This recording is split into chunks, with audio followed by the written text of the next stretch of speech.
Variations on a Theme, 15. Agape. I woke slowly next morning, lazed in bed, and lived again my welcome bacchanalia. I was in a big bed, in a ground-floor room with its garden wall still open, as it had been when the party had moved to beds. I could hear no one, although, as I recalled, Tamara and Ira had been with me. Or had Ira visited us earlier? No matter. All of them visited us at some time before Athene sang us to sleep. I seemed to recall as high as 6 or 7 at once in that big bed, counting Tamara and me. No, Tamara had been gone once, leaving me at the mercy of the talkative twins, who were almost quiet. They said they wanted to assure me that I did not have to marry them in order to be a member of the family. They would be gone too much of the time anyhow, because they were going to be pirates when they were big enough, but stay groundside half the time, and open a hook shop over a pool hall. And would I come to see them there? They had to explain to me both terms. Then they sang me a little song that seemed partly amphigory and partly ancient English, but included both terms. I kissed them and promised that when they opened this studio I would be their most faithful admirer, a promise that did not worry me. At about that age most girls, all of my daughters, have ambitions to become great heteras. Few attempt that most demanding of arts, or only long enough to discover that they do not have a true vocation. I thought they were more likely to become pirates. Lazarus Long's identicals might figure out a way to make crime pay in spite of the enormous depths of space. My welcome bacchanalia had bridged from feast to bed with the customary entertainment, save that it was homemade instead of the expensive and often dull professional acts of fashionable New Rome hostess office. Lazarus and his sister-daughters started it with what may have been an authentic Highland fling. Who knows today? Lazarus dancing fiercely and vigorously, after all that food and drink, his 2 miniature copies keeping the pattern exactly with him, to skirling bagpipes offered by Athene, which I would not have recognized were it not that I am an amateur of ancient music, as well as a professional of ancient history. The girls followed with an encore, a sword dance, while Lazarus pretended to be passed out from exertion. Ira, to my amazement, turned out to be a skilled juggler. Question: did he have that skill all those years he managed a planet? Galahad sang a ballad with professional virtuosity and great range and control, which astonished me almost as much as I seemed to recall that he used to sing always off-key. But when he took an encore with a kerchief stuffed in his mouth, I realized that I had been swived. Athene had done it all. He then played a corpse with 3 beautiful widows, Minerva, Hamadryad, Ishtar. I won't describe the dialogue except to say that they seemed cheerful over losing him. Tamara concluded it by singing "My arms enclose you still," attributed on slight evidence to the blind singer, but ancient in any case. I had long thought of it as Tamara's song, and I wept with happiness, and I was not alone, all did. The twins blubbered aloud, and when she reached that last line, "Wherever the wild geese lead you, love, my arms will hold you close," I was startled to see that the senior's craggy features were as wet as mine. I got up, poked around in the alcove, and refreshed myself enough to face other people, went out into the garden and found Galahad. I kissed him and accepted a happy morning in a frosty tumbler. It was fruit juice freshly pressed, a treat for taste buds used to morning cups improved in various chemical ways. "I'm cooked this morning," he said, "so you had better take your eggs either fried or boiled." He then answered the question a guest does not ask. "If you had awakened earlier, you would have had more choice. Lazarus claims I can't boil water, but everyone else is gone." "So?" "See. Ira has gone to his office, to work, perchance to sleep. Tamara has gone back to her patients with a message to you that she hopes to be home tonight, but with a word to Hamadryad to take you to bed and rub your shoulder muscles and put you to sleep early, so I'm not sure she expects to be back. Won't if she thinks her patients need her. Lazarus has gone somewhere, and one does not ask. Minerva has the twins, and school may be in the Dora. It often is. Ishtar got a call to set a broken arm on a farm north of here. Hamadryad has taken our kids on a picnic so as not to disturb you, you lazy lecher. Boiled or fried?" He was already frying them, so I answered, "Boiled. Good, I'll eat these myself, to hold me till lunch. I mean fried. So I'll put in 3 more, dear. You're staying, aren't you? Answer yes, or I'll put the twins to work on you." "Galahad, I want to." "Then it's settled." "But there are problems." I shifted the subject. "You said Hamadryad has taken our kids on a picnic. Haven't I met all your family?" "Dear, we do not exhibit our youngest the moment someone sets foot in the foyer, and thereby place on him the onus of being insincerely ecstatic. But there was usually someone with them. Lazarus has firm ideas on raising children. Athene keeps eye and ear on them, but can't pick them up. Lazarus says that a frightened child needs to be picked up and cuddled now, not later. He believes in spanking right now, too. It evens out. Our kids are neither spoiled nor timid. Lazarus is especially strong on not letting a young child wake up alone. So now you know why I kissed you good night a bit early, so that Ishtar could help keep you awake while I slept with our youngest 3. "Did you actually sleep with them?" "Well, when Elf jumps up and down on my stomach, it makes me restless. But being peed on doesn't wake me, usually. Having the cuddle watch isn't bad. We rotate, so it's only every 9th night. Every 10th if you opt in. But that can change overnight.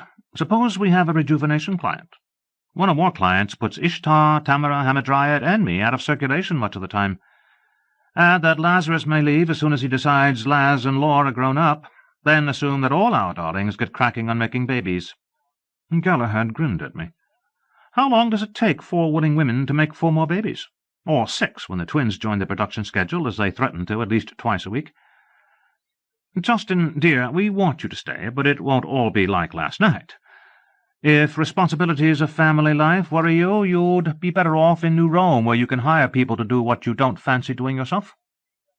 "Galahad," I said earnestly, "stop stuffing your face a moment, dear. You can't scare me with baby pee. I was getting up in the night to soothe crying babies 100 years before you were born.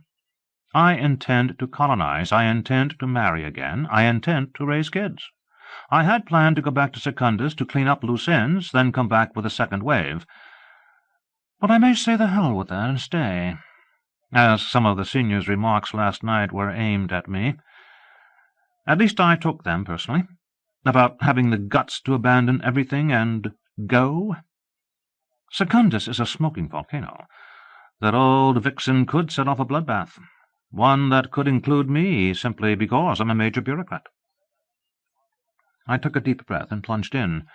"What I don't understand is why I seem to be invited to join the senior's household. Why?" Galahad answered, "It's not your pretty face." "I know that. Oh, I hardly ever scare dogs with it, but it's just a face." "It's not too bad. A cosmetic surgeon could do wonders. I'm the second-best cosmetic surgeon on this planet, there being 2. The practice would be good for me, and, as you pointed out, you've nothing to lose." "Damn it, dear, don't farce me. Answer my question." "The twins like you." "So? I find them delightful. But the opinion of inexperienced adolescents could not have weighed heavily." "Justin, don't let their clowning fool you. They are adult in everything but height, and they are our ancestors' identical twins. They have his talent for looking inside a person and spotting a bad one. Lazarus lets them run loose because he trusts them to shoot to kill, and not to shoot if they don't intend to kill." I gulped inside. "Are you saying that those little guns they carry are not toys?" My old friend Obadiah looked as if I had said something obscene. "Why, Justin, Lazarus wouldn't let a woman go out of this house unarmed." "Why? This colony seems peaceful. What have I missed?" "Not much, I think. Lazarus' advance party made sure that this subcontinent was reasonably clear of large predators. But we brought along the 2-legged sort, and despite screening, Lazarus doesn't assume that they are angels. He wasn't looking for angels. They don't make the best pioneers. Yesterday Minerva was wearing a little skirt. Did you wonder about it, in view of the heat?" "Not especially." "She wears her gun strapped to her thigh." Nevertheless, Lazarus won't let her go out alone. The twins are her usual bodyguard. As a flesh and blood, she's only 3 years old. She doesn't shoot as well as the twins do, and she's more trusting than they are. How's your marksmanship?" "Just fair. I started taking lessons when I made up my mind to migrate, but I haven't had time to practice." "Better find time. Not that Lazarus will ride you about it. He feels responsible for our women, not for men. But if you ask for help— I did, and so did Ira— he'll coach you in everything from bare hands to improvised weapons, with 2,000 years of dirty tricks thrown in. Up to you, old darling, but here's what it did for me.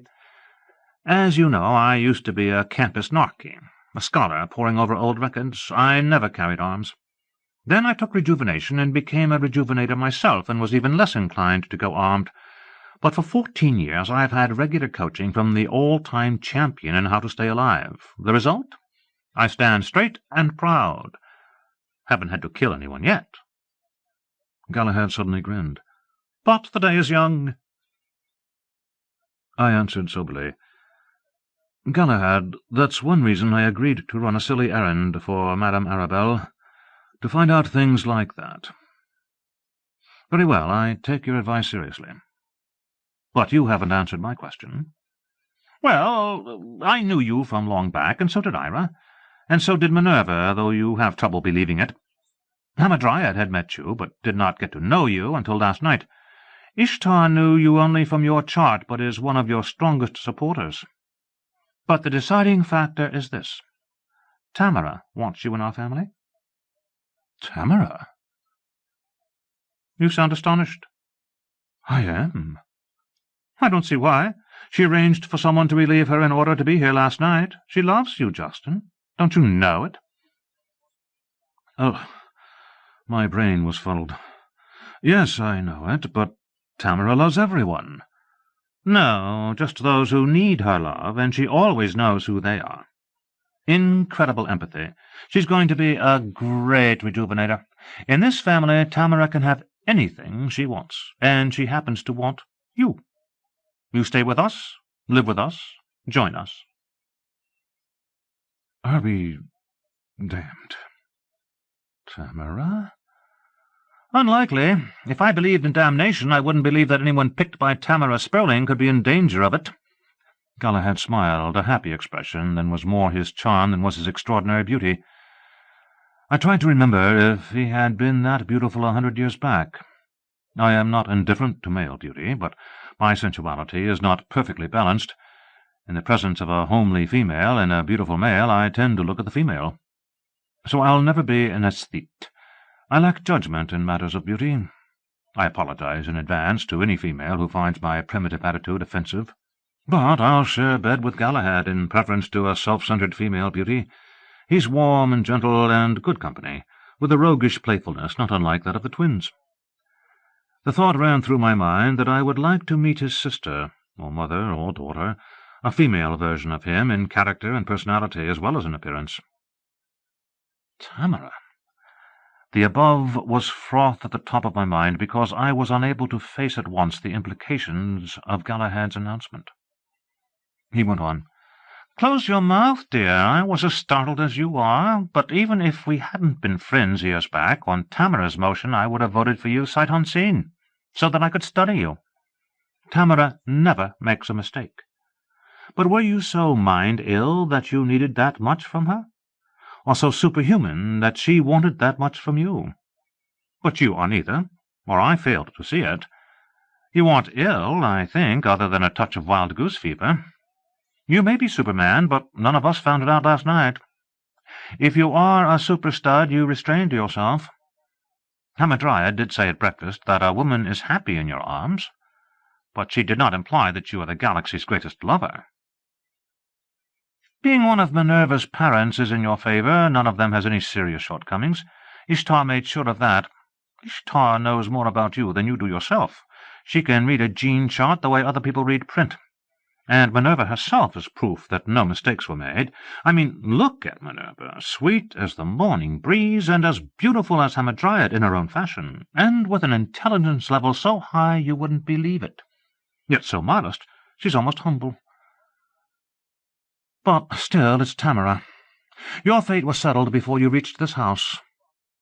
Slow ride home, wasn't it? One doesn't expect speed from a null boat, though I was surprised to find one in a young colony. I expected mule-drawn wagons. Lots of those, too, but Lazarus says that this time he travelled with 7 elephants. We fetched a mammoth amount of equipment. That's an overpowered null boat, rebuilt to Lazarus' specifications, and could have fetched you here in a fifth the time it did.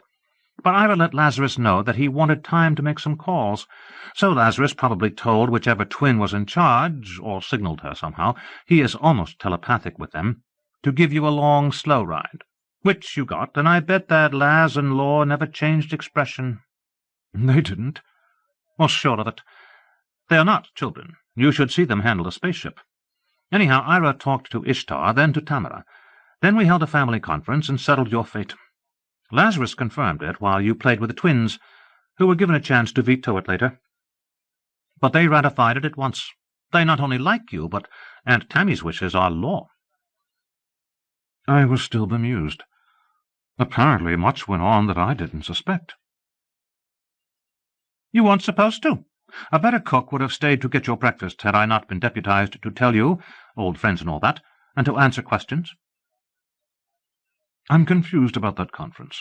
I thought Tamara got home just before dinner. She did. Oh, Athene, are you listening, dear? Uncle Cuddly, you know I don't listen to private conversations. The hell you don't. It'll be all right, Justin. Tina keeps secrets. Tell him how to call someone, Tina. Tell me to whom you wish to speak, Justin. I have radio links to every farm, or anywhere, and I can always reach Ira and Lazarus. Thank you, Tina. Now, if you must listen, pretend not to. The conference was here, Justin. Tina fetched in Tamara's voice and Ira's. Could have fetched the voices from the null boat, but you were the subject. By the way, Tina is one reason this family isn't farming. Instead, we supply services that colonies usually don't have so soon. Oh, you can farm if you want to. We've claimed quite a bit of land. Or there are other ways to make a living. All right, I've done my best. Want to quiz me? Galahad, I think I understand everything, but why Tamara wants me in your family? You'll have to ask her. I told you I was checking for your halo. Can't see it. I don't wear it in hot weather. Obadiah, don't fuss around. This is terribly important to me. Why do you keep saying that Tamara's wishes settled it? You know her, man. I know how important her wishes are to me, but I've been in love with her for many years. I told him things I had long kept to myself. So that's the way it went. A great hetera never proposes a contract, and usually won't listen if a man is bold enough to propose one himself. But I made a nuisance of myself. Tamara finally convinced me that she married only to have children and did not intend to have more. I feel sure that money was not a factor. It wouldn't be. Oh, I don't mean that Tamara is silly that way. I've heard her say that since money is the universal symbol for value received, one should accept it proudly. But Tamara wouldn't marry for money. She wouldn't feel that... Well, perhaps she would. I think I'll ask her. Interesting. Our Tamara is a complex person. Sorry, dear, I interrupted. I say money was not the controlling factor, as she had suitors with 10 to 100 times my modest wealth. Yet she married none of them, so I shut up and was content to have part of Tamara, spend nights with her when I was permitted to, share her company in happiness circles at other times, pay her as much as I could, as much as she would accept, I mean. She often set her fee by refusing part of a gift. She did with me. I don't know what she did with wealthy clients. Years and years of that, then she announced that she was retiring, and I was stunned. I had taken rejuvenation during this time, but hadn't noticed that she was any older. But she was firm about it and left New Rome. Galahad, it left me impotent. Oh, not incapable, but what had been ecstasy turned out to be mere exercise not worth the trouble. Has this ever happened to you? No. Perhaps I should say not yet, since I'm still working on my second century. Then you don't know what I mean. Only vicariously. But may I quote something Lazarus once said? He was speaking to Ira, but privacy was not placed on it. You'll come across it in his raw memoirs. "Ira," he said, "there were many years when I hardly bothered with women, not only unmarried, but celibate." After all, how much variety can there be in a slippery friction of mucous membranes? Then I realized that there was infinite variety in women as people, and that sex was the most direct route to knowing a woman. A route they like, one that we like, and often the only route that can break down barriers and permit close acquaintance. And in discovering this, I gained renewed interest in the friendly frolic itself, happy as a lad with his first bare tit warm in his hand. Happier, as never again was I merely a piston to her cylinder. Each woman was a unique individual worth knowing, and if we took time enough, we might find we loved each other. But at least we offered each other pleasure and a haven from cares. We weren't simply masturbating, with the other just a sex doll. That's close to what Lazarus said, Justin. You went through something like that? Yes, somewhat. A long period when sex wasn't worth the trouble. But I got over it. With a woman as fine in her own way as Tamara is, although I didn't fall in love with her, nor she with me. She taught me something I had forgotten, that sex can be friendly and worthwhile without the intense love I felt for Tamara. You see, a friend of mine, wife of another friend, and they were both close to me. As a special gift, she introduced me to another hetera, a great beauty, and arranged for me a holiday with her, paid for by my friends. They could afford it. She is wealthy. This beautiful hetera, Magdalene— Galahad looked delighted. Maggie! Why, yes, she did use that pillow name. Magdalene was her vocational name. But when she learned that I keep the archives, she told me her registered name. Rebecca Sperling-Jones. Then you do know her? All my life, Justin, darling. I nursed at those beautiful breasts. She's my mother, dear. What a delightful coincidence. I was delighted too, but more interested in something else. So that's where you get your beauty. Yes, but also from my genetic father. Maggie, tells me I look more like him. Really? If you permit, I'll look up your lineage when I get back to Secundus. An archivist should not consult the archives from personal curiosity. I was presuming on friendship to suggest it. Dear, you're not going back to Secundus. But you can get it from Athene clear back to the first push in the bush after Ira Howard's death. But let's talk about Mamma. She is a jolly one, isn't she? As well as a beauty. Both. I told you how much she did for me. Your mother assumed that this holiday was going to be fun. Fun for both of us. And it was indeed. And I forgot about being uninterested in sex. I'm not speaking of technique. I suspect that any high-priced hetera in New Rome is as skilled as any famous courtesan in history. I mean her attitude. Maggie is fun to be around, in bed or out. Laugh wrinkles, but no frown wrinkles. Galahad nodded agreement as he wiped egg from his platter. Yes, that's Mamma. She gave me a most happy childhood, Justin. So much so that I was grumpy at being shoved out when my 18th rolled around. But she was sweet about it. After my adulthood party, she reminded me that she was moving out too and going back to her profession. Her contract with Papa, my foster father, was a term contract, over when I became a legal adult. So if I wanted to see Maggie again, and I wanted to, it would be cash at the counterpane, no family discount. Since I was a poor but honest research assistant, paid only 2 or 3 times what I was worth, I couldn't have afforded 30 seconds with her, much less a night. Mamma's fees were always sky-high. Galahad looked thoughtfully happy. Goodness, that seems long ago. More than a century and a half, Justin. I didn't realize that that Magdalene was being both wise and kind. I was grown up only legally and physically, and if she hadn't cut the cord, I would have hung around an overgrown infant, cluttering her life and interfering with her vocation.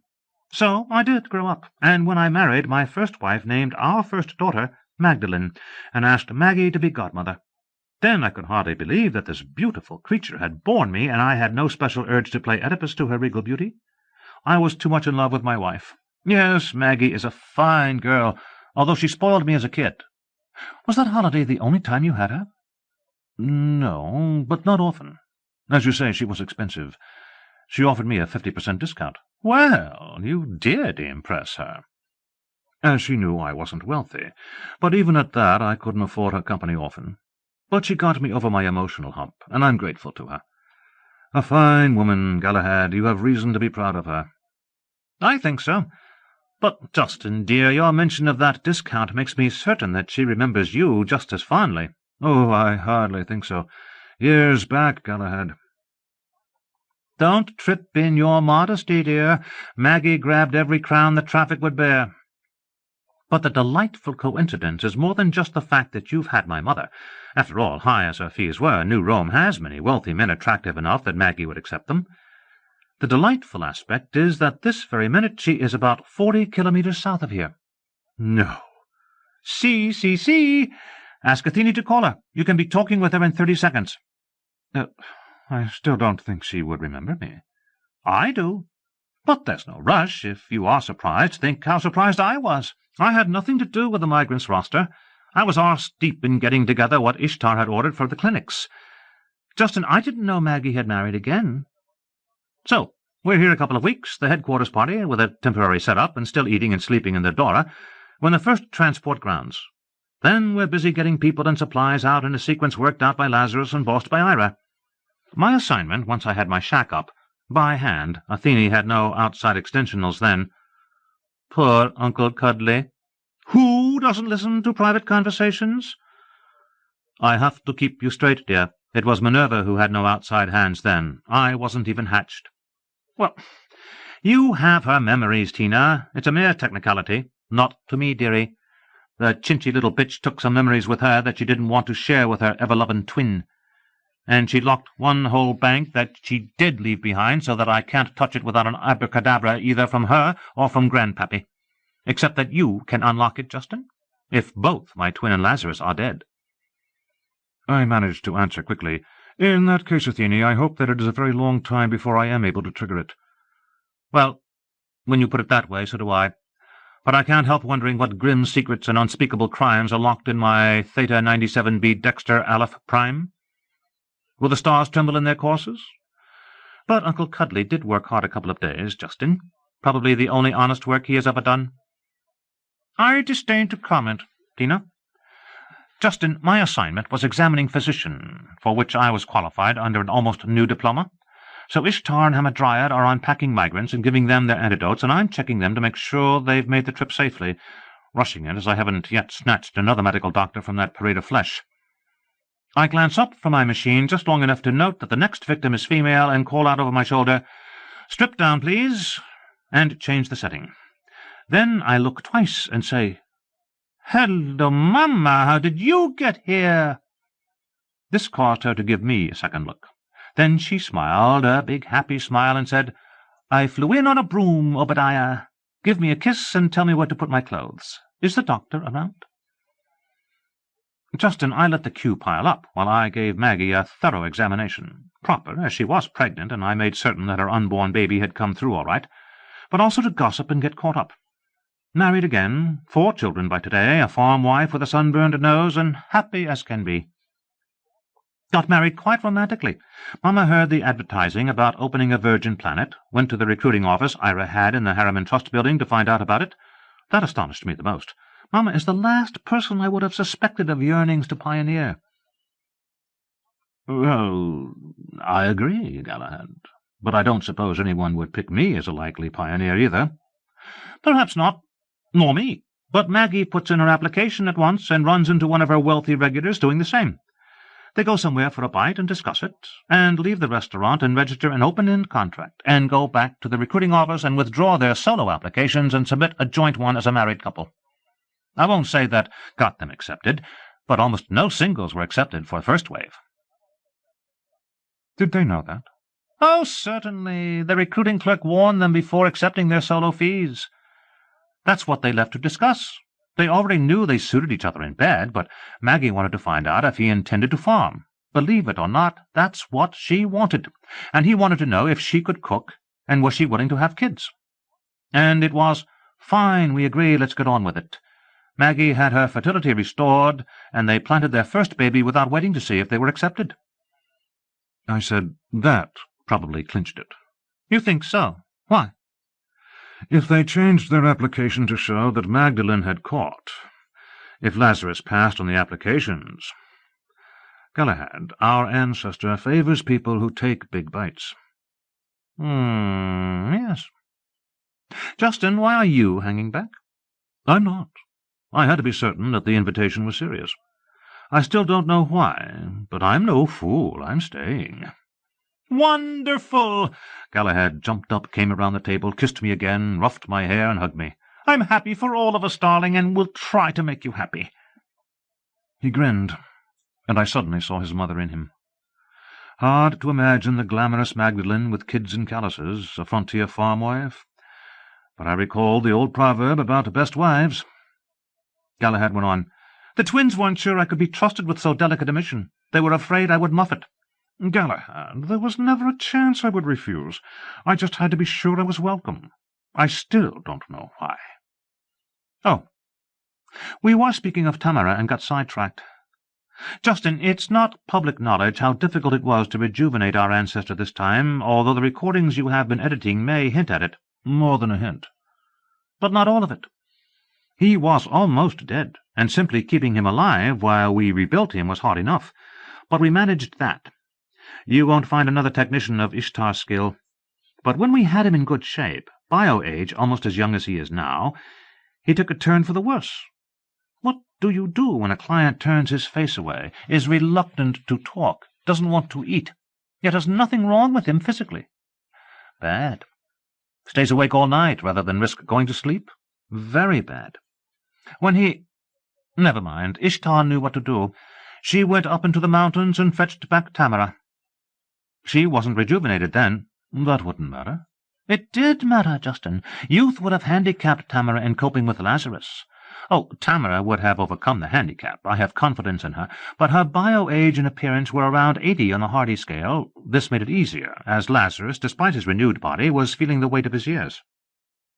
But Tamara looked old, and every white hair was an asset. Lines on her face, little round pot-belly, breasts pendulous, varicosities. She looked the way he felt, so he didn't mind having her around during a crisis in which he— Well, I scansed that he couldn't stand the sight of us who looked youthful. That's all it took. She healed him." "Yes, she's a healer. How well I knew." "She's a great healer. That's what she's doing now, healing a young couple who lost their first baby, nursing the mother who had a rough time physically, sleeping with both of them. We all sleep with her. She always knows when we need her. Lazarus needed her then. She felt it and stayed with him until he was well.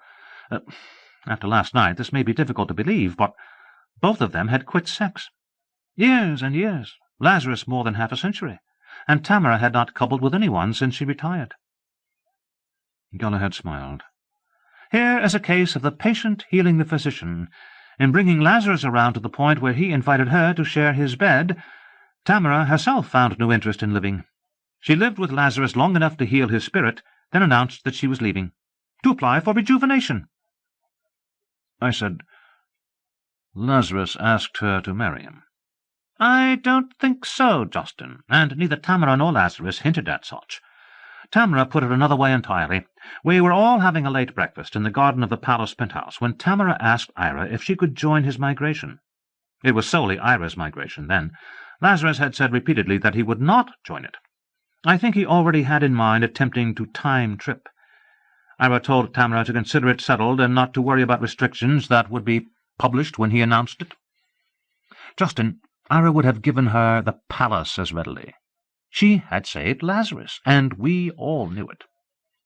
But you know Tamara. She thanked him, but said she intended to qualify fully, starting with rejuvenation. Then she would see what she could learn to be useful in a colony, just as Hamadryad planned to. And Hamadryad, will you sleep with Lazarus tonight? And, Justin, you should have heard the commotion that started." "Why a commotion?" I asked. "From what you said earlier, Lazarus had reacquired his interest in their friendly sport. Did Hamadryad have some reason not to want to substitute for Tamara?" "Hamadryad was willing, although upset by the way Tamara dumped the matter on her." "Doesn't sound like Tamara." If Hamadryad hadn't wanted to do it, Tamara would have known it without asking. Justin, when it comes to people's emotions, Tamara always knows what she is doing. It was Lazarus she was trapping, not Hamadryad. Our ancestor has odd shynesses, or did have then. He had been sleeping with Tamara for a month, and pretending that he was not.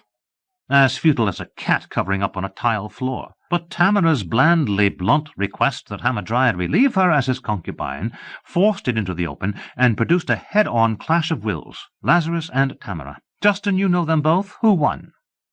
The ancient pseudo-paradox. That Tamara could be immovable, I knew. I won't guess, Galahad. Neither, just then, because once Lazarus stopped sputtering about how both he and Hamadryad were being needlessly embarrassed, Tamara gently withdrew her suggestion. Then, shut up. Shut up on that, shut up about rejuvenation, shut up about migrating, left the next move up to Lazarus, and won the argument by not arguing. Justin, it is difficult to kick Tamara out of one's bed. I would find it impossible. I think Lazarus found it so. What discussions they had in the middle of the night I could not say, but Lazarus learned that she would not leave for rejuvenation until he promised never to sleep alone while she was gone.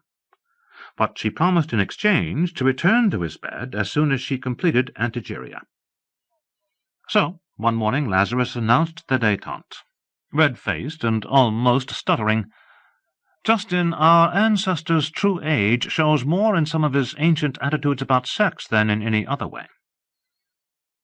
I didn't notice it last night, Galahad, and I expected to, having studied his memoir so closely. Yes, but you saw him last night, some 14 years after we set up our family, as it was that morning that did it, although we did not formalize it until after the twins were born, whereas at this time they were slight bulges at most. Believe me, Lazarus found it hard to capitulate, and tried for an escape hole even then. He announced rather aggressively that he had promised Tamara not to sleep alone while she was undergoing antigeria, then said more or less in these words, "Ira, you told me that professional ladies were to be found in the city. How do I go about finding one who will accept a contract for that length of time?" I have to quote him in English, as he was using euphemisms he ordinarily disdains. What Lazarus didn't know was that Ishtar had programmed us like actors hypnotized into roles. Perhaps you've noticed that he is responsive to female tears? Isn't everyone? I've noticed. Ira pretended not to know what profession Lazarus meant, which gave Hamadryad time to burst into tears and flee, whereupon Ishtar stood up and said, "Grandfather, how could you?" And she was dripping tears too, and chased after Hamadryad. Then it was Tamara's turn to switch on the raindrops and follow the other two, which left us 3 men together. Ira became very formal and said, "If you will excuse me, sire, I will attempt to find and console my daughter," bowed, turned abruptly, and left, which left it up to me. Justin, I didn't know what to do.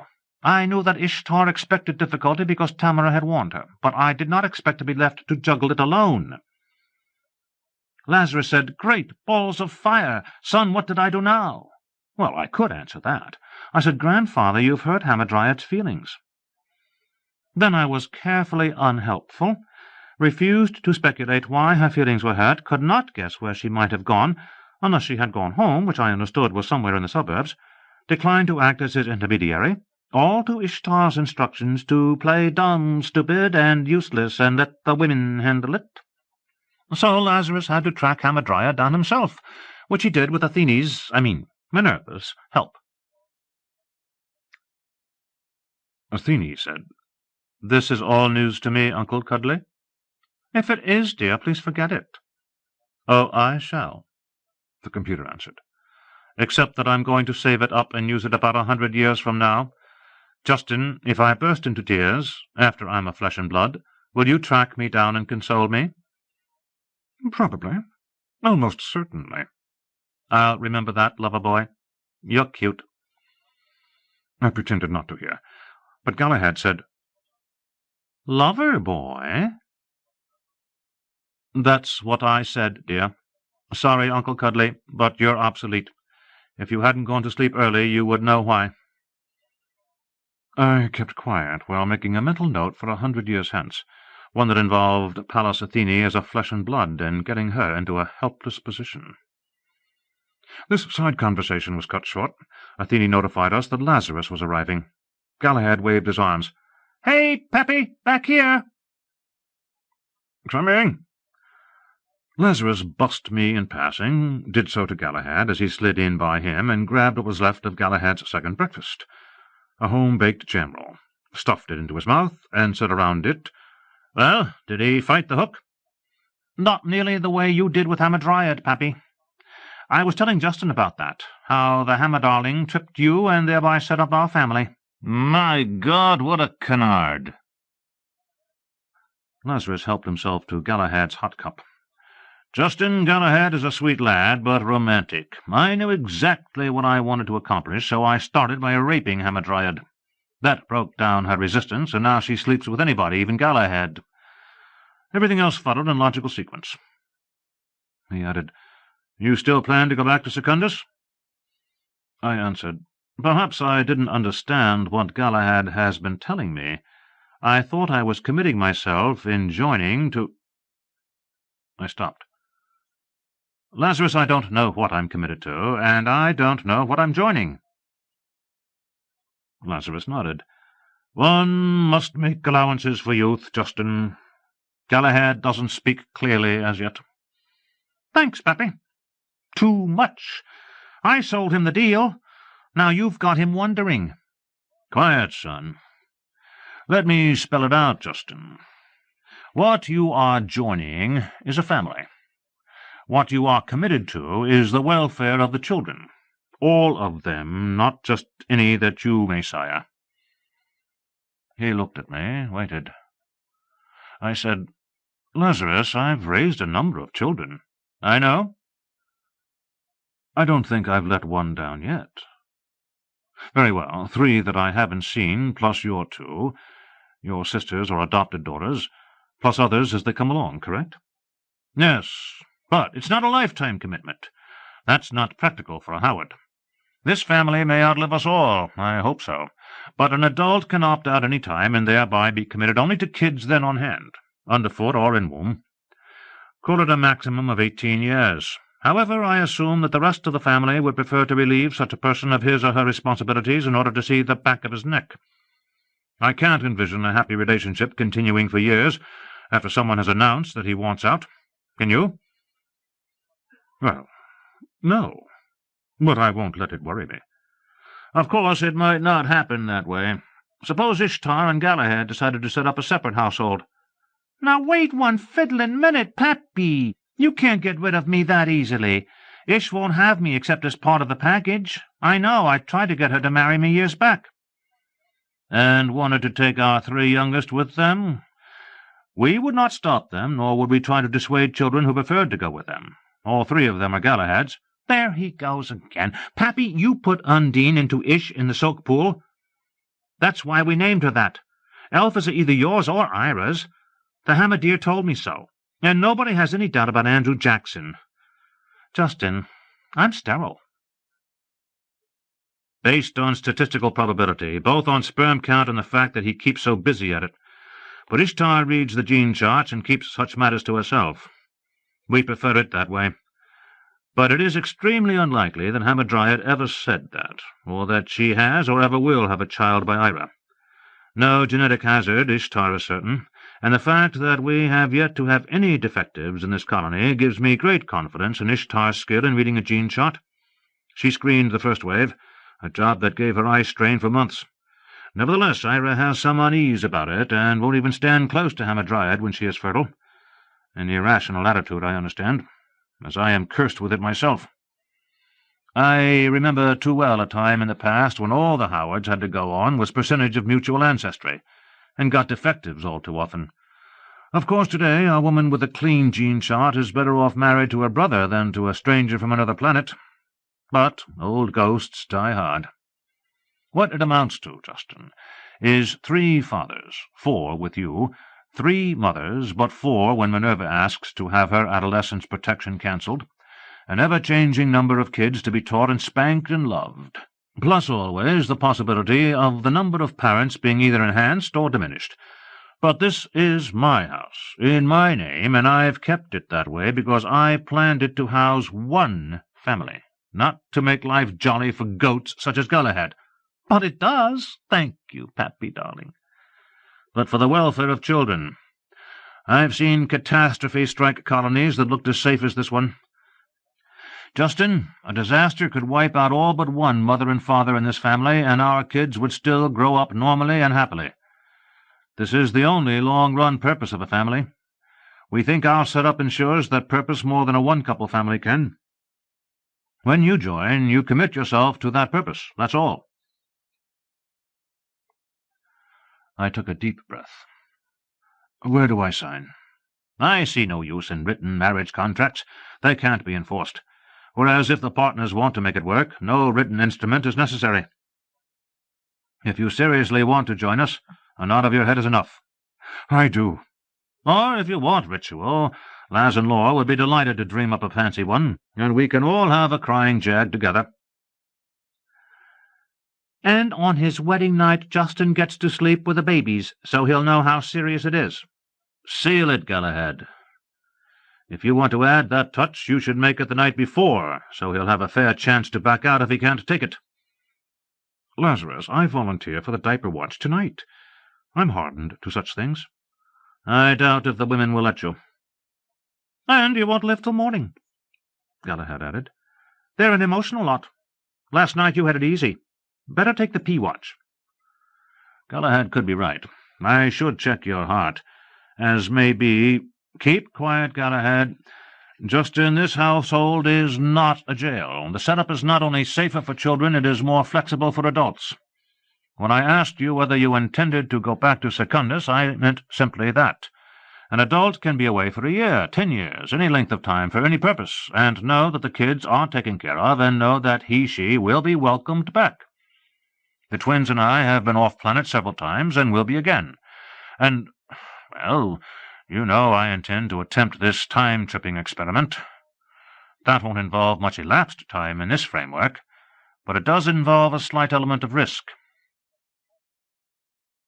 Slight? Meaning that Pappy is out of his silly head. Be sure to kiss him good-bye when he leaves, Justin. He won't be back. I was alarmed to see that Galahad was not joking. Lazarus said quietly, Galahad, it is all right to say that to me, but don't say it in front of the women or children. He went on to me.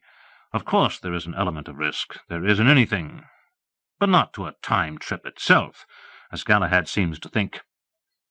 Galahad shuddered. The risk is the same as in visiting any planet.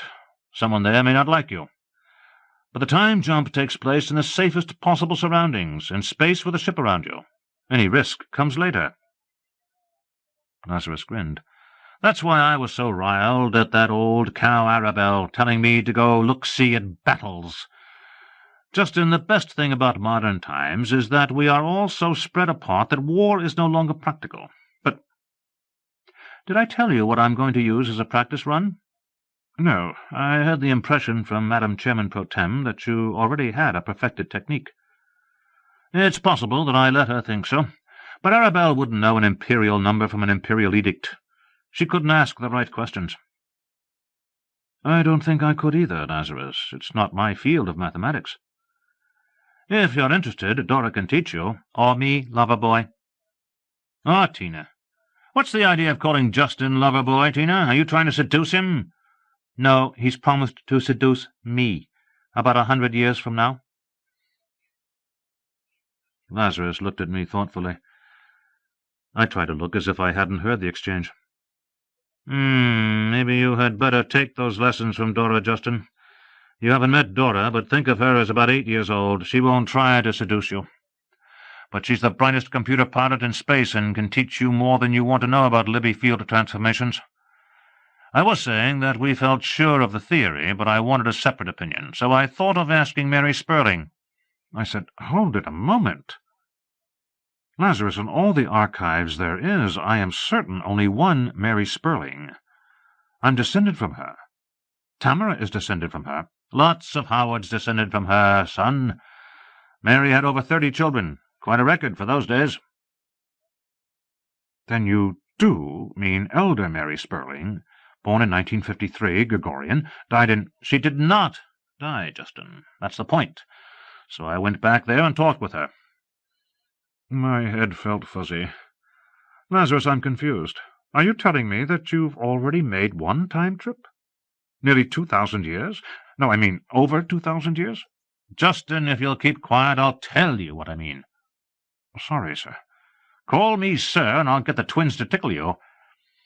I mean I went in present time to star PK 3722 and the Planet of the Little People. That designation is obsolete, and the new catalogings don't hook it in with that planet because Libby and I decided to toss in a joker. We felt that it was a place for humans to stay away from.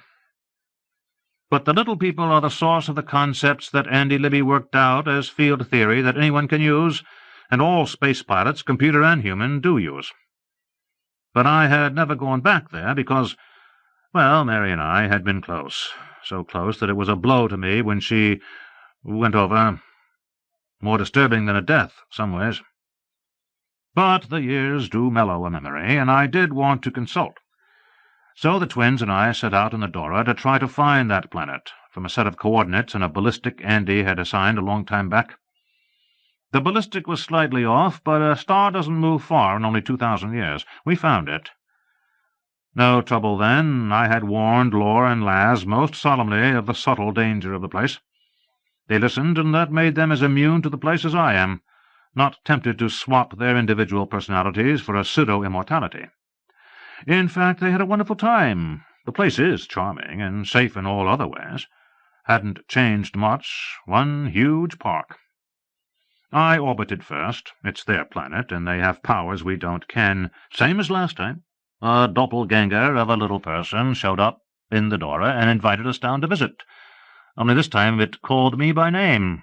In my head, they don't use oral speech, and admitted to being Mary Sperling. That shook me, but it was good news. It seemed mildly pleased to see me, but not especially interested. It was not like meeting a beloved old friend, but more like meeting a stranger who nevertheless remembered what that old friend remembered. "I understand it," the computer said. "Something like Minerva and me, huh?" "Yes, dear, except that you had a more positive personality your very first day than this creature who used the name of my old friend. And you've been getting positiver and positiver for the past 3 years. "Oh, buddy boy, I'll bet you tell that to all the girls." "Could be. Please keep quiet, dear." Nothing more to tell, Justin, save that we grounded and stayed a few days, and Dora and I consulted with the little people about space-time field theory, while the twins listened and enjoyed playing tourist. But, Justin, when the families left there, returning to Earth in the new frontiers, you will recall that we left some 10,000 behind. 11,183, I answered, according to log of the new frontiers. "Is that what we logged?" "Should have been more, maybe, as the logged figure was reconstructed by seeing who couldn't be mustered. So almost certainly there were unregistered children among those who elected to stay behind. We were there quite a piece. But the exact number doesn't matter. Justin, call it an even 10,000. Given a favorable environment. How many would you expect to find there after 2,000 years? I used the arbitrary expansion. Approximately 10 to the 22nd, which is ridiculous. I would expect either a stabilized Optimax, call it 10 to the 10th, or a Malthusian catastrophe in not over 7 to 8 centuries. Justin, there were none. Nor any sign that men had ever been there. What happened to them? What happened to Neanderthal man? What happens to any champion when he's defeated? Justin, what's the point in striving when you're so outclassed that it's no contest? The little people have the perfect utopia. No strife, no competition, no population problem, no poverty, perfect harmony with their beautiful planet. Paradise, Justin. The little people are all the things that philosophers and religious leaders throughout history have been urging the human race to become. Maybe they are perfect, Justin. Maybe they are what the human race can become. In another 1,000,000 years. or 10 million. But when I say that their utopia frightens me, that I think it is deadly to human beings, and that they themselves look like a dead end to me, I am not running them down. Oh, no. They know far more about mathematics and science than I do, or I wouldn't have gone there to consult them. I can't imagine fighting them because it wouldn't be a fight. They would already have won against anything we could attempt. If we became obnoxious to them, I can't guess what would happen, and don't want to find out.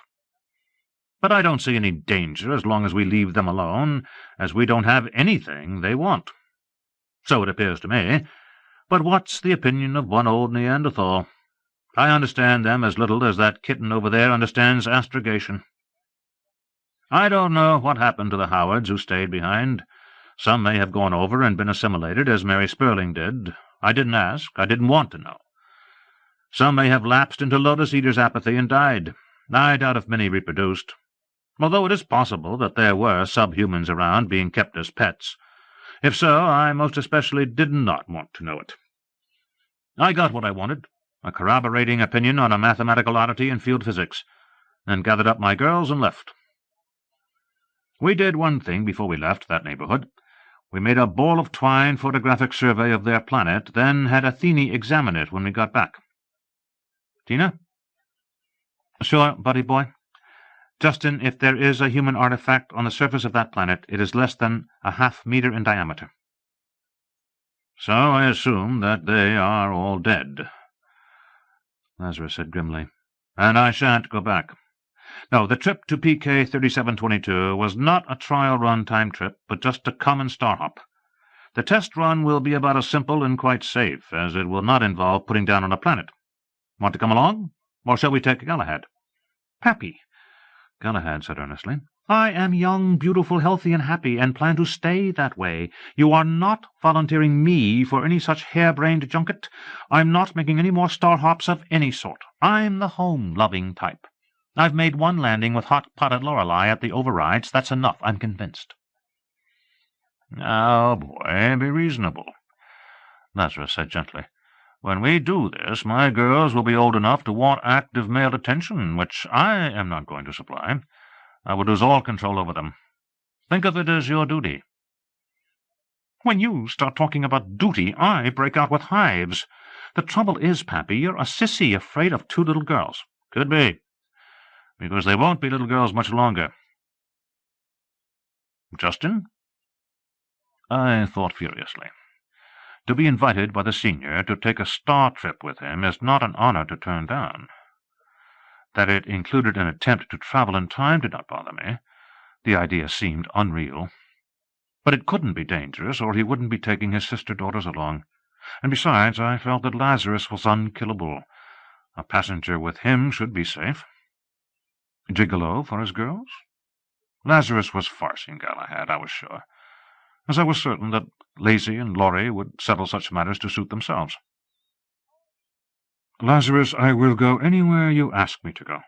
Hold it, objected Galahad. Pappy, Tamara isn't going to like this. No trouble, son. Tamara is welcome, and I think she would enjoy it. She's not chicken like some people we won't mention. What? Galahad sat up straight. Take away Tamara, and Justin, and our twins, and you yourself, half the family, and leave the rest of us here to mourn? Galahad took a deep breath, sighed it out. All right, I give up. I volunteer. But leave Justin and Tamara at home. And the twins, we can't risk them. You pilot our cook, as long as we last, that is. Galahad shows unexpected streaks of nobility, Lazarus said to no one in particular. It'll get him killed yet. Forget it, son. I don't need a cook. Dora is a better cook than either of us. The twins will insist on going, and I need to supervise them through a couple of time jumps. Later they will have to do it alone. Lazarus turned to me. Justin, while you are welcome, it will be a dull trip. You would know you'd travelled in time only because I'd tell you so. I have in mind going to a planet easy to find because Libby and I surveyed it, and he determined its ballistic accurately. I'm not planning to land. It's a moderately dangerous place, but it happens to be a planet I can use as a clock. This may sound silly, but it is hard to be sure of the date in space other than by your inboard clocks, in particular the radioactive decay clocks of your computer. Telling time by examining celestial bodies is difficult and involves subtle measurements and long calculation. It is more practical to ground on a civilized planet and bang on somebody's door and ask. There are exceptions. Any stellar system with known ephemerides of its planets, such as here, or Secundus' star, or the solar system, and others. If Dora has such data in her gizzard, she can look at such a system and read the time by its planets as if they were hands on a clock. Libby did that with the solar system from the New Frontiers. But on this trial trip I'll be calibrating a time-travel clock. Another matter, and new. I left something in orbit around that planet on a known date. Later I could not find it, despite having equipped it so that I certainly should have found it. It was Andy Libby's coffin.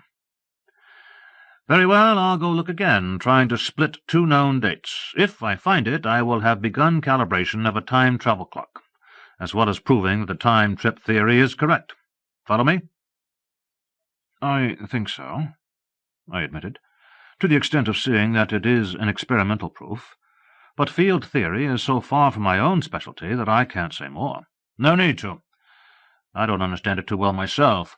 The first computer designed to manage Libby Sheffield Drive was a reflection of Andy's unique mind. All since are refinements.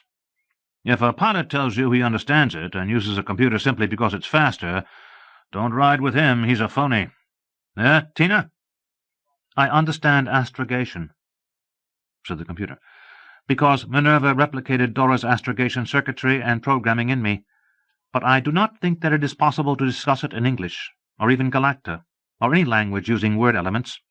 I can print out the basic equations and thereby show a static picture, a slice of a dynamic process. Shall I do so? Don't bother, said Lazarus. Heavens, no, I echoed. Thank you, Athene, but I have no ambition to be a star pilot. Galahad, said Lazarus, how about rousing your lazy carcass and finding a little snack for lunch? Say about 4,000 calories each. Justin, I asked if you plan to go back to Secundus because I don't want you to. That suits me. Pallas Athene, make this a private record, keyed to me and to Chief Archivist Foote. Program running, Mr. Chairman? Galahad lifted his eyebrows, left abruptly. Chief Archivist, is the situation in New Rome becoming critical? I answered carefully. Mr. Chairman, in my opinion it is, although I am no more than a dilettante in social dynamics. But I did not come here to deliver a silly message from Madam Chairman Pro Tem. I came here hoping to talk with you about it. Lazarus looked at me long and thoughtfully, and I caught a glimpse of part of what makes him unique.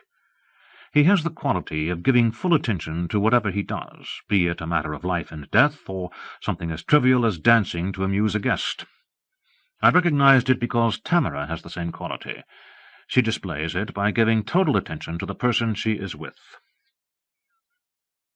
She does not have exceptional beauty, nor, I suppose, is she more skilful in technique than any of several other professionals, or even some amateurs. No matter. It is this quality of total concentration that sets her apart from other fine women of her merciful calling. I think the senior extends it to everything. Now he had suddenly picked up the gavel, and his computer knew it at once, and Galahad spotted it almost as quickly, and I stopped worrying.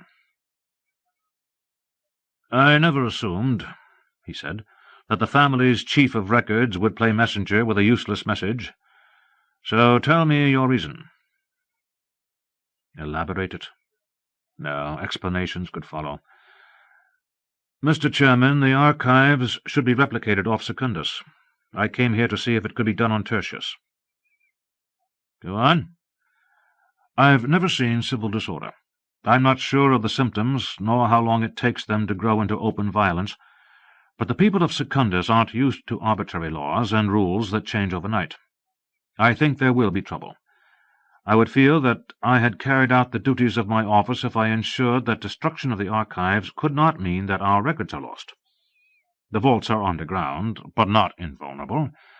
I have figured out 11 ways that some or all of the archives could be destroyed. If there are 11 ways, then there is a 12th and a 13th, and so on. Have you discussed this with anyone? No. I added more quietly, I didn't want to put ideas into anyone's head. Sound. Sometimes the best one can do about a weak point is not to call attention to it. It seemed so to me, sir, I added. But when I started worrying, I started trying to do something to protect the records. I instituted a policy of making dead storage duplicates of all processed data at the point they enter the archives. I had in mind copying the entire archives, then shipping them somewhere, but I had no funding, or enough money of my own, to pay for the memory cubes. They should be Welton fine-grains, or they would be too bulky to ship. When did you start copying new accessions? Shortly after the trustees' meeting. I had expected Susan Barstow to be elected. When Arabelle thought Hedrick got it, but it disturbed me. Because of an incident years back when we were both on campus, I thought about resigning, but I had started work on your memoirs. Justin, I think you kidded yourself about your reason for staying. You suspected that Arabelle might make an ad interim appointment other than your deputy. That's possible, sir. But irrelevant. You used Welton's for this copying? Oh, yes, I could squeeze funds for that much. Where are they? Still in the homing pigeon? I suppose I looked startled. The senior said, Come, come, they were important to you. Do you expect me to think that you left them light years away? Mr. Chairman, the cubes are in my baggage, still in Colony Leader Weatherall's office. Pallas Athene? Back of the visitor's couch, Mr. Chairman. The colony leader told me to remind him to fetch home Mr. Foote's luggage. Perhaps we can do better. Chief Archivist, if you will permit Pallas Athene to have the code to your bags, she has extensionals in Ira's office to copy those cubes at once. Then you can quit worrying. Pallas Athene already has the archives in her up to the day I let Arabelle have the gavel back. I know my face showed it. The senior chuckled and said, Why and how? Why, because you aren't the only one who feels that the family's records should be safeguarded. How? We stole them, son, we stole them. I had control of the executive computer and used it to copy the whole works. Genealogies, history, minutes of the family's meetings, everything. With an override program to keep your boss computer from knowing what I was doing. Right under your nose, Chief Archivist. But I kept it from you for your protection. I did not want Arabelle to get wind of it and quiz you. It would have given her ideas, and she had too many already. The only problem was to scrounge enough Welton cubes. But you are sitting on them right now, about 20 meters under your arse, and when Pallas Athene reads the ones in your luggage, the duplicate archives will be complete to the date you left Secundus. Feel better? I sighed. Much better, Mr. Chairman. I can stay with a clear conscience. I now feel free to resign. Don't. Sir? Stay here, yes, but don't resign. Your deputy is carrying on, and you trust her. Arabelle can't legally put in her own boy by ad interim appointment unless you do resign, since your appointment comes from the trustees. Not that legality would bother her. But again, let's not put ideas into her head. How many trustees on Secundus? On Secundus, sir? Or resident on Secundus? Don't quibble, son. Mr. Chairman, I am not quibbling. There are 282 senior trustees. Of that number, 195 are resident on Secundus, the other 87 representing Howards on other planets. I put it as I did because it requires a two-thirds majority to pass a policy motion, two-thirds of a quorum at a decennial meeting, or two-thirds of the total number, or 188 at an emergency meeting, unless every trustee everywhere has been notified, which can take years. I mention this because, were you to call an emergency meeting, it might be impossible to muster 188 votes necessary to recall Madam Chairman Pro Tem. The senior blinked at me. Mr. Archivist, what in Ned gave you the notion that I would call a trustees' meeting, or would attempt to recall our dear sister Arabelle? Your question seemed to be leading toward that, sir, and I remember an occasion on which you took back the gavel. Entirely different. My motives then were selfish. The old biddy was about to spoil my plans by grabbing Ira. The circumstances were quite different, meaning I could get away with it, which I can't today. Son, despite what the records show, Arabelle didn't give up that gavel willingly. I grabbed it from her. Then the short time it took us to finish up and leave, I kept her prisoner." "Really, Mr. Chairman? She doesn't seem to harbour resentment. She speaks of you in the highest terms." The senior grinned, his lazy, cynical grin. "That's because we're both pragmatists. I was careful to save her face and made sure she knew it, and now she has nothing to gain by running me down, and something to lose because I have acquired a semi-sacred status. Her status depends in part on mine, and she knows it. Just the same, well, if I ever find myself on the same planet with her, unlikely, I'm no fool, I shall be very careful going through doors and such. I'll tell you how it worked, and you'll see why I can't do it twice. Once Ira handed her the gavel, he moved out of the palace, proper. But until we left, I continued to live in the penthouse on top of the palace, also proper. The palace is my official residence. Because I was still there, Minerva was still hooked in. In consequence, she was able to warn me when Arabelle's busies grabbed Ira. I came out of a sound sleep and grabbed the gavel." Lazarus frowned. "A planet-wide executive computer is a menace, Justin. When it was Minerva with Ira giving orders, it worked fine. But see what I did with it and extrapolate what someone else might do with one. Arabelle, for instance? Tina, give Justin a sample of Arabelle's voice." "Yes, Mr. Chairman." "Chief Archivist Foote, this is the Chairwoman pro tem. I have the honour to announce that I have been able to persuade our distinguished ancestor, Lazarus Long, permanent chairman of the Howard families, to assume for us the titular leadership of the families during the regrettably short period remaining until he again embarks for a new world. Please give this announcement full distribution among your subordinates. I will continue to handle routine details, but the chairman wants you to feel free to consult him at any time. Speaking for the trustees and for the chairman, this is Arabelle Fortedrick, chairwoman pro tempore of the Howard families." "Why, that's exactly what she said to me." "Yep, Minerva did a good job. She got just the right pomposity into the phrasing, as well as getting Arabelle's voice down pat. Even to that sniff she uses for punctuation." "That wasn't Arabelle. I had no slightest suspicion." "Justin, when that message went to you, and one like it to everyone important enough to read it, Arabelle was in the biggest, fanciest apartment in the palace, and very annoyed that doors wouldn't open and transport wouldn't come and none of the communication arrangements would work, except when I wanted to talk to her. Shucks, I didn't even let her have a cup of coffee until she got her feathers down and conceded that I was chairman and running things. After that, we got along pretty well, even became somewhat chummy.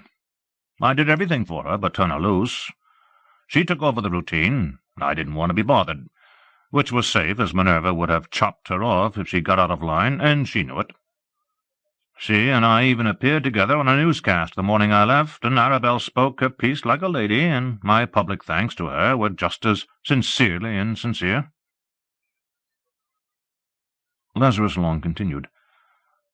"But now she has the executive computer, and if I went back, I'd throw my hat in first. No, Justin, I was not asking about the trustees on Secundus with any intention of calling a meeting. Instead, I was thinking that any 20 trustees can call an emergency meeting and hoping that they would see it as you do, futile, and not try. She might grab them and ship them to Felicity. Or if she has the nerve, I think she has, she might let them hold their meeting, then if it went against her, ship all the trustees who show up off to Felicity. But I guarantee she won't quit without a fight. I caught her with her pants down. She won't be caught twice." "Then it means a bloodbath."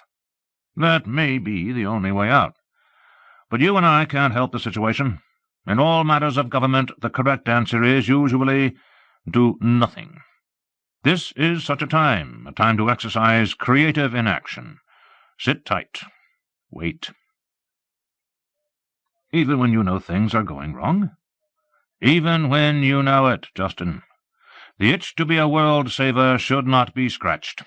It really does any good and can drastically shorten your life. I see 3 major possibilities. Arabelle may be assassinated. The trustees will then elect another chairman pro tem, hopefully one with sense, or she may last till the next 10-year meeting, whereupon the trustees may exercise some sense. Or she may get smart, not expose herself to assassination, while consolidating her power so strongly that it will take a revolution to get rid of her. I regard the last as least likely. Assassination as the most likely, and none of it our business here on Tertius. There are 1 billion people on Secundus. Let them handle it. You and I have saved the archives, and that's good. The families maintain their continuity. In a few years we'll import equipment for you, or your successor, to set up the sort of computerized deal you have on Secundus. Athene can keep data in storage until we're set up. Meanwhile, I'll let a message echo around the inhabited planets that the archives are here, too. I'll also announce that this is an alternate family seat where the trustees are welcome to meet. The computer said, "Mr. Chairman, Mr. Jones has asked if I know when you will be ready for lunch." "Please tell him we will be there in a moment. No hurry on any of this, Justin. If you're patient, problems tend to solve themselves, and patient is all one can be when it takes years to pass a message around even among the more thickly settled planets. So, wait 100 years. One private message for you. You're one of us now? A member of this family and a father to our kids?" "Yes, I want to be." "You want it formal?" "All right, here's a short one, binding. And later you can have any ritual you want. Justin, are you our brother? Till the stars grow old and our sun grows cold. Will you fight for us, lie for us, love us, and let us love you?" "I will." "That does it. Athene has her own record. Open record, Athene." "Recorded, Lazarus. Welcome to the family, Justin." "Thank you, Athene." "The private message is thus, Justin. Tamara asked me to tell you, if you married us, that she is going to ask Ishtar to cancel her immunity to impregnation. She did not say that this was exclusively for you. On the contrary, she told me that she hopes to have children by each of us as quickly as possible. Then she would at least feel fully in the family. Nevertheless, I am certain that her decision was triggered by your arrival. So the rest of us will hang back and cheer while you plant the first one. Our Tammy will like that." My eyes suddenly filled with tears, but I kept my voice steady. "Lazarus, I don't think that's what Tamara wants. I think she just wants to be fully a member of the family. And so do I." "Well, perhaps so. In any case, Ishtar keeps the genetic answers to herself. Maybe we'll line up all the gals and see what a new rooster can do. End of restricted conference, Tina." "A sure thing, buddy boy. And 100 years from now you can line up all the men for me. Betcha I can whip 'em." "You probably can, dear." Variations on a Theme 16. Eros. Minerva said, "Lazarus, will you walk with me, outside?" "I will if you'll smile." She smiled briefly. "None of us feels much like smiling today, but I'll try." "Confound it, dear, you know I won't be gone any time to speak of by this framework. Just like the calibrating hop the twins and I made." "Yes, dear. Shall we go?" He patted her little skirt. "Thought so. Where's your gun?" "Must I wear it? When you are with me, I will wear it without fail, while you are gone." "Well, bad precedent. All right." They paused in the foyer. Minerva said, "Athene, dear, please tell Tamara I'll be back in time to help with dinner." "Sure thing, sis. Hold it. Tammy girl says she doesn't need help, so don't hurry." "Thanks, sister, and thank Tammy for me." They left the house, started up a gentle hill. Presently she said, "Tomorrow." "Tomorrow," Lazarus repeated. "But don't make it sound like a dirge. I've told you all that while this trip will be 10 T-years elapsed time for me, it will be at most a few weeks for you at home, and even less for the twins. What is there to get solemn over?" Instead of answering, she said, "How long will I live?" "Huh? Minerva, what sort of question is that? Not too long if you neglect ordinary precautions, such as going armed and staying alert. If you mean your life expectancy, well, if the geneticists know what they are talking about, you have exactly the expectancy I was born with, and it doesn't matter that I'm a freak. I pass it on to you. But even if they are mistaken about that gene complex in the 12th chromosome pair, there is no possible doubt that you are a Howard in every gene. So you're good for a couple of centuries without trying. But with a willingness to undergo a rejuve every time you reach menopause, I couldn't guess how long you will last. They learn more about it every year. As long as you want to live, probably. How long is that?" "I don't know, Lazarus." "Then what's eating you, dear? Sorry you gave up being a computer for vulnerable flesh and blood?" "Oh, no." Then she added, "But sometimes it hurts." "Yes, sometimes it does." "Lazarus, if you are certain you are coming back, why did you reorient Dora so that her affection is fixed on Laurie and Lazy rather than on you?" "Is that all that's troubling you? A routine precaution, that's all. Why did Ira make a new will when we set up our family? Why do we all have wills emplaced in Tina? My sisters will own the Dora presently, no matter what. They already run it. If anything did happen to me... Do you remember something you said years ago? You told Ira that you would self-destroy rather than serve another master." "Is it likely that I would fail to carry over such a memory? That day led to this, by inevitable concatenation. Lazarus, I left behind much of my memories, but I traced and retraced in this Minerva every conversation that Minerva ever shared with you, every word." "Then you know why I won't risk hurting a computer who thinks she's a little girl, and why I don't dare risk an emotional malfunction in a piloting computer elsewhere out between the stars, when my sisters' lives depend on that computer. Minerva, I would have bonded Dora to Laurie and Lazy just on Dora's account.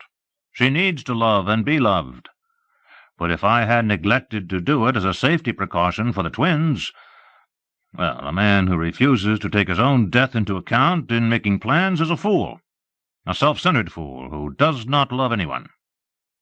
"You are not that, Lazarus. You have never been that." "Oh, yes, I have. It took me endless years to learn." Again she let time pass before she spoke. "Lazarus, I have often wondered about Yita."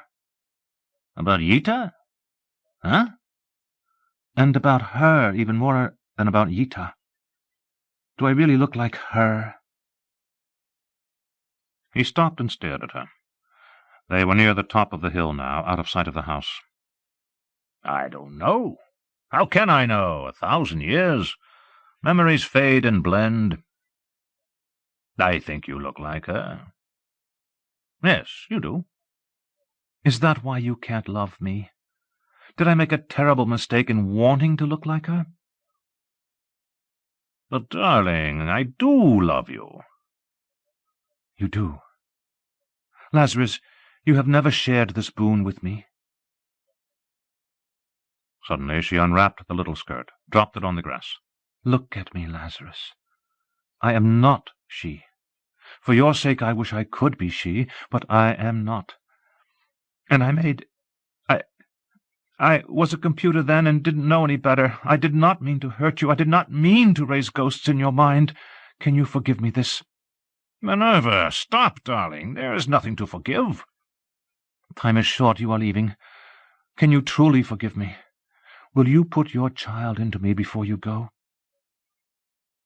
Her eyes were welling tears, but she stared at him steadily. "I want your child, Lazarus. I will not ask twice. But I could not let you leave without asking. In my ignorance I made myself look like her, because you loved her. But you could close your eyes." "Beloved..." "Yes, Lazarus." "Does Ira close his eyes? Refuse to see you?" "No." "Does Justin? Or Galahad?" If you can stand my homely face, I surely can stand your lovely one. And with any luck, she'll look more like you than me. Let's go back to the house." Her face lit up. "What's wrong with this little stand of trees?" Yes. Now, Variations on a Theme 17. Narcissus. "Let's run over it again, girls," said Lazarus. "Both the time markers and the rendezvous landmarks. Dora, can you see the globe?" "I can, if you'll keep your hands out of the way, old buddy boy." "Sorry, dear. Call me Lazarus. I'm not your brother." "When Lazy and Laurie made me their adopted sister, you got in free. Logical? Logical. Don't fight it, buddy. You like it." "Okay, I like it, Sister Dora," agreed Lazarus. "Now shut up and let me talk." "Aye, aye, Commodore," the potted computer answered. "But I've got it all on Tell Me 3 times. Not that I need those clumsy time markers. I'm calibrated, buddy, calibrated." "Dora, assume that something happens to that calibration." "Can't. One bank goes out of whack. I fall back on Tell Me twice while I wipe that bank and restore it." "So? You've been euphoric ever since the twins adopted you. I taught you to be a pessimist, Dora. A pilot who is not a pessimist isn't worth a hoot." "I'm sorry, Commodore. I'll shut up." "Speak up if you have anything to say, but not to disparage safety precautions. It's my own precious skin I'm trying to protect, Dora, so please help me. I can think of a dozen ways your gizzards could be damaged, either by error or by natural catastrophe, and so can you, but there is no point in worrying. But there is point in trying to anticipate what can be done about it. Take a case in which you are working perfectly, but the twins can't use you. By schedule, after you drop me, you all go back to base time framework and to New Rome, and the twins inquire for delay mail at the archives. Who knows? There may be some waiting there right now." "Brother," put in Lorelei, "now doesn't mean anything. We've been in irrelevant phase ever since we lifted off." "Don't quibble, dear. The now I mean is 2072 diaspora, or 4291 Gregorian, your adulthood year. If it is." "Laz, did you hear that?" "You asked for it, Lor. Pipe down and let Brother talk." "The trouble is with the words themselves, Lorelei. You gals, you 3 gals, might spend part of the reach to Earth in inventing new language and appropriate syntax for space-time travel. But this imaginary case, you ground on Secundus, go to the archives, and ask if any delay mail has been unsealed that has your name on it, or Justin's or Ira's, or even addressed to me as Lazarus Long, or as Woodrow Wilson Smith. I may try several ways, as I'll be attempting it from a now some centuries before delay mail became a routine way to preserve papers. So you pick up whatever there is and go back to the Dora, and find her lock sealed and a sheriff guarding it. Confiscated." "What?" "Dora, please don't yell in my ear. This is a hypothetical case." "That sheriff had better be able to shoot straight," Lapis Lazuli said grimly. Her brother answered, "Lazy, you've heard me say 9,019 times that we do not carry weapons to give us Dutch courage. If a gun makes you feel 3 meters tall and invulnerable, you had better go unarmed and let your sister do any shooting that's necessary. Now tell me why you don't shoot at the sheriff." "Yes," said Dora. "I want to be rescued." "Quiet, Dora." "Laz?" We don't shoot cops, ever." "Not quite. We don't shoot cops if there is any way to avoid it. Safer to kiss a rattlesnake. In 2,000 years and some, I've always found a way to avoid it, although I did shoot kinda close to one once to divert his attention. Unique circumstances. But in this hypothetical case, shooting one cop is worse than useless. The chairman pro tem has confiscated your ship." "Help," Dora whispered. "Why, Madame Barstow would never do anything that nasty." "I didn't say it was Susan Barstow. But Arabelle, had she lasted, would have enjoyed pulling that sort of stunt on the Longs. Let's say Susan has dropped dead and the new CPT is as bad as Arabelle. No ship and no assets. What do you do? Remember, I'm depending on you, or I'm stuck back in the Dark Ages. What do you do?" "When in danger or doubt, run in circles, scream and shout," recited Dora. "Oh, stop it, Dora," said Lapis Lazuli. "We don't panic, that's certain. We have 10 years in which to figure out a—" "Hey, wait a moment, I'm using the wrong framework. We could take 100 years if necessary, or longer." 100 years is plenty," said Lorelei. "In less time than that we can steal another ship." "Think big," advised Lazarus. "Steal the Pleiades. Far better not to steal anything, Lore." "You stole a starship once." "Because there was no time to do anything else. But with plenty of time at your disposal, it's better to be reasonably honest, not break rules you can get caught breaking. Money is the universal weapon. To acquire it merely takes time and ingenuity, and sometimes work. Raise enough money, and you might be able to buy the Dora back. If that's impossible, with much less money you could get to Tertius, where Ira and the family could find some way to lay hands on a starship. Then you could program it with the stuff Dora left and Athene, and come get me." "Isn't anybody going to come rescue me?" "Dora, dear, this hasn't happened, and it's extremely unlikely to happen. But if it did, and the twins weren't able to rescue you, say that your new owner has you halfway across the galaxy—" "I'll crash him the first time he tries to land." "Donna, stop being a nitwit. If we ever did lose you, most unlikely, and the twins could not rescue you, but could rescue me, then if you've taken care of yourself, no crash landing or any other foolishness, we'll find you, we'll get you back, all three of us. No matter how many years it takes. Laz, Laurie?" "You bet. One for all for one. And it's not just us four, Dora. It's the whole family. All the adults, all 9 kids. Might be more by then. And Athene.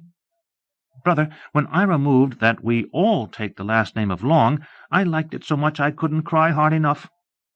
Sis, you're Dora Long, and the Longs don't let each other down." "I feel better," the computer admitted, with a sniffle. "You never had anything to feel bad about, Dora," Lazarus continued. "You started this by insisting that my precautions were unnecessary. So I dreamed up a situation in which they would be necessary, especially so if the twins could not get at the programs you left with Athene, in which case they might have to fall back on time markers and recalibrate. So I had 'em stuck on another planet and flat broke. So the first problem is to lay hands on money. Think you could do it, girls? In 100 years? Without being caught in something that would put you in still more of a jam?" The twins glanced at each other. "Lore?" "Of course, Laz. Brother, that's when we open our hook shop over a pool hall, or somewhere."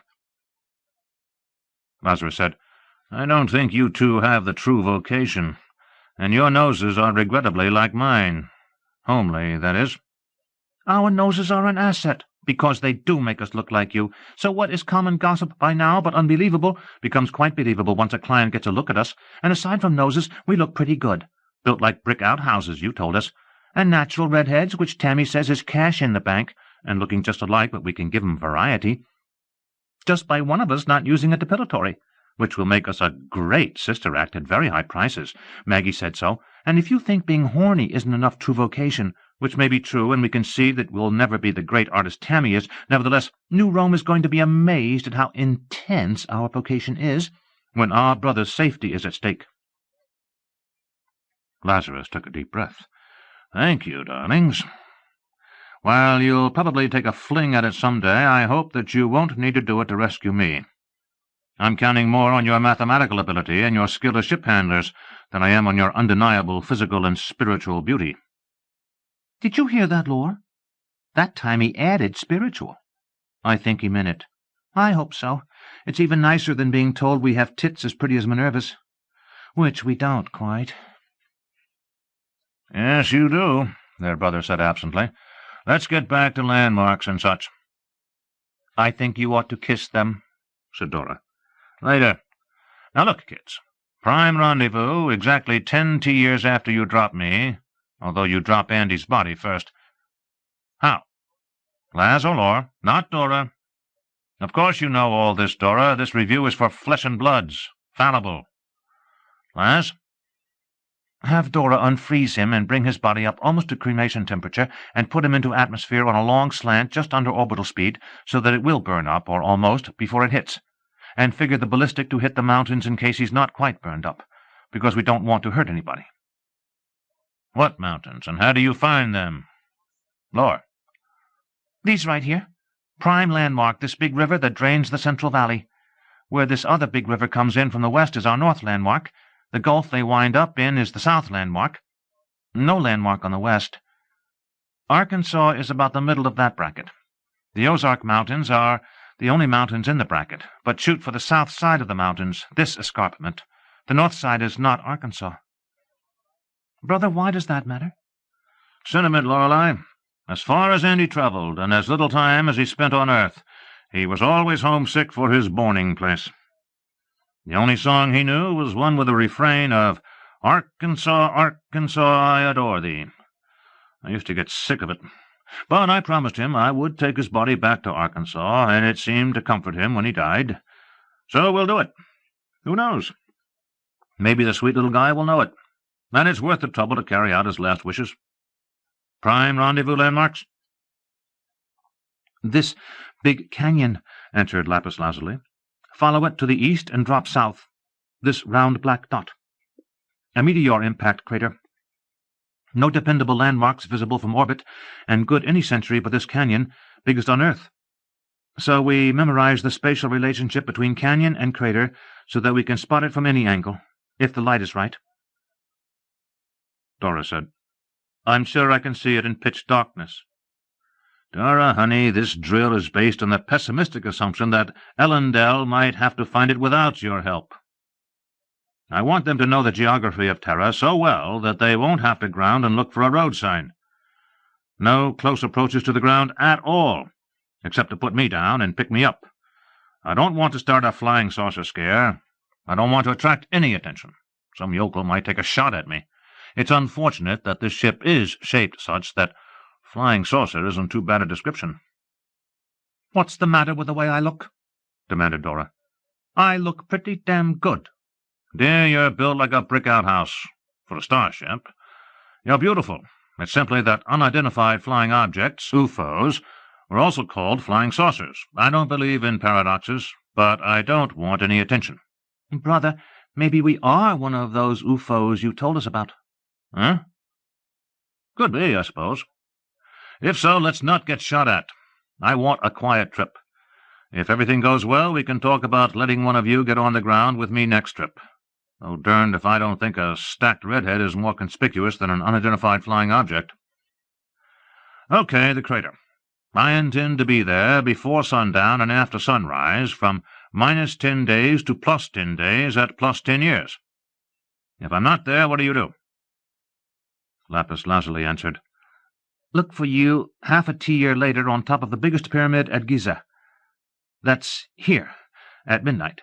Only this time we scan for you -30 days through +30, because you want certain when you can get there and may be able to manage it only once. Bribes and things. Brother, do we go out half a light year and re-enter the time axis, or stay in orbit and wait?" "That's up to you. I won't use the Egyptian rendezvous unless I've pulled some goof that makes it unhealthy for me to meet you in Arizona. If I miss both dates, what do you do? Laurie?" "Look for you again, both places, at 11 years and 11.5 years. "Then what?" Lorelei glanced at her sister.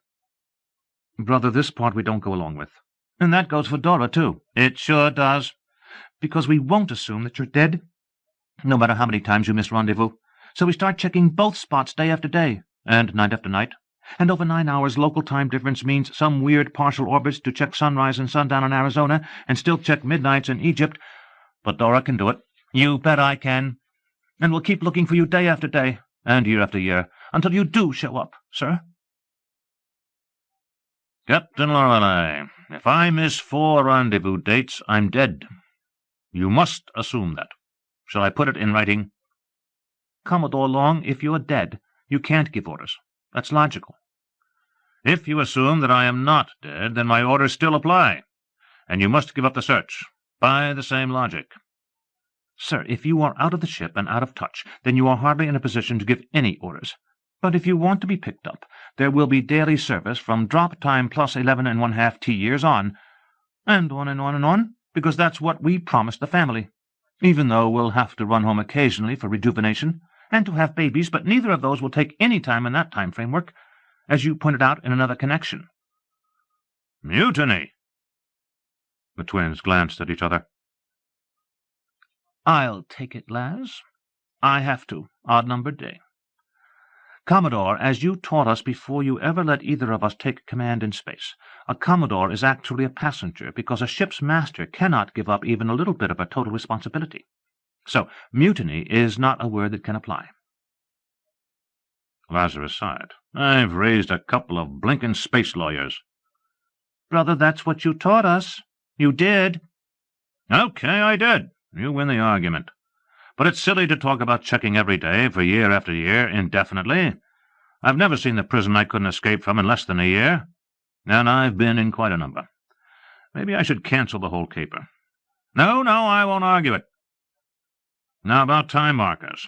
If something forces you to recalibrate, simple enough to ground and find out the exact Gregorian date. But that's exactly what I don't want you to do, because neither of you has any experience in coping with strange cultures, and you would get in trouble and I wouldn't be around to get you out." "Brother, do you think we are that stupid?" "No, Laz, I do not think you are stupid. You each have exactly the brain potential I started with, and I'm not stupid, or I would not have lived so long. Furthermore, you each have enormously better educations than I had at your age. But, darlings, these are the dark ages we're talking about.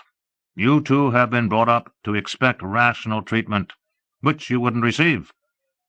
I don't dare let you put foot to ground in that era, even with me at your side, until after I have coached you endlessly in how to be consistently irrational in what you do and say. Truly."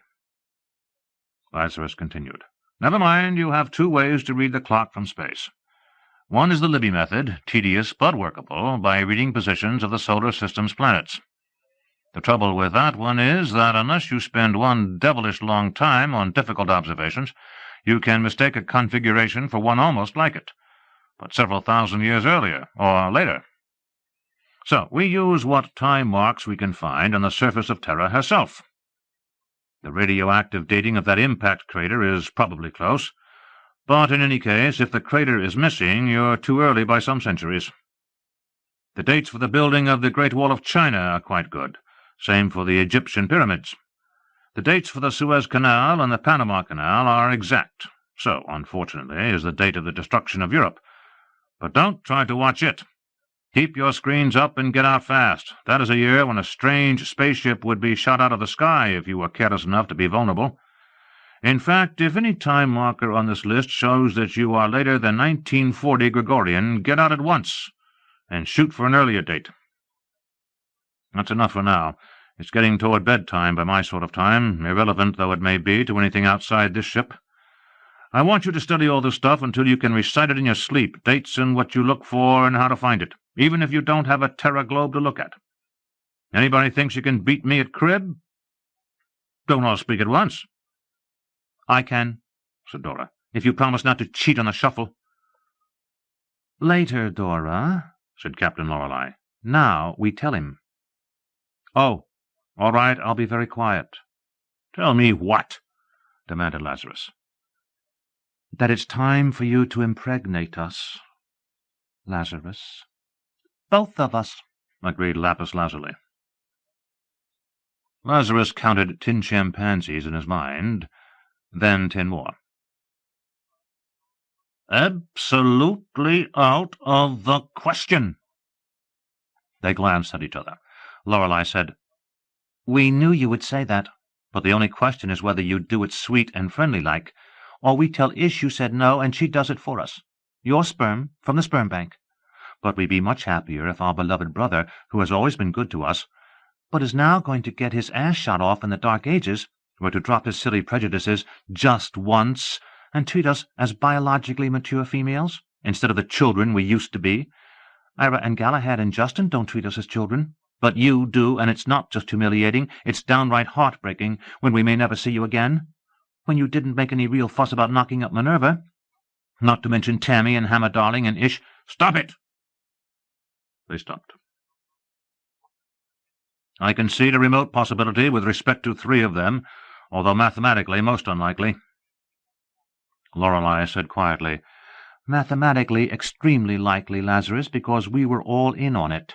Justin and Ira and Galahad hung back at the right times, just the way they ensured that Minerva's first baby was Ira's and Tammy's first was Justin's.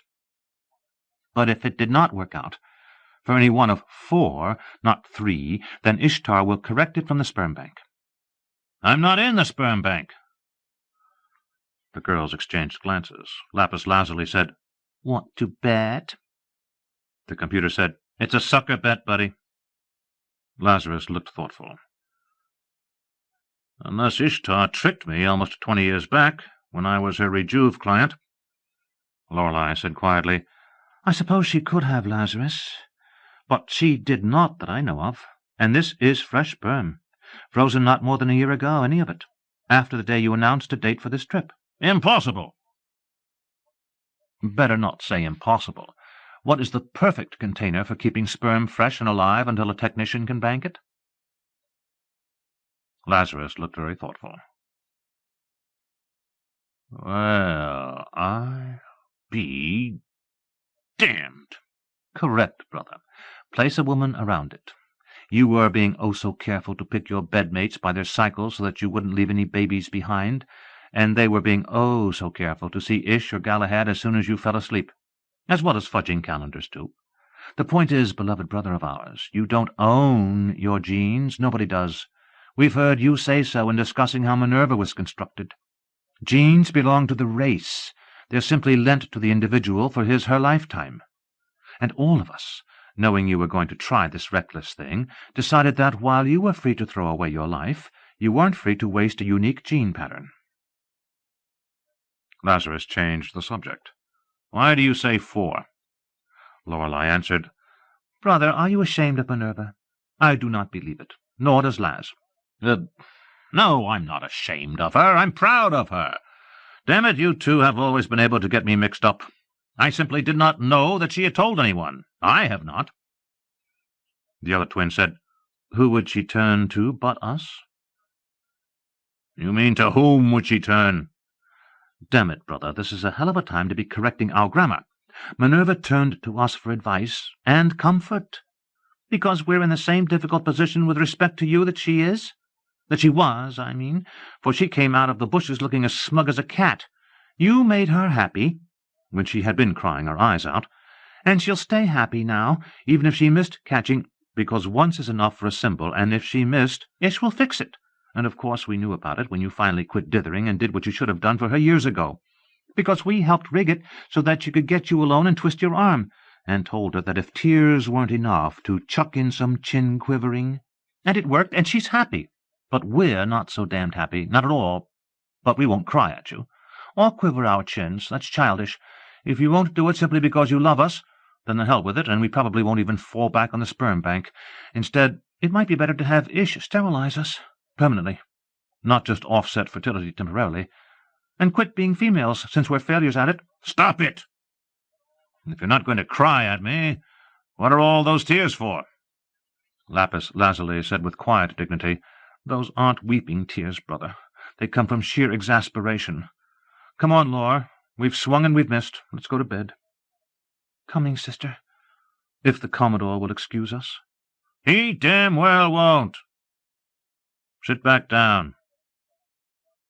Girls, can we talk about this quietly without you two whipsawing me?" The 2 young women sat back down. Captain Lorelei glanced at her sister and said, "Laz agrees that I will speak for us both. No whipsawing." Lazarus said thoughtfully, "Do you two run your brains in tandem or in parallel?" "We do not think that is relevant to the discussion." "Just scientific interest. If you could teach me how to do it, we 3 might make quite a team." "That can be only conjectural, Lazarus, since you reject us." "Damn it, girls, I have not rejected you. I will never reject you." They said nothing. He went on uncomfortably. "There are 2 aspects to this. One is genetic. The other is emotional. Genetic, we 3 are a weird case, male and female, yet quasi-identicals. More than quasi, 45/46 to be exact, which makes the probability of bad reinforcement far greater than it is for ordinary siblings. But besides that, we are Howards only by courtesy, as our genes have not undergone some 24 centuries of systematic culling. I am so close to the head of the column that there was no culling at all. My 4 grandparents were among the first selectees, so when I was born in Gregorian 1912, I had behind me no inbreeding, no culling out, no cleaning of the gene pool. And you, dears, are in the same predicament, as even that 46th chromosome comes from me, since it replicates my 45th. Yet you two seem willing to accept this high risk of reinforcement. He paused. There was no comment. He shrugged and went on. The emotional objection comes only from me. You two don't seem to have it. Reasonable, I suppose, since the concept it is based on, from the Old Testament, has been replaced by the concept of following the advice of family's geneticists. I'm not arguing with the wisdom of that. I agree with it, since they say no to a couple of unrelated strangers just as readily as to siblings if the gene charts give no as the answer. But I was talking about feelings, not science. I don't suppose any but scholars read the Old Testament any more, but the culture I was brought up in was soaked in its attitudes. Bible Belt, you've heard me call it that. Girls, it is hard to shake off any taboos a child is indoctrinated with in his earliest years, even if he learns later that they are nonsense. I tried to do better with you two. I've had time enough to sort out my taboos and my prejudices from what I really know, and I tried very hard not to inflict on you two any of the irrational nonsense that was fed to me under the pretext of educating me. Apparently I succeeded, or we would never have reached this impasse. But there it is. You two are modern young women. But, though we share the same genes, I am an old savage from a very murky time. He sighed. I'm sorry. Lorelei looked at her sister. They both stood up. Sir, may we be excused? Huh? No rebuttal? Sir, an emotional argument permits no refutation. As for the rest, why should we weary you with arguments when your mind is made up? Well, perhaps you're right. But you listened courteously to me. I want to pay you the same respect. It is not necessary, sir. Her eyes and those of her sister were welling with tears. They ignored them. We are sure of your respect, and, in your way, of your love. May we go? Before Lazarus could answer, the computer spoke up. Hey, I want a piece of this. Dora, Lorelei rebuked. Don't give me that, Lore. I'm not going to stay politely quiet while my family make fools of themselves. Buddy boy, Lore didn't tell you about the whammy they considered pulling on you, and that I still can, and will. Dora, we don't want that sort of help. Laz and I agreed on that. So you did, but you didn't ask me to vote on it, and I'm no lady and never was. Buddy, old boy, you know it makes no difference to me who does what to whom. I couldn't care less, except that it's so funny to hear him squeal and grunt.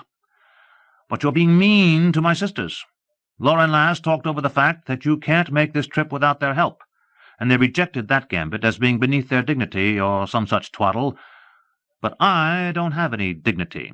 Without my help, nobody makes a time trip. Shucks, if I go on strike, you can't even get back to Tertius. Now can you? Lazarus looked wryly surprised, then grinned. Mutiny again. Dorable, I concede your point. You can keep us out here, wherever here is, until we starve. I suspected centuries back that a flesh and blood might some day find himself in just such a helpless position. But, dear, I won't let your threats affect my decision. You can keep me from time-tripping, but I doubt if you will let Laura and Laz starve. You'll take them home. Oh, hell. Pappy, you're being mean again. You're a real whirling son of a bitch, do you know it? Guilty on both counts, Dora, Lazarus admitted. And Laura and Laz are being stupidly bullheaded. Laura, he politely offered you a chance to speak your piece, and you turned him down, stubborn bitch. Dora, behave yourself. What for? When you three don't, blow your noses and sit down and give Buddy the straight tell. He's entitled to it. Perhaps you had better, Lazarus said gently. Sit down, girls, and talk with me. Dora, keep her steady between the hawse-pipes, baby girl, and we'll get her into port yet. Aye, aye, Commodore. But you get those two silly bitches straightened out, huh? I'll try. Who's the spokesman this time, Laz? It doesn't matter, answered Lapis lazuli. I'll talk for us. Don't worry about it, Dora. When she realizes that we are content to accept your decision, she'll stop being difficult. Oh, you think so, do you? Shape up, Laz, or we'll be back in Boondock faster than you can say Libby pseudo-infinities. Please, Dora, let me tell Brother.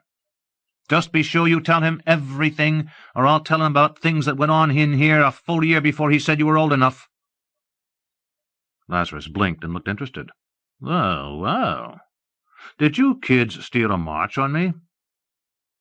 Well, Mama Ishtar told us we were old enough. You were the one being stuffy about it. Stipulated. Some day I must tell you about something that happened to me at an early age in a church belfry. I'm sure we'd like to hear it, Brother, but do you want to hear us now? Yes, Dora and I will keep quiet. Let me say in preface that we are not going to ask Ishtar to thwart your wishes by using the sperm bank. But there are other possibilities to which you can hardly object. Consider how we were born. I could easily bear an implanted clone from my own tissue, and so could Lore, although we might swap clones, for reasons purely sentimental, since we have identical genes. Do you see anything wrong with that? Genetically or emotionally? Or otherwise? No. Unusual, but your business. Just as easy, since Ishtar still has living tissue of yours in vitro, is to clone you. And Lorelei and I would bear identical twins, both of them Lazarus long in every gene, lacking only your long experience. Would you find that offensive? Now, wait a minute. Let me think. Let me add that we regard this as a last resort, if you are dead, if you don't come back. Don't start sniffling again. If I'm dead, I don't have much vote in it, do I? No, because if we did not do it, then Ishtar would plant your clone in one of the others, or in herself with Galahad's help. But if Lorelei Lee and I do it, we would much rather do it with your blessing. Stipulated that I'm dead. Well, okay, it's with my blessing. Just one thing. What, Brother? Crack down on the little beast. Or beasts. I was a mean one. You two were handful enough for 6, but I was ornery. If you don't establish who's boss right from the cradle, damn it, I will give you so much grief your lives won't be worth living. We'll try to cope with you, Lazarus, and we have the advantage of knowing what a real whirling son of a bitch you can be. Ouch! Am I bleeding? You led with your chin, Brother.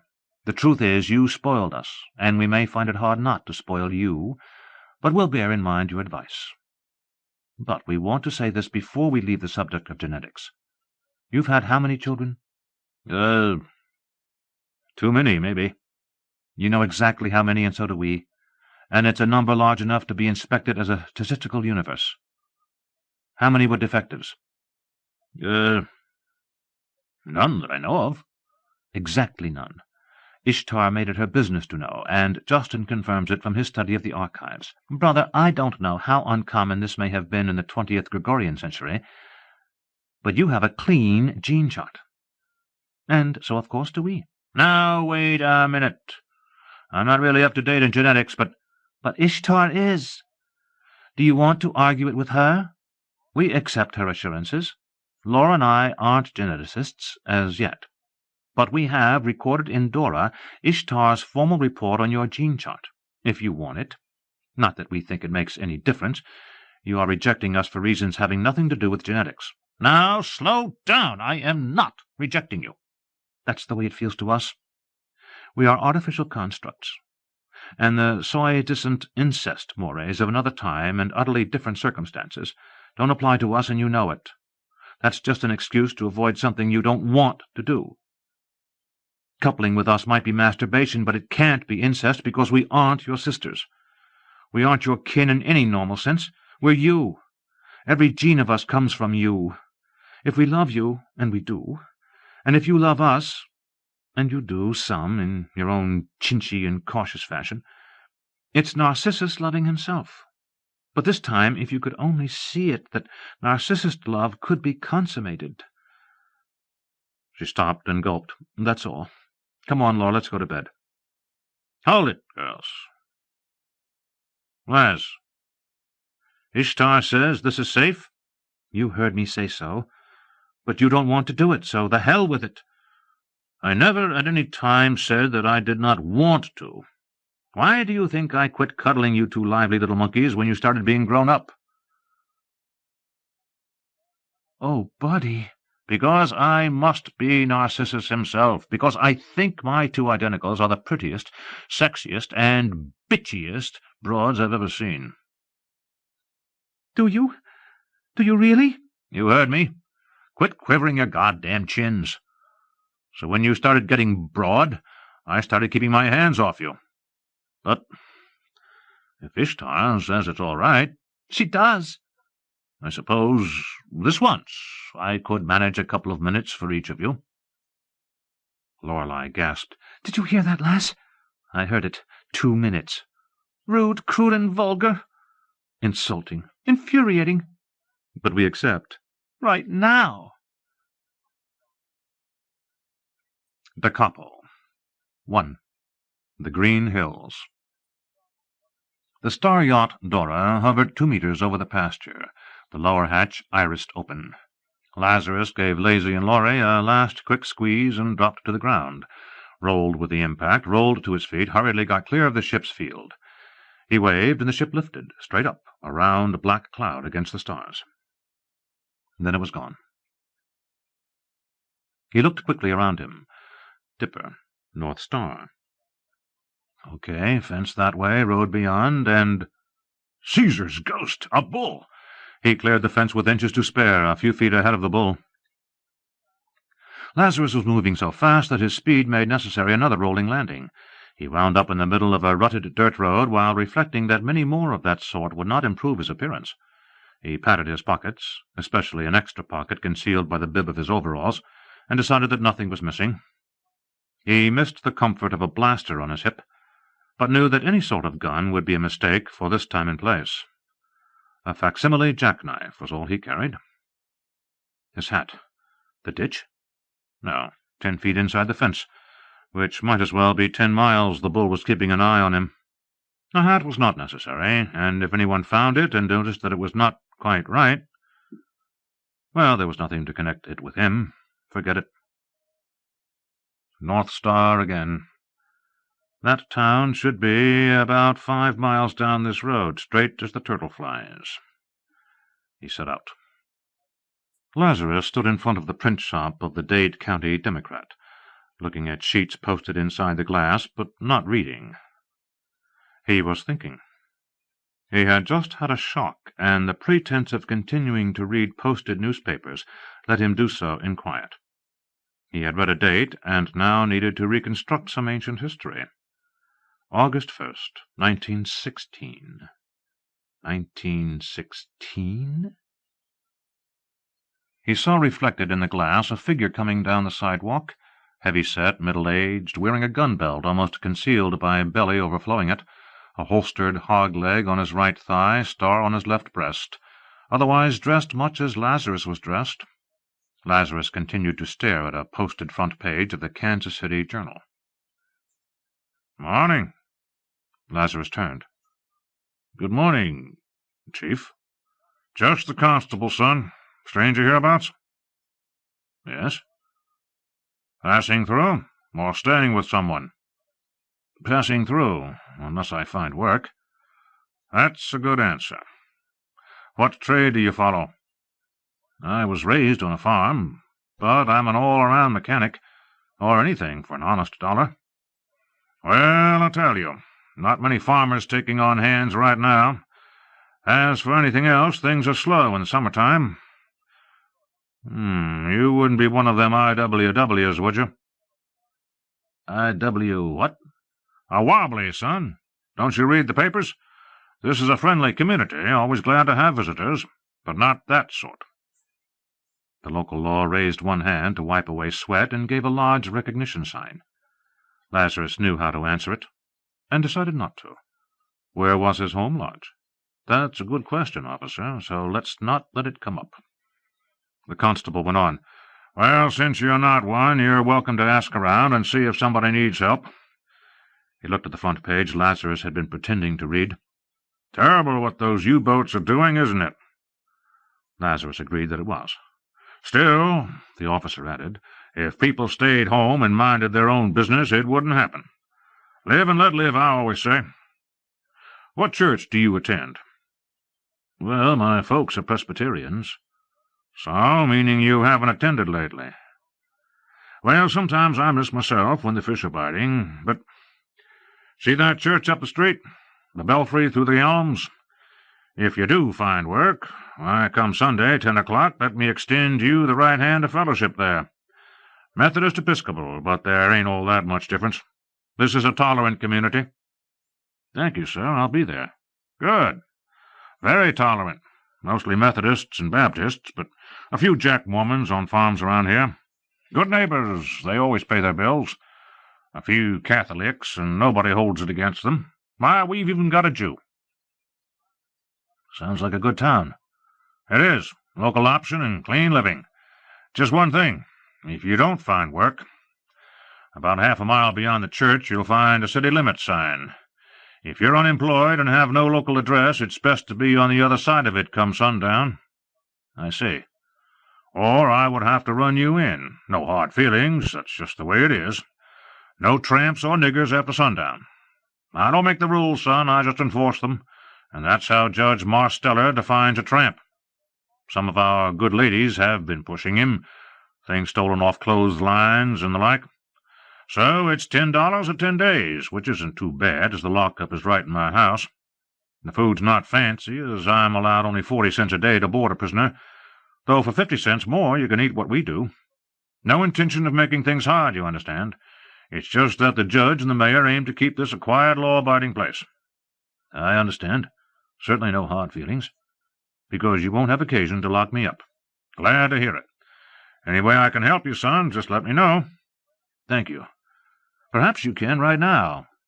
Do you know of an outhouse a stranger might use, or had I better try to hold it until I'm out of town and can find some bushes? The officer smiled.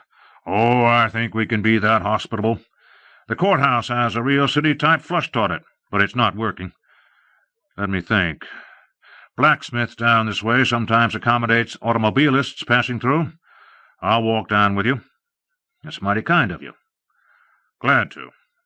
Better tell me your name. Ted Bronson. The blacksmith was trimming a hoof on a young gelding. He looked up. Hi, Deacon. Howdy, Tom. This young friend of mine, Ted Bronson, has a case of Kansas quick-step. Could he use your privy? The blacksmith looked Lazarus over. Help yourself, Ted. Try not to go clear back to the harness section. Thank you, sir. Lazarus followed the path behind the shop, was pleased to find that the privy had a door with no cracks and could be hooked from the inside.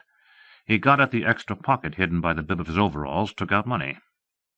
Paper banknotes, convincing in every detail, they were restored replications of originals in the Museum of Ancient History in New Rome. Counterfeit, by definition, but the restorations were so perfect that Lazarus would not hesitate to utter them in any bank. Except for one thing. What dates did they carry? He quickly shuffled the paper money into 2 packs, 1916 and earlier, and post-1916. Then, without hesitating or stopping to count, he shoved the usable banknotes into a pocket, tore a page from the Montgomery Ward catalogue in the cob box, packaged the useless bills so that they would not be spotted as money, dropped the package into the cesspool. Then he got out coins still in that secret pocket, checked their dates. He noted that most of them carried damning mint dates. These followed the paper money. He wasted a full second admiring a proof-perfect replica buffalo nickel, such a pretty thing. He gave sober thought at least 2 seconds to a massive $20 gold piece. Gold was gold. Its value would not be diminished if he melted it down or pounded it into a shapeless lump. But it was a hazard until he could deface it, as the next town clown might not be as friendly as this one. Down it went. He felt light-hearted then. Queer money was a serious offence here, good for a number of years in prisons, unpleasant, and difficult to escape from. But lack of money was a correctable nuisance. Lazarus had considered arriving with no money at all, then had compromised by taking enough for a few days to let him look around, reorient, get used to the customs and the lingo again, before having to scratch for a living. He had never considered trying to fetch enough to last 10 years. Never mind, this was more fun, and good practice for the much harder job of tackling an era he had never known. Elizabethan England, that would be a real challenge. He counted what he had left, $3.87. Not bad. The blacksmith said, "Thought you'd fallen in. Feel better?" "Much better, thanks a lot." "Don't mention it. Deacon Ames says you claim to be a mechanic." "I'm handy with tools." "Ever work in a smithy?" "Yes." "Let me see your hands." Lazarus let his palms be inspected. The blacksmith said, "Steady, fella." Lazarus made no comment. "Or maybe you got those soft hands in the cooler?" "I suppose that could account for it. Thanks again for the use of your facilities." "Wait a jiffy. 30 cents an hour, and you do what I tell you, and I may fire you after the first hour." "Okay." "Know anything about automobiles?" "Some." "See if you can get that Tin Lizzie moving." The smith jerked his head toward the far side of his shop. Lazarus went outside, looked over the Ford runabout he had noted there earlier. Its turtleback had been removed, and a wooden box had been fitted to convert it into a pickup truck. Its wheel spokes showed signs of muddy roads, but it appeared to be in fair condition. He removed the front seat, checked the gasoline with a dipstick he found there. Half a tank. He checked the water, added some from the shop's pump, then opened the hood and inspected the engine. The lead from magneto to coil box was not attached. He reconnected it. He set the handbrake, decided that it was not very firm, so he blocked the wheels. Only then did he switch on ignition, open the throttle, and retard the spark. He cautiously tucked his thumb by his fingers rather than around the crank, then brought the crank up high, pushed and spun it. The motor racketed. The little car shook. He rushed to the driver's side of the car, reached in and advanced the spark 3 notches, and eased the throttle to idle. The smith was watching. "All right, turn it off and come give me some wind on the forge." Neither of them mentioned the disconnected lead. When the smith, Tom Hymans, stopped to eat lunch, Lazarus walked 2 blocks to a grocery store he had passed, bought a quart of grade A raw milk, 5 cents, 3 cents deposit on the bottle, looked at a nickel loaf of bread, then decided to splurge on the big dime loaf. He had had no breakfast. He walked back to the blacksmith shop and greatly enjoyed his lunch while he listened to Mr. Hymans's opinions. He was a progressive Republican, but this time he was going to switch. Mr. Wilson had kept us out of war. "Not that he's done the country any good otherwise. The high cost of living is worse than ever, and besides that he's pro-British. But that fool Hughes would have us in the European war overnight.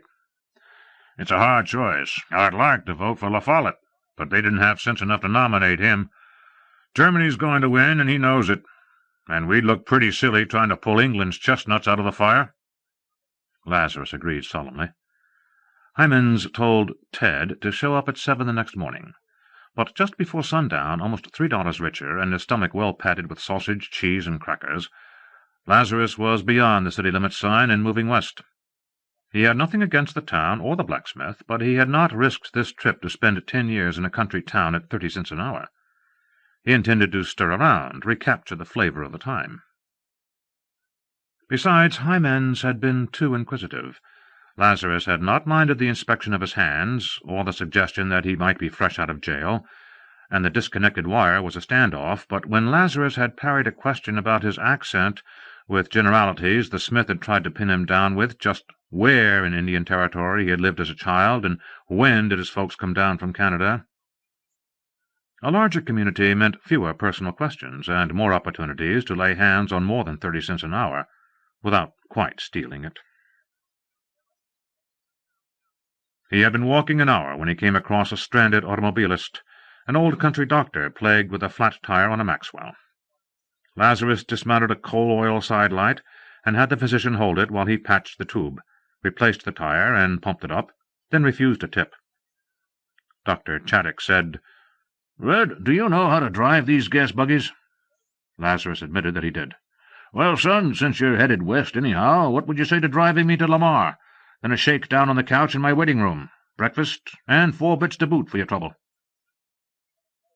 "I say yes to all of it, Doctor, save that there's no need to waste cash on me. I'm not broke."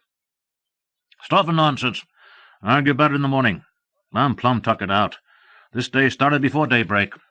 Used to be I'd wind the reins around the whip and nap until the mare got us home. But these things are stupid." After a breakfast of fried eggs, fried ham, fried potatoes, pancakes with sorghum and country butter, watermelon preserves, strawberry preserves, cream that would barely pour, and endless coffee saucered and blowed, the doctor's housekeeper, his old maid sister, had kept plying Lazarus, insisting that he wasn't eating enough to keep a bird alive. He set out again, $1 richer, much cleaner, and looking less like a hayseed, for spit and shinola and elbow grease had improved the appearance of his shoes, and Miss Nettie had insisted on giving him some old clothes. "Might as well be you, Roderick, as the Salvation Army. Here, take this tie, too. Doc doesn't wear it any more. Look neat when you look for work, I always say. I do declare I won't hardly open the screen door to give a man a handout if he don't wear a necktie." He accepted it all, aware that she was right, aware also that Dr. Chaddock would have spent a bad night trying to sleep in his automobile while his sister worried, had not Lazarus come along. Accounts balanced. Miss Nettie made a neat bundle of his own clothes. He thanked her and promised to send them a postcard from Kansas City. Then he abandoned the bundle in the first bushes he came to, feeling mild regret, as those clothes would wear indefinitely, despite the worn look built into them. But they were slightly anachronistic in cut, and he had never expected to wear them longer than he had to, and a man on the road could not afford to look like a bindle-stiff, which Miss Nettie probably didn't know. He found the railroad, but avoided the depot. He posted himself at the north edge of town and waited. A passenger train and a freight headed south went by. Then about 10 o'clock a freight showed up headed north, and still slowly gathering speed. Lazarus swung aboard. He made no effort not to be seen, and let the brakeman shake him down for $1, a replica dollar. His authentic dollars were now under a bandage on the inside of his left thigh. The brakeman warned him that there might be a railroad dick at the next stop. Don't give him more than $1, and there were Pinkertons in the KC yards if he was going that far. So don't. Those beauties would take his $1 and work him over anyhow. Lazarus thanked him and thought about asking what line this was, the Missouri Pacific, but decided that it did not matter. It was headed north, and the brakeman's advice let him know that it was going far enough to suit him. After a long, hot day, half of it in a gondola, half in an empty boxcar that was small improvement, Lazarus dropped off as that train passed through Swope Park. He was such a weary, dirty mess that he almost regretted not having bought a ticket. But he put it out of his thoughts, knowing that arriving in a city with no money could wind up as $30 or 30 days, instead of the milder tariff of a small town. As it was, he had almost $6, most of it real money. He noted with delight that Swope Park looked familiar, despite the centuries. He hurried on through and found the end of the Swope Park streetcar line. While he waited for the infrequent weekday service, he paid a jitney for a triple-dip ice cream cone and ate it with relish, peace in his soul. Another 5 cents and a long trolley ride with one transfer took him into downtown Kansas City. Lazarus enjoyed every minute and wished it were longer. How peaceful and clean and tree-shaded the city was. How gently bucolic. He recalled another time he had visited his old hometown. What century? Sometime early in the diaspora, he thought, when a citizen venturing out into its filthy canyon streets wore a steel helmet simulating a wig, a bulletproof vest and codpiece, spectacles that were armor, gloves that covered brass knucks and other concealed and illegal weapons, but rarely went out into the streets. It was more discreet to stick to transportation pods and go outdoors only in the guarded suburbs, especially after dark. But here and now guns were legal, and no one wore them. He got off the streetcar at McGee, found the YMCA by asking a policeman. There, for $50, he was given a key to a small cubicle, a towel, and a small bar of soap. After wallowing in a shower, Lazarus returned to the lobby, having noted both bell and home telephones at the desk, with a notice, "Local calls 5 cents. Pay the desk clerk." He asked to use the telephone books, found it in the Bell System book. Chapman, Bowles, and Finnegan, attorneys at law. R.A. Long Building. Yes, that made sense. He searched again, found Chapman, Arthur J., attorney, with a Paseo address. Wait till tomorrow? No harm in seeing if Justin had the correct answers. He slid a nickel to the desk clerk, asked for the Bell telephone. Number, please. Central, please give me Atwater 1224. Hello. Is this the home of Mr. Arthur J. Chapman, the attorney? Oh, this is he. Mr. Ira Howard told me to call you, Counselor. Interesting. Who are you? Life is short, but the years are long, the lawyer answered. Not while the evil days come not. Very well. What can I do for you, sir? Trouble? No, sir. Will you accept an envelope to be delivered to the Secretary of the Foundation? Yes. Can you bring it to my office? Tomorrow morning, sir? Say about 9:30. I must be in court by 10. Thank you, sir. I'll be there. Good night. You are welcome. Good night to you, sir. There was a writing desk in the lobby, with another notice to see the desk clerk, along with a homily, "Have you written to your mother this week?" Lazarus asked for a sheet of paper and an envelope, saying, truthfully, that he wanted to write home. The clerk gave them to him. "That's what we like to hear, Mr. Jenkins. Sure one sheet is enough? If not, I'll ask for another, thanks." After breakfast, coffee and a doughnut, 5 cents, Lazarus located a stationery shop on Grand Avenue and invested 15 cents in 5 envelopes that would nest in series, went back to the Y and prepared them, then delivered them by hand to Mr. Chapman, despite pursed-lipped disapproval of Mr. Chapman's secretary. The outer envelope read, "Secretary of the Ira Howard Foundation." The next one read, "To the Secretary of the Howard Families Association, as of the year 2100 A.D." The next one read, "Please hold in the family's archives for 1,000 years. Inert atmosphere recommended." The fourth read, "To be opened by the Chief Archivist in office in Gregorian year 4291. The fifth envelope read, "Please deliver on request to Lazarus Long or to any member of his Tertius Colony family." Inside this envelope was the envelope from the YMCA, enclosing the note Lazarus had written the night before. The envelope had on it all the names of his Boondock family, with Lapis Lazuli and Lorelei Lee heading the list. "Darlings, I goofed. I arrived 2 days ago, 3 years early. But I still want you to pick me up exactly 10 T-years after you dropped me, at the impact crater, that is, 2nd August, 1926, Gregorian. Please assure Dora that this is not her fault. It is either mine or Andy's, or perhaps the instruments we had available then were not sufficiently accurate. If Dora wants to recalibrate, not necessary, as exactly 10 T-years from drop remains the rendezvous, tell her to get eclipses of Sol by Luna for this 10 years from Athene. I haven't had time to look them up, as I have just reached Kansas City. Everything is absolutely all right. I am in good health, have enough money, and am perfectly safe. I'll write other and longer letters, better preserved. No time to have this one etched, using all the mail drops Justin suggested. Kiss everyone for me. Long letter follows. My undying love, old buddy boy. P.S. I hope it's a boy and a girl. Wouldn't that be fun?" To Capo II. The End of an Era. 25th September 1916, Gregorian. Dear Laszlo, this is the second of many letters I will attempt to send, using all the delay mail drops Justin suggested, 3 law firms, Chase National Bank, a time capsule to be forwarded with instructions to a Dr. Gordon Hardy via W. Smith via a safe deposit box. Unreliable coot, that Smith. He'll probably open it and thereby destroy it, although I don't recall it either way. And all the other dodges I memorized. If I can get just one into the archives just before the diaspora, it should be delivered when you ask for it, late in Gregorian 4291, by the schedule we worked out.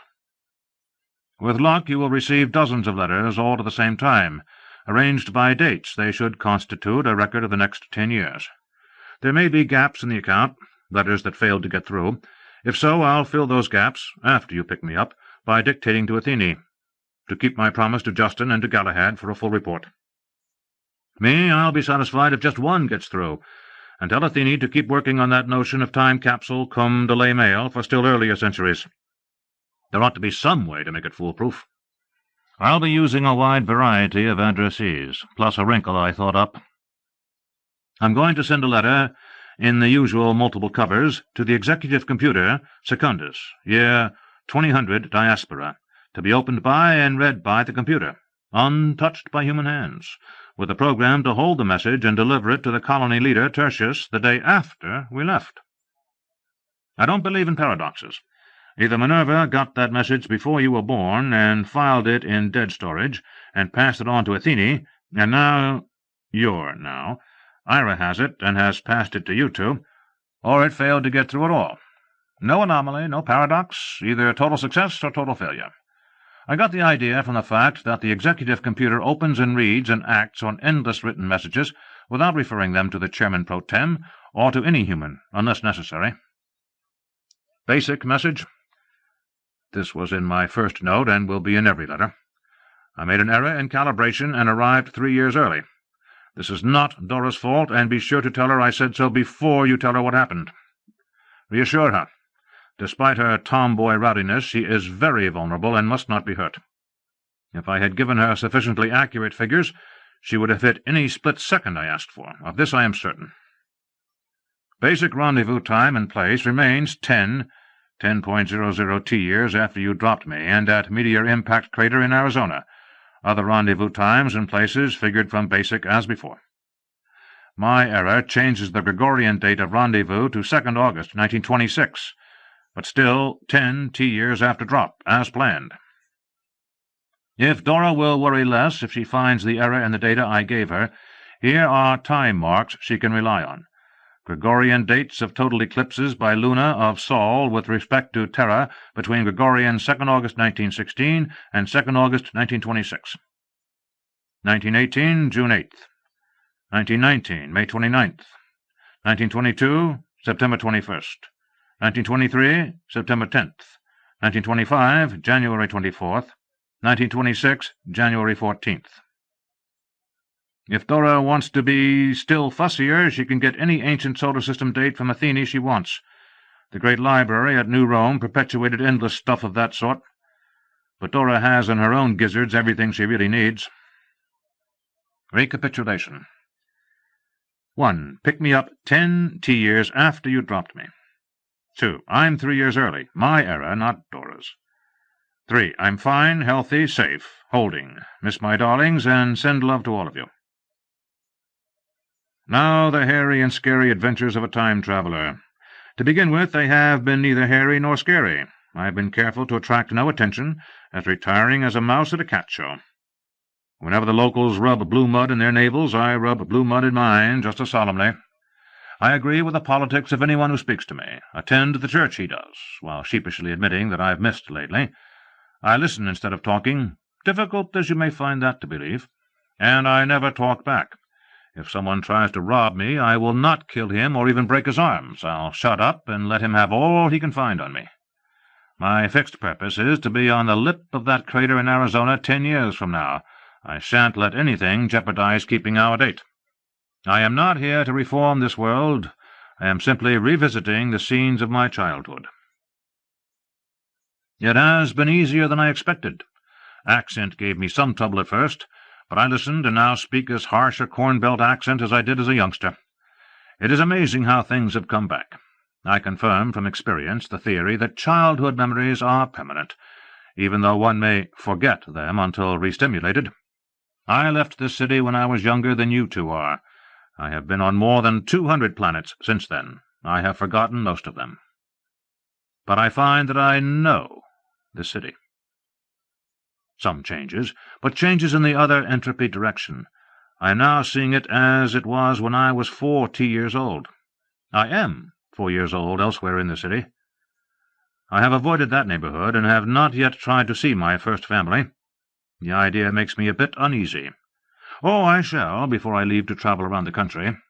I am not afraid of being recognized by them. Impossible. I look like a young man, and much, I think, as I looked when I was in fact a young man. But no one here has ever seen what that 4-year-old will look like when he grows up. My only hazard would lie in trying to tell the truth. Not that I would be believed. No one here believes even in space travel, much less time travel. But because I would risk being locked up as crazy, a non-scientific term meaning that the person to whom one applies that label has a world picture differing from the accepted one. Kansas City in 1916. You put me down in a meadow. I climbed the fence and walked to the nearest town. No one noticed us. Tell Dora that she did it slick as a pickpocket. The town was pleasant, the people friendly. I stayed a day to get reoriented, then moved on to a larger town, did the same there, and got clothes to change me from a farm worker into someone who would not be conspicuous in a city. You dears, who never wear clothes when you don't need them, except festive occasions, would have trouble believing how status here and now is shown by clothes. Far more so than in New Rome. Here one can look at a person and tell age, sex, social status, economic status, probable occupation, approximate education, and many other things, just by clothing. These people even swim with clothes on. I am not farcing. Ask Athene. My dears, they sleep in clothes. I took a railroad train to Kansas City. Ask Athene to display a picture of one from this era. This culture is proto-technical, just beginning to shift from human muscle power and animal power to generated power. Such as there is originates from burning natural fuels or from wind or waterfall. Some of this is converted into primitive electrical power, but this railroad train was propelled by burning coal to produce expanding steam. Atomic power is not even a theory. It is a fancy of dreamers, taken less seriously than Santa Claus. As for the method for moving the Dora, no one has the slightest notion that there is any way of grasping the fabric of space-time. I could be wrong. The many tales of UFOs and of strange visitors throughout all ages suggest that I am not the first time-tripper by thousands or millions. But perhaps most of them are as reluctant to disturb the native savages as I am. On arrival in Kansas City, I took lodging at a religious Hilton.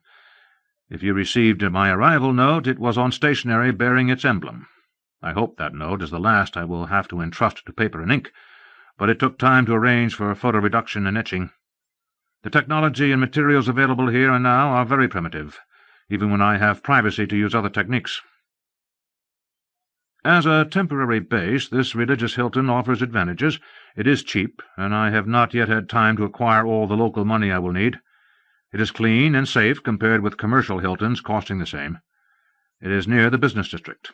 It offers all that I now need and no more. And it is monastic. Monastic? Don't look surprised, my loves. I expect to remain celibate throughout these 10 years, while dreaming happy fantasies of all my darlings, so many years and light years away. Why? The local mores. Here the coupling of male and female is forbidden by law, unless specifically licensed by the state in a binding monogamy with endless legal, social, and economic consequences.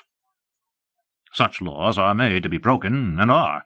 About 3 squares or a few hundred meters from this monastic Hilton, the YMCA, starts the red light district, an area devoted to illicit but tolerated female prostitution, and the fees are low.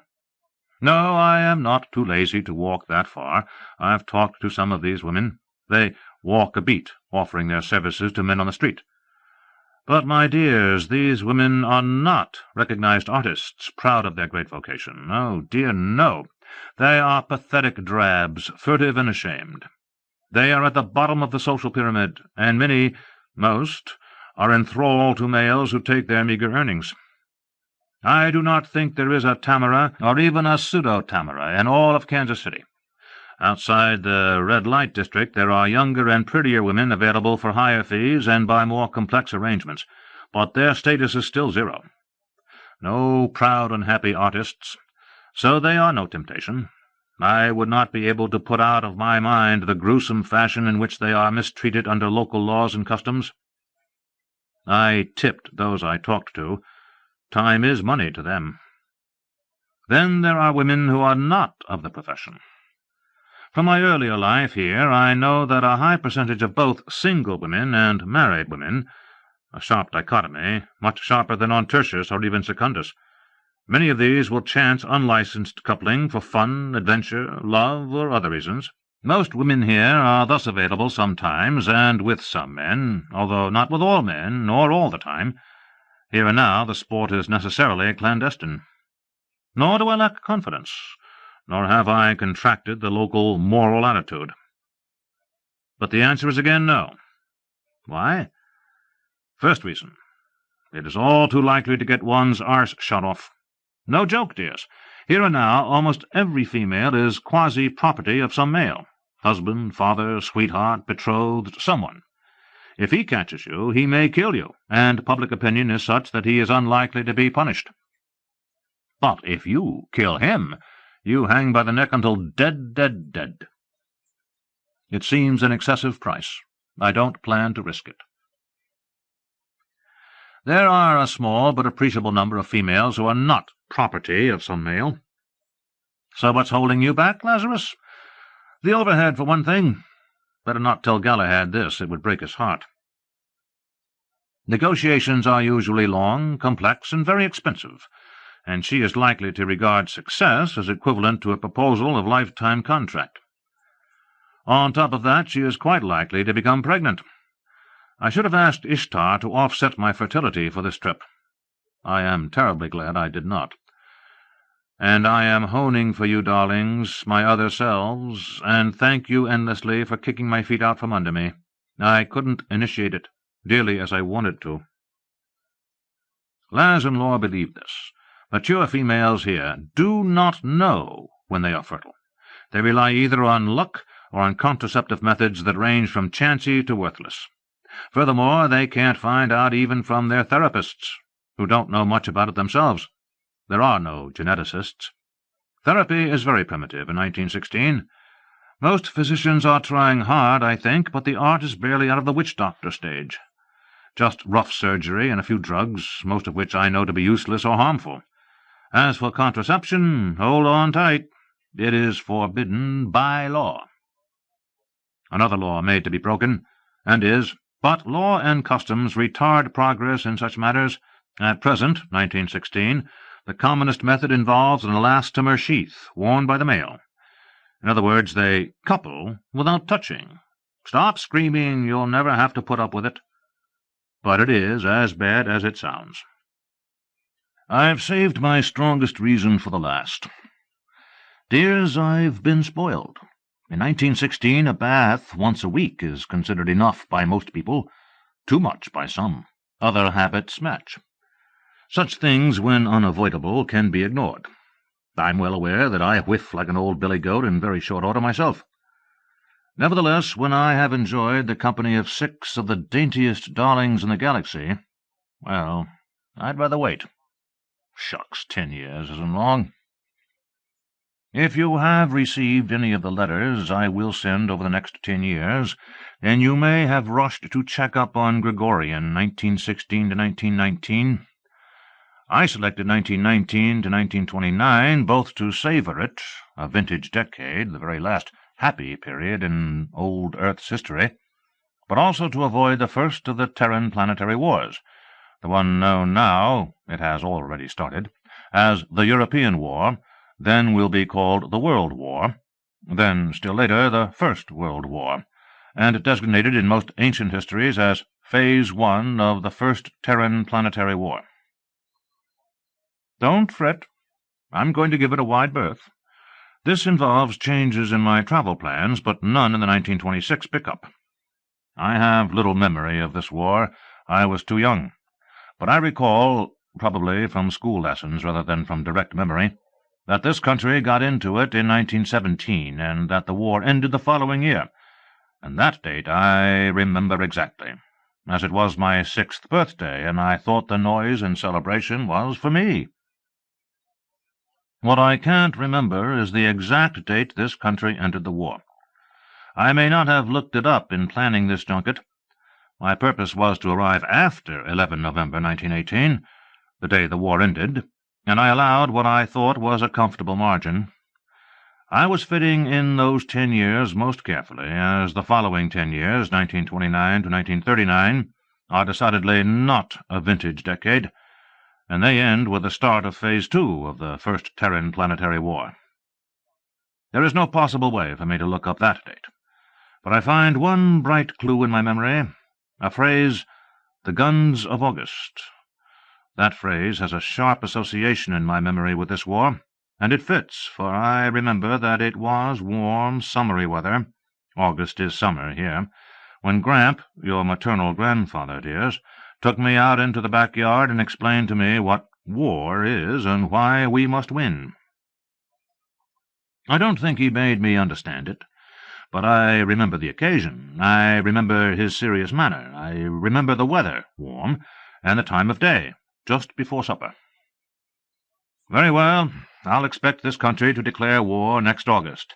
I'll duck for cover in July, for I have no interest in this war. I know which side won, the side this country will be on, but I know also that the war to end all wars — it was called that — was a disastrous defeat both for victors and vanquished. It led inevitably to the great collapse and caused me to get off this planet. Nothing I can do will change any of that. There are no paradoxes. So I will hole up till it's over. Almost every nation on Terra eventually picked sides, but many did no fighting, and the war did not get close to them, especially nations south of here, Central and South America, so that is probably where I will go. But I have almost a year to plan it. It is easy here to be anything you claim to be. No identification cards, no computer codes, no thumbprints, no tax numbers. Mind you, this planet now has as many people as Secundus has, will have, you're now, yet births are not even registered in much of this country. Mine was not, other than with the families. And a man is whoever he says he is. There are no formalities about leaving this country. It is slightly more difficult to get back in, but I have endless time to cope with that. But I should, through ordinary prudence, go away for the duration of this war. Why? Conscription. I'm derned if I'll try to explain that term to girls who just barely know what a war is. But it means slave armies, and it means to me that I should have asked Ishtar to make me look at least twice the apparent age I look now. If I hang around here too long, I risk becoming an involuntary hero in a war that was over before I was old enough to go to school. This strikes me as ridiculous. So I'll concentrate on accumulating money to carry me a couple of years, convert that into gold, about 8 kilos, not too heavy.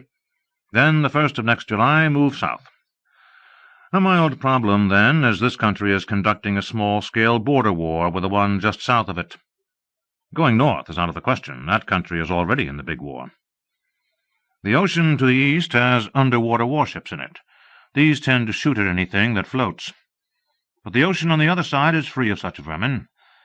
If I take a ship going south from a seaport on the west side of this country, I'll wind up outside the fighting zones. In the meantime, I must improve my Spanish. Much like Galacta, but prettier. I'll find a tutor. No, Laz, not a horizontal one. Don't you ever think about anything else? Come to think of it, dear, what else is worth thinking about? Money? Yes, money, at the moment, and I have plans for that. The country is about to elect a chief of government, and I am the only man on Terra who knows who will be elected. Why did it stick in my memory? Take a look at my registered family's name. So my pressing problem is to lay hands on money to bet on that election. What I win I'll use to gamble on the bourse, except that it won't be gambling, as this country is already in a war economy, and I know it will continue. I wish I could accept bets on the election instead of placing them, but that is too risky to my skin. I don't have the right political connections. You see, no, I had better explain how this city is organized. Kansas City is a pleasant place. It has tree-shaded streets, lovely residential neighborhoods, a boulevard and park system known throughout the planet. Its excellent paving encourages the automobile carriages that are beginning to be popular. Most of this country is still deep in mud. Kansas City's well-paved streets have more of these auto-propelled vehicles than horse-drawn ones. The city is prosperous, being the second-largest market and transportation center of the most productive agricultural area on Terra. Grain, beef, pork. The unsightly aspects of this trade are down in river bottoms, while the citizens live in beautiful wooded hills. On a damp morning, when the wind sets from that quarter, one sometimes catches a whiff of stockyards. Otherwise the air is clear and clean and beautiful. It is a quiet city. Traffic is never dense, and the clop-clop of horses' hooves or the warning gong of an electrically propelled street railroad car is just enough to accent the silence. The sounds of children at play are louder. Galahad is more interested in how a culture uses its leisure than in its economics, and so am I, as scratching a living is controlled by circumstances. But not play. By play I do not mean sex. Sex can't take up too much time of humans matured beyond adolescence, except a few oddies like the fabled Casanova, and Galahad, of course. Me, it's off to the Duke. In 1916, nothing I say necessarily applies 10 years later, and certainly not 100 years later. This is the very end of an era. At this time, the typical Kansas Cityan makes his own play. His social events are associated with churches or with relatives by blood and marriage, or both. Dining, picnicking, playing games, not gambling, or simply visiting and talking. Most of this costs little or nothing except the expense of supporting their churches, which are social clubs as much as they are temples of religious faith. The major commercial entertainment is called moving pictures. Dramatic shows presented as silent black-and-white shadow pictures flickering against a blank wall. These are quite new, very popular, and very cheap. They are called nickel shows, after the minor coin charged as a fee. Each neighborhood, defined as walking distance, has at least one such theater. This form of entertainment and its technological derivatives eventually will have, as much to do with the destruction of this social pattern as the automobile carriages. Get Galahad's opinions on this. But in 1916, neither has as yet disturbed what appears to be a stable and rather utopian pattern. Anomie has not yet set in. The norms are strong, customs are binding, and no one here and now would believe that the occasional rumble is Cheyne Stokes breathing of a culture about to die. Literacy is at the highest level this culture will ever attain. My dears, the people of 1916 simply would not believe 2016. They won't even believe that they are about to be enmeshed in the first of the final wars. That is why the man for whom I am named is about to be re-elected. We are neutral, too proud to fight. He kept us out of war. Under these slogans, they are marching over the precipice, not knowing it is there. I am depressing myself. Hindsight is a vice, especially when it is foresight. Now let's look at the underside of this lovely city. The city is a nominal democracy. In fact, it is nothing of the sort.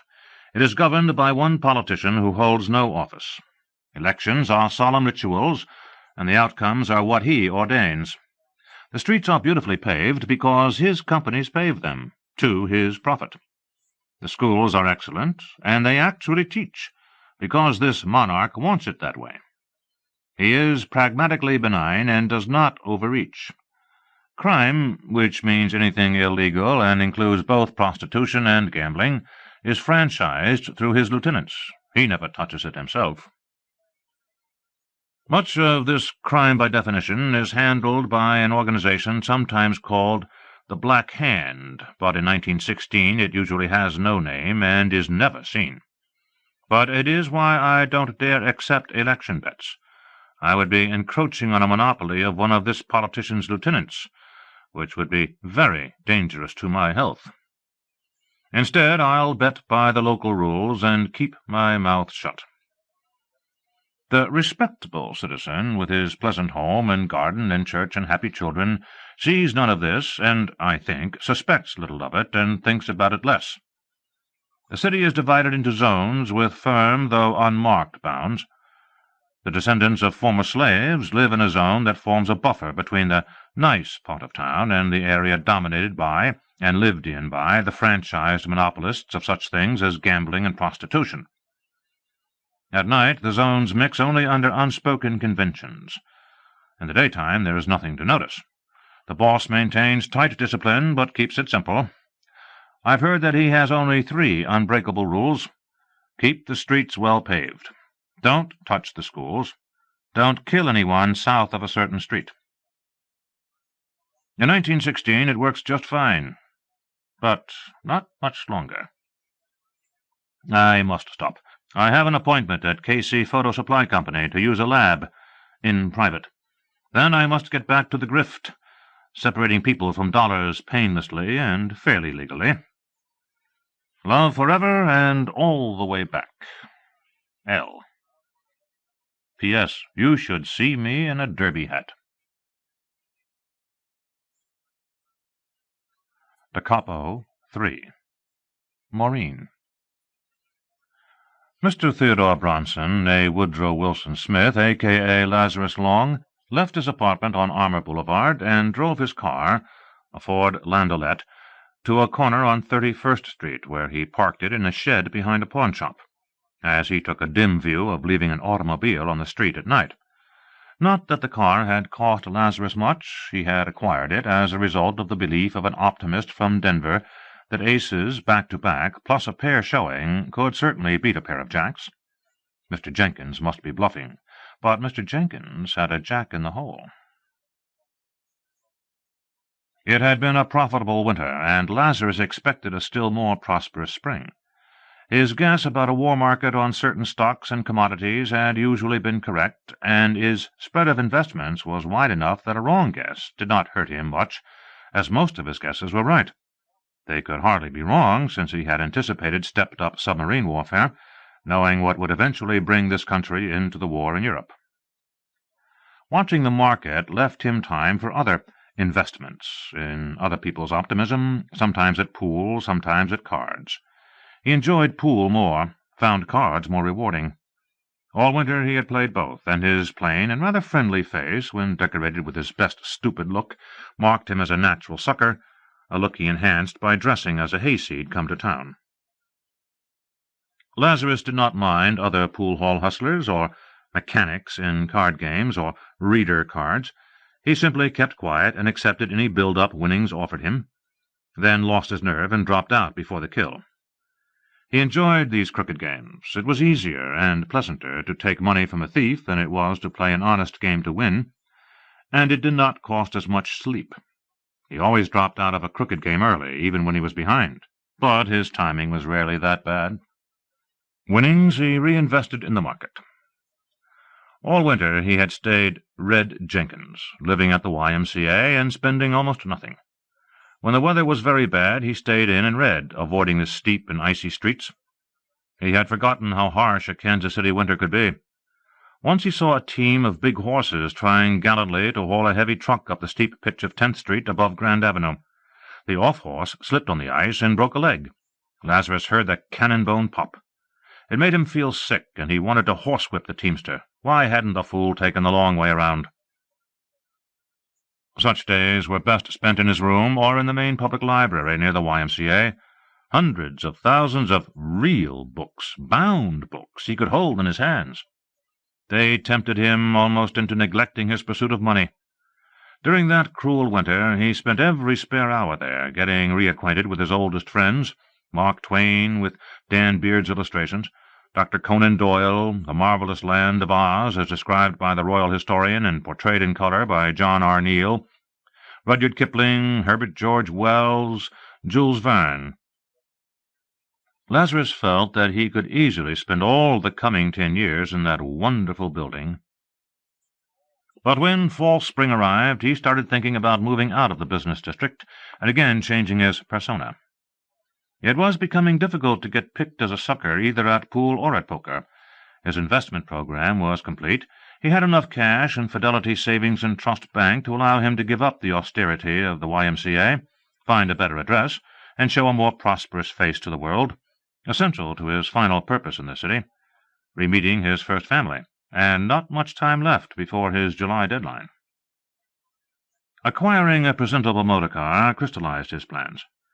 He spent the next day becoming Theodore Bronson, moved his bank account 1 street over to the Missouri Savings Bank, and held out ample cash, visited a barber and had his hair and mustache restyled, went to Browning, King & Company, and bought clothing suitable to a conservative young businessman.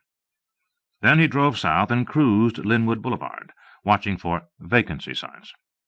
His requirements were simple: a furnished apartment with a respectable address and facade, its own kitchen and bathroom, and in walking distance of a pool hall on 31st Street. He did not plan to hustle in that pool hall. It was one of two places where he hoped to meet a member of his first family. Lazarus found what he needed, but on Armour Boulevard rather than Linwood, and rather far from that pool hall. This caused him to rent 2 garaging spaces, difficult as Kansas City was not yet accustomed to supplying housing for automobiles. But $2 a month got him space in a barn close to his apartment. $3 a month got him a shed behind the pawn shop next to the idle hour billiard parlor. He started a routine. Spend each evening from 8 to 10 at the pool hall, attend the church on Linwood Boulevard that his family had did attend, go downtown mornings when business required, by streetcar. Lazarus considered an automobile a nuisance in downtown Kansas City, and he enjoyed riding streetcars. He began profit-taking on his investments, converting the proceeds into gold double eagles and saving them in a lockbox in a third bank, the Commonwealth. He expected to complete liquidation with enough gold to carry him through November 11th, 1918, well before his July departure date. In his spare time he kept the landaulet shining, took care of its upkeep himself, and drove it for pleasure. He also worked slowly, carefully, and very privately on a tailoring job, making a chamois-skin vest that was nothing but pockets, each to hold one $20 gold piece. When completed and filled and pockets sewed shut, he planned to cover it inside and out with a suit vest he had used as a pattern. It would be much too warm, but a money belt was not enough for that much gold, and money that clinked instead of rustling was the only sort he was certain he could use outside the country in wartime. Besides, when filled, it would be almost a bulletproof vest. One never knew what lay around the next corner, and those Latin American countries were volatile. Each Saturday afternoon he took conversational Spanish from a Westport high school teacher who lived nearby. All in all, he kept pleasantly busy and on schedule. That evening, after locking his Ford landaulet into the shed back of the pawn-shop, Lazarus glanced into a Bierstube adjoining it, thinking that his grandfather might have a stein of Mühlebach there before going home. The problem of how to meet his first family easily and naturally had occupied his mind from time to time all winter. He wanted to be accepted as a friend in his home, but he could not walk up the front steps, twist the doorbell, and announce himself as a long-lost cousin, nor even as a friend of a friend from Paducah. He had no connections with which to swing it, and if he tried a complex lie, he was certain his grandfather would spot it. Thus he had decided on a pianissimo double approach. The church attended by his family, except his grandfather, and the hangout his grandfather used when he wanted to get away from his daughter's family. Lazarus was sure of the church, and his memory was confirmed the first Sunday he had gone there, with a shock that had upset him even more than the shock of learning that he was 3 years early. He saw his mother, and had momentarily mistaken her for one of his twin sisters. But almost instantly he realized why. Maureen Johnson Smith was the genetic mother of his identicals as certainly as she was his own mother. Nevertheless, it had shaken him, and he was glad to have several hymns and a long sermon in which to calm down. He avoided looking at her, and spent the time trying to sort out his brothers and sisters. Twice since then he had seen his mother at church, and now could look at her without flinching, and could even see that this pretty young matron was compatible with his faded image of what his mother ought to look like. But he still felt that he would never have recognized her had it not been for his sharp recollection of lapis lazuli and Lorelei Lee. He had illogically expected a much older woman, more as she had been when he left home. Attending church had not resulted in his meeting her or his siblings, although the pastor had introduced him to other parishioners. But he continued to drive his automobile to church against the day when it might be polite to offer her and his siblings a ride home, 6 blocks over on Benton Boulevard. The spring weather would not always be dry. He had not been as certain of his grandfather's hangout. He was sure that this was where Gramp used to go 10 or 12 years later, but did he go here when Woody Smith is, not yet 5? Having checked the German beer parlor, and noted that it had suddenly changed its name to the Swiss Garden, he went into the pool hall. Pool tables were all in use. He went back to the rear, where there was one billiard table, a card table, and one for chess or checkers. No pool game being available, it seemed a good time to practice some mistakes at three-cushion. Gramp. His grandfather was alone at the chess table. Lazarus recognized him at once. Lazarus did not break stride. He went on toward the cue rack, hesitated as he was about to pass the chess table, looked down at the array. Ira Johnson looked up, seemed to recognize Lazarus, seemed about to speak, and then to think better of it. "Excuse me," said Lazarus. "I didn't mean to interrupt." "No harm," said the old man. How old? To Lazarus he seemed both older and younger than he ought to be, and smaller. When was he born? Almost 10 years before the Civil War. "Just fiddling with a chess problem." "How many moves to mate?" "You play?" "Some," Lazarus added. "My grandfather taught me, but I haven't played lately." "Care for a game?" "If you want to put up with a rusty player." Ira Johnson picked up a white pawn and a black, put them behind his back, brought them out in his fists. Lazarus pointed, found that he had chosen the black. Gramp started setting up pieces. "My name is Johnson," he offered. "I'm Ted Bronson, sir." They shook hands. Ira Johnson advanced his king's pawn to 4. Lazarus answered in kind. They played silently. By the 6th move, Lazarus suspected that his grandfather was recreating one of Steinitz's master games. By the 9th, he was sure of it. Should he use the escape Dora had discovered? No, that would feel like cheating. Of course a computer could play better chess than a man. He concentrated on playing as well as possible without attempting Dora's subtle variation. Lazarus was checkmated on White's 29th move, and it seemed to him that the master game had been perfectly reproduced. Wilhelm Steinitz against some Russian. What was his name? Must ask Dora. He waved to a marker, started to pay for the game. His grandfather pushed his coin aside, insisted on paying for the use of the table, and added to the marker, "Son, fetch us 2 sarsaparillas." "That suit you, Mr. Bronson? Or the boy can fetch you a beer from those Huns next door." "A sarsaparilla's fine, thank you." "Ready for revenge?" "After I catch my breath. You play a tough game, Mr. Johnson." "Humph. You said you were rusty." "I am, but my grandfather taught me when I was very young, then played me every day for years." "Do tell. I've a grandson I play. Tyke isn't in school yet, but I spot him only a horse." "Maybe he would play me, even."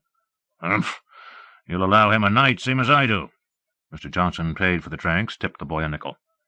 "What business are you in, Mr. Bronson, if you don't mind my asking?" "Not at all. In business for myself. Buy things, sell things, make a little, lose a little." "So? When are you going to sell me the Brooklyn Bridge?" "Sorry, sir, I unloaded that last week. But I can offer you a bargain in Spanish prisoners." Mr. Johnson smiled sourly. "Guess that'll teach me." "But, Mr. Johnson, if I told you I was a pool-hall hustler, you wouldn't let me play chess with your grandson." "Might not. Shall we get set up? Your turn for White." With the first move allowing him to control the pace, Lazarus made a slow, careful build-up of his attack. His grandfather was equally careful, left no openings in his defense. They were so evenly matched that it took Lazarus 41 moves and much skull-sweat to turn his first move advantage into a mate. "Play off the tie?" Ira Johnson shook his head. 2 games a night is my limit. 2 like that is over my limit. Thank you, sir. You play a fine game. For a man who is rusty." He pushed back his chair. "Time for me to head for the stable." "It's raining." "So I noticed. I'll stand in the doorway and watch for the 31st Street trolley. I have my automobile here. I'd be honored to run you home." "Huh? No need to. Only a block from the car line at the other end, and if I get a little damp, I'll be home and can get dry." "More like 4 blocks, and you'll be soaked, Gramp." "Mr. Johnson, I'm going to crank up that flivver anyhow to go home myself. It's no trouble to drop you anywhere. I like to drive. In about 3 minutes I'll pull up in front and honk. If you're there, fine. If you aren't, I'll assume that you prefer not to accept rides from strangers, and will take no offense." "Don't be touchy. Where's your automobile? I'll come with you. No, please. No need for us both to go out in the rain for a one-man job. I'll slide out the back through the alley, then I'll be at the curb almost before you reach the front door. Lazarus decided to be stubborn. Gramp could smell a mouse farther than a cat could, and would wonder why Ted Bronson kept a garage at hand when he claimed to live a driving distance away. Bad. How are you going to handle this, bub? You've got to tell Gramp a passel of lies, or you'll never get inside that house, your own home, to meet the rest of your family. But complexity is contrary to the basic principle of successful lying, and Gramp is the very man who taught you that. If the truth could not serve, and keeping silent was just as useless, how are you going to solve this, when Gramp is as suspicious as you are, and twice as shrewd? Ira Johnson stood up. Thank you, Mr. Bronson. I'll be at the front door. By the time Lazarus had his landaulet cranked, he had settled on tactics and outlined a long-range policy. A. Drive around the block. This wagon should be wet. B. Don't use this shed again. Better to have this puddle jumper stolen than to leave a hole in your cover story. C. When you surrender the shed, see if Uncle Dottlebaum has an old set of chessmen. D. Make your lies fit what you've said, including that too-hasty truth about who taught you to play chess.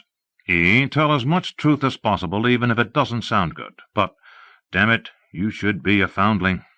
And that doesn't fit having a grandfather, unless you invent complexities, any one of which might snap back and catch you out. When Lazarus sounded the klaxon, Ira Johnson darted out and scrambled in. "Where now?" asked Lazarus. His grandfather explained how to reach his daughter's home, and added, "Pretty ritzy rig to call a flivver. I got a good price for the Brooklyn Bridge. Should I swing up to Linwood or follow the car tracks?" "Suit yourself. Since you've unloaded the bridge, you might tell me about these Spanish prisoners. Good investment?"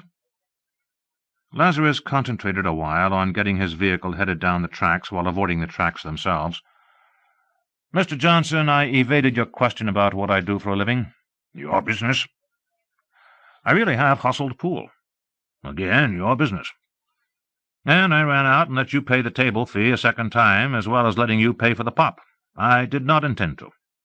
"So, 30 cents plus a nickel tip. Knock off 5 cents the streetcar would have cost me. That makes your half 15 cents. If it worries you, drop it in his cup the next time you pass a blind man. I'm getting a chauffeured ride on a wet night. Cheap. This is hardly a jitney bus." "Very well, sir. I wanted to get straight with you, because I enjoyed the games and hope to play you again." "The pleasure was mutual. I enjoy a game where a man makes me work." "Thank you. Now, to answer your question properly. Yes, I've hustled pool. In the past. It's not what I do now. I'm in business for myself, buying things, selling things, but not the Brooklyn Bridge. As for the Spanish prisoner con, I've had it tried on me. I deal in the commodities market, grain futures and such. I do the same with stock margins, but I won't try to sell you anything. I'm neither a broker nor a bucket shop operator. Instead, I deal through established brokers. Oh, yes, one more thing. I don't peddle tips. Give a man what seems to me a good tip, and he loses his shirt and blames me. So I don't." "Mr. Bronson, I had no call to ask about your business. That was nosy of me. But it was meant to be a friendly inquiry." "I took it as friendly, so I wanted to give it a proper answer." "Nosy just the same. I don't need to know your background." "That's just it, Mr. Johnson. I don't have a background. Pool hustler." "Not much wrong with that. Pool is an open game, like chess, difficult to cheat." "Well, I do something that you might regard as cheating." "Look, son, if you need a father confessor, I can tell you where to find one. I am not one. Sorry. Didn't mean to be blunt, but you do have something on your mind." Nothing much, perhaps. It has to do with having no background. None. So I go to church to meet people. To meet nice people, respectable people. People a man with no background otherwise could never meet." "Mr. Bronson, everybody has some background." Lazarus turned down Benton Boulevard before answering. "Not me, sir. Oh, I was born somewhere, thanks to the man who let me call him grandfather. And his wife, I had a pretty good childhood. But they're long gone, and shucks, I don't even know that my name is Ted Bronson." "Happens. You're an orphan?" "I suppose so. And a bastard, probably. Is this the house?" Lazarus stopped one house short of his home. "Next one with a porch light on." Lazarus eased the car forward, stopped again. "Been nice meeting you, Mr. Johnson. Don't be in a hurry. These people, Bronson, who took care of you, where was this?" "Bronson is a name I picked off a calendar. I thought it sounded better than Ted Jones or Ted Smith. I was probably born in the southern part of the state, but I can't prove even that." "So, I practiced medicine down that way at one time. What county?" "I know you did, Gramps, so let's be careful with this one.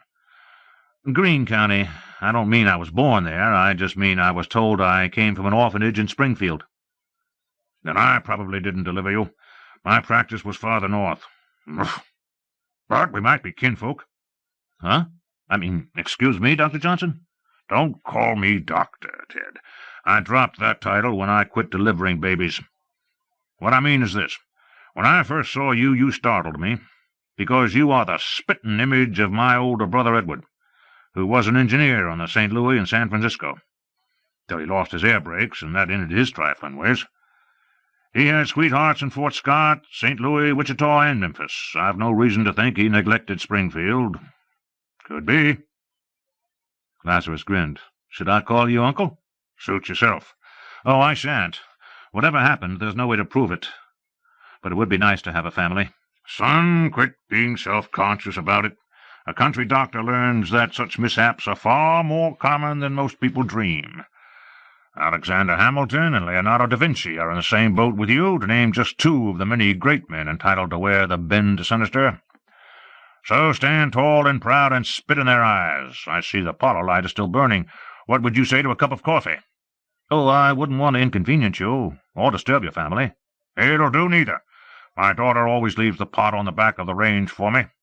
If she happens to be downstairs in a wrapper, unlikely, she'll go flying up the back stairs, then reappear instantly down the front stairs, dressed fit to kill, like a fire horse when the bell rings. I don't know how she does it. Come on in." Ira Johnson unlocked the front door, then called out as he opened it, "Maureen, I have company with me." "Coming, Father." Mrs. Smith met them in the hall, moving with serene dignity and dressed as if she expected callers. She smiled, and Lazarus suppressed his excitement. "Maureen, I want to present Mr. Theodore Bronson. My daughter, Ted, Mrs. Brian Smith." She offered her hand. "You are most welcome, Mr. Bronson," Mrs. Smith said in warm, rich tones that made Lazarus think of Tamara. Lazarus took her hand gently, felt his fingers tingle, had to restrain himself from making a deep bow and kissing it. He forced himself to give only a hint of a bow, then let go at once. "I am honored, Mrs. Smith." "Do come in and sit down." "Thank you, but it's late, and I was merely dropping your father off on my way home." "Must you leave so quickly?" "I was simply darning stockings and reading the Ladies' Home Journal. Nothing important." "Maureen, I promised Mr. Bronson a cup of coffee. He fetched me home from the chess club and saved me a soaking." "Yes, Father, right away. Take his hat and make him sit down." She smiled and left. Lazarus let his grandfather seat him in the parlor, then took advantage of the moments his mother was out of sight to quiet down and to glance around. Aside from the fact that the room had shrunk, it looked much as he remembered it. An upright piano she had taught him to play, fireplace with gas logs, mantel-shelf with beveled mirror above, a glass-fronted sectional bookcase, heavy drapes and lace curtains, his parents' wedding picture framed with their hearts and flowers marriage license, and balancing this a reproduction of Millet's Gleaners, and other pictures large and small, a rocking chair, a platform rocker with a footstool, straight chairs, armchairs, tables, lamps, all crowded and in an easy-going mixture of mission oak and bird's-eye maple. Lazarus felt at home. Even the wallpaper seemed familiar, save that he realized uneasily that he had been given his father's chair. An archway, filled by a beaded portiere, led into the living room, now dark. Lazarus tried to recall what should be in there, and wondered if it would look just as familiar.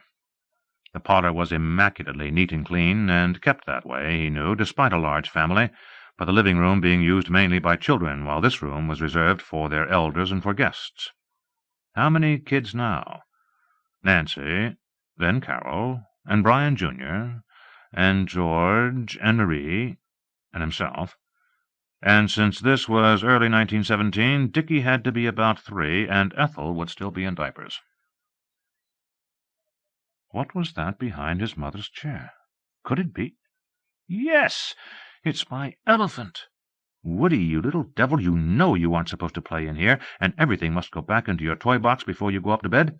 That's a flat rule. The toy animal was small, about 6 inches high, made of stuffed cloth and gray with much handling. Lazarus felt resentment that such a treasure, his, was entrusted to a young child, then managed to laugh at himself even though the emotion persisted.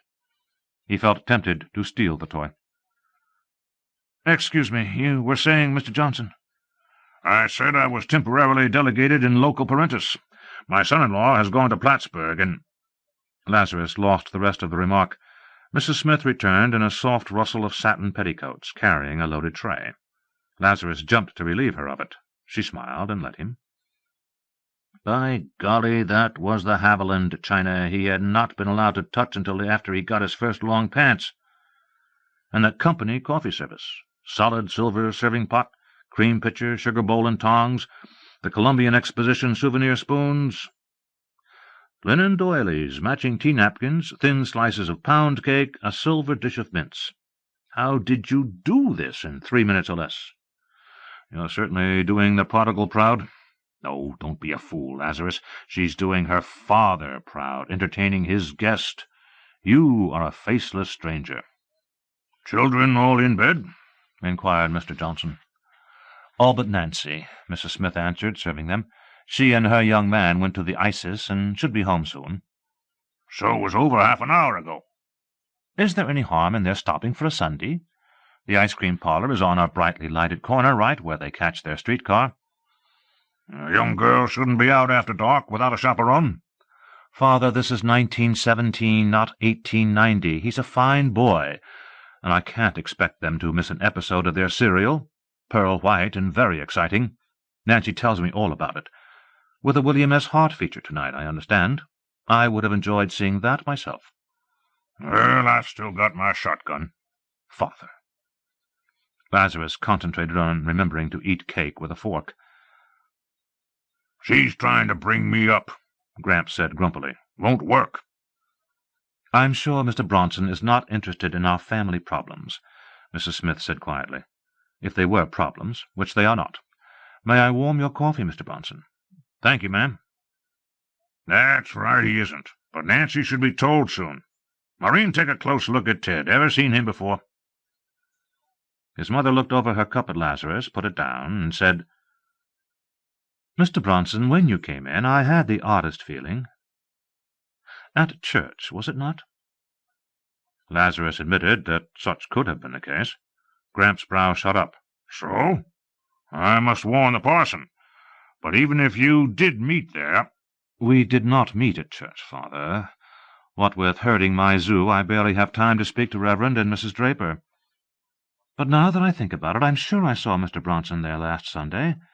One does notice a new face among old familiar ones." "Daughter, as may be, that wasn't what I meant. Whom does Ted look like? No, never mind. Doesn't he look like your Uncle Ned?" His mother again looked at Lazarus. "Yes, I see a resemblance. But he looks even more like you, Father." "No, Ted's from Springfield. All my sins were farther north." "Father." "Daughter, quit worrying about me rattling the family skeleton. It's possible that—" "Ted, may I tell it?" "Certainly, Mr. Johnson. As you said, it's nothing to be ashamed of, and I'm not." "Ted is an orphan, Maureen, a foundling. If Ned weren't warming his toes in hell, I'd ask him some searching questions. The time and place is right, and Ted certainly looks like our kin." "Father, I think you are embarrassing our guest." "I don't. And don't you be so hoity-toity, young lady. You're a grown woman with children. You can stand plain talk." "Mrs. Smith, I am not embarrassed. Whoever my parents were, I am proud of them. They gave me a strong, healthy body and a brain that serves my needs." "Well spoken, young man." "And while I would be proud to claim your father as my uncle, and you as my cousin, if it were so, it seems more likely that my parents were taken by a typhoid epidemic down that way. The dates match well enough. Mr. Johnson frowned. "How old are you, Ted?" Lazarus thought fast and decided to be his mother's age. "I'm 35. "Why, that's just my age." "Really, Mrs. Smith? If you hadn't made clear that you have a daughter old enough to go to the picture show with a young man, I would have thought you were about 18. "Oh, go along with you. I have 8 children." "Impossible." "Maureen doesn't look her age," agreed her father. "Hasn't changed since she was a bride. Runs in the family. Her mother doesn't have a gray hair today." "Where is Grandma?" "Oh, yes, so don't ask." "But, Ted, you don't look 35 either. I would have guessed middle 20s. "Well, I don't know exactly how old I am, but I can't be younger than that. I might be a bit older." "Quite a bit, Gramp. But it's close enough that when I'm asked, I just put down the 4th of July, 1882. "Why, that's my birthday." "Yes, Mama, I know." "Really, Mrs. Smith? I didn't mean to steal your birthday. I'll move over a few days, say the 1st of July, since I'm not certain anyhow." "Oh, don't do that. Father, you must bring Mr. Bronson home for dinner on our joint birthday." "You think Brian would like that?" "Certainly he would. I'll write to him about it. He'll be home long before then in any case. You know Brian always says, the more the merrier. We'll be expecting you, Mr. Bronson." "Mrs. Smith, that's most kind of you, but I expect to leave on a long business trip on the 1st of July. "I think you have let Father scare you off. Or is it the prospect of eating dinner with 8 noisy children? Never mind. My husband will invite you himself, and then we will see what you say." "In the meantime, Maureen, stop crowding him. You've got him flustered. Let me see something. You two stand up side by side. Go ahead. Ted, she won't bite you." "Mrs. Smith?" She shrugged and dimpled, then accepted his hand to get up out of her rocking-chair. "Father always wants to see something." Lazarus stood by her, facing his grandfather, and tried to ignore her fragrance, a touch of toilet water, but mostly the light, warm, delicious scent of sweet and healthy woman. Lazarus was afraid to think about it, was careful not to let it show in his face, but it hit him like a heavy blow. "Humph. Both of you step up to the mantel and look at yourselves in the glass. Ted, there was no typhoid epidemic down that way in 82, nor 83. "Really, sir? Of course I can't remember, and I shouldn't have tossed in that flourish. Sorry, Gramp. Would you believe the truth? You might. Out of all the men I've ever known, don't risk it, bub. Forget it." "Nope, just the usual number of dumb fools too lazy to build their privies a proper distance from their wells, which I feel certain could not describe your parents. Can't guess about your mother, but I think your father died with his hand on the throttle, still trying to gain control. Maureen?" Mrs. Smith stared at her reflection and that of their guest. She said slowly, "Father, Mr. Bronson and I look enough alike to be brother and sister." "No, first cousins, although with Ned gone there's no way to prove it. I think—" Mr. Johnson was interrupted by a yell from the front staircase landing. "Mama! Gramp, I want to be buttoned up." Ira Johnson answered, "Whitty, you rapscallion, get back upstairs." Instead, the child came down, small, male, freckled, and ginger-haired, dressed in Dr. Denton's with the seat flapping behind him. He stared at Lazarus with beady, suspicious eyes. Lazarus felt a shiver run down his spine and tried not to look at the child. "Who's that?" Mrs. Smith said quickly, "Forgive me, Mr. Bronson." Then she added quietly, "Come here, Woodrow." Her father said, "Don't bother, Maureen. I'll take him up and blister his bottom. Then I'll button him." "You and what 6 others?" the boy-child demanded. "Me, myself, and a baseball bat." Mrs. Smith quietly and quickly attended to the child's needs, then hurried him out of the room and headed him up the stairs. She returned and sat down. Her father said, "Maureen, that was just an excuse. Woody can button himself, and he's too old for that baby outfit. Put him in a nightshirt." "Father, shall we discuss it another time?" Mr. Johnson shrugged. "I've overstepped again. Ted, that one's the chess player. He's a stem-winder, named for President Wilson, but he's not too proud to fight. Mean little devil." "Father, All right, but it's true. That's what I like about Woody. He'll go far. Mrs. Smith said, "Please excuse us, Mr. Bronson. My father and I sometimes differ a little about how to bring up a boy, but we should not burden you with it." Maureen, I simply won't let you make a little Lord Fauntleroy out of Woody. "There's no danger of that, Father. He takes after you. My father was in the War of '98, Mr. Bronson, and the insurrection." "And the Boxer Rebellion." "And he can't forget it." "Of course not. I keep my old Army 38 under my pillow, my son-in-law being away." "Nor would I wish him to forget. I am proud of my father, Mr. Bronson, and hope that all my sons will grow up with his same spirit. But I want them to learn to speak politely, too." "Maureen, I would rather have Woody sass me than be timid with me. He'll learn to speak politely soon enough. Older boys will take care of that. A lesson in manners punctuated with a black eye sticks. I know from experience." The discussion was interrupted by the jingle of the doorbell. "That should be Nancy," Mr. Johnson said, and got up to answer.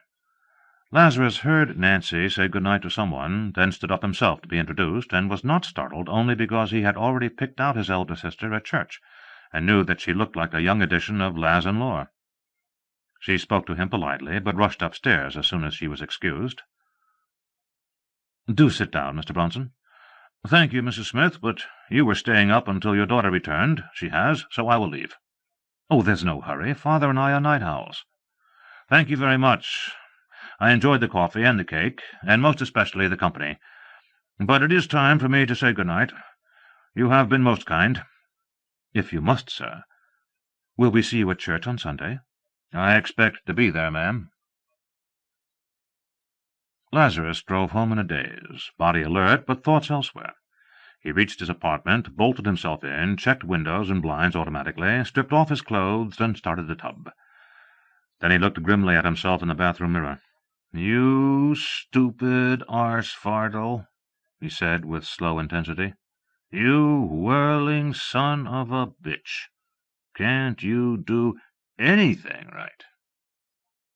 No, apparently not even something as simple as getting reacquainted with his mother. Gramp had been no problem. The old goat had given him no surprises, other than being shorter and smaller than Lazarus remembered. He was just as grumpy, suspicious, cynical, formally polite, belligerent, and delightful as Lazarus had remembered. There had been worrisome moments when he had thrown himself on the mercy of the court, but that gambit had paid off better than Lazarus had had any reason to hope, through an unsuspected family resemblance. Lazarus not only had never seen Gramp's elder brother, dead before Woody Smith was born, but he had forgotten that there ever was an Edward Johnson. Was Uncle Ned listed with the families? Asked Justin. Never mind, not important. Mother had put her finger on the correct answer. Lazarus resembled his grandfather, and his mother, as Gramp had pointed out. But that had resulted only in conjectures concerning dear old Uncle Ned and his trifling ways, ones that Mother did not mind listening to, once she was certain that her guest was not embarrassed. Embarrassed? It had changed his status from stranger to cousin. Lazarus wanted to kiss Uncle Ned and thank him for those trifling ways that made kinship plausible. Gramp believed the theory. Of course, it was his own, and his daughter seemed willing to treat it as a possible hypothesis. "Lazarus, it's just the inside track you need, if you weren't such a blithering idiot." He tested the bath-water. Cold. He shut it off and pulled the plug. A promise of hot water all day long had been one inducement when Lazarus had rented this musty cave. But the janitor turned off the water heater before he went to bed, and anyone looking for hot water later than 9 was foolish. Well, he qualified as foolish, and perhaps cold water would do more for his unstable condition than hot, but he had wanted a long, hot soak to soothe his nerves and help him think. He had fallen in love with his mother. Face it, Lazarus. This is impossible, and you don't know how to handle it. In more than 2,000 years, of one silly misadventure after the other, this is the most preposterous predicament you ever got into. Oh, sure, a son loves his mother. As Woody Smith, Lazarus had never doubted that. He had always kissed his mother good night, usually, hugged her when he saw her, if he wasn't in a hurry, remembered her birthday, almost always, thanked her for cookies or cake she left out for him whenever he was out late, except when he forgot, and sometimes had told her he loved her. She had been a good mother. She had never screamed at him, or at any of them, and when necessary had used a switch at once and the matter was over with. Never that wait-till-your-father-gets-home routine. Lazarus could still feel that peach switch on his calves. It had caused him to levitate, better than Thurston the Great, at a very early age. He recalled, too, that as he grew older he found that he was proud of the way she looked, always neat and standing straight and invariably gracious to his friends, not like some of the mothers of other boys. Oh, sure, a boy loves his mother, and Woody had been blessed with one of the best. But this was not what Lazarus felt toward Maureen Johnson Smith, lovely young matron, just his own age. That visit this night had been delicious agony, for he had never in all his lives been so unbearably attracted, so sexually obsessed, by any woman, anywhere or when. During that short visit Lazarus had been forced to be most careful not to let his passion show, and especially cautious not to appear too gallant, not be more than impersonally polite, not by expression or tone of voice or anything else risk arousing Gramps' always alert suspicions, not let Gramps suspect the storm of lust that had raged up in him as soon as he touched her hand. Lazarus looked down at proof of his passion, hard and tall, and slapped it. "What are you standing up for? There's nothing doing for you. This is the Bible Belt." It was indeed. Gramp did not believe in the Bible or live by Bible Belt standards, yet Lazarus felt sure that, were he to provoke it by breaching those standards, Gramp would shoot him quite dispassionately on behalf of his son-in-law. Possibly the old man would let the first shot go wide and give him a chance to run, but Lazarus was not willing to bet his life on it. Gramp, acting for his son-in-law, might feel duty-bound to shoot straight, and Lazarus knew how straight the old man could shoot. Forget it. He was not going to give either Gramp or his father any reason to shoot, or even to be angry. And you forget it, too, you blind snake. Lazarus wondered when his father would be home, and tried to remember how he looked, found his memory blurred. Lazarus had always been closer to his grandfather Johnson than to his father. Not only had his father often been away on business, but also Gramp had been home in the daytime and willing to spend time with Woody. His other grandparents? Somewhere in Ohio. Cincinnati? No matter. His memory of them was so faint that it did not seem worthwhile to try to see them. He had completed all that he had intended to do in Kansas City, and if he had the sense God promised a doorknob, the time to leave is now. Skip church on Sunday, stay away from the pool hall, go down Monday, and sell his remaining holdings, and leave. Climb into the Ford. No, sell it, and take a train to San Francisco. There catch the first ship south. Send Gramp and Maureen polite notes, mailed from Denver or San Francisco, saying that he was sorry about that business trip, etc., but get out of town. Because Lazarus knew that the attraction had not been one-sided. He thought that he had kept Gramp from guessing his emotional storm, but Maureen had been aware of it, and had not resented it. No, she had been flattered and pleased. They had been on the same frequency at once, and without a word or any meaningful glance or touch, her transponder had answered him silently.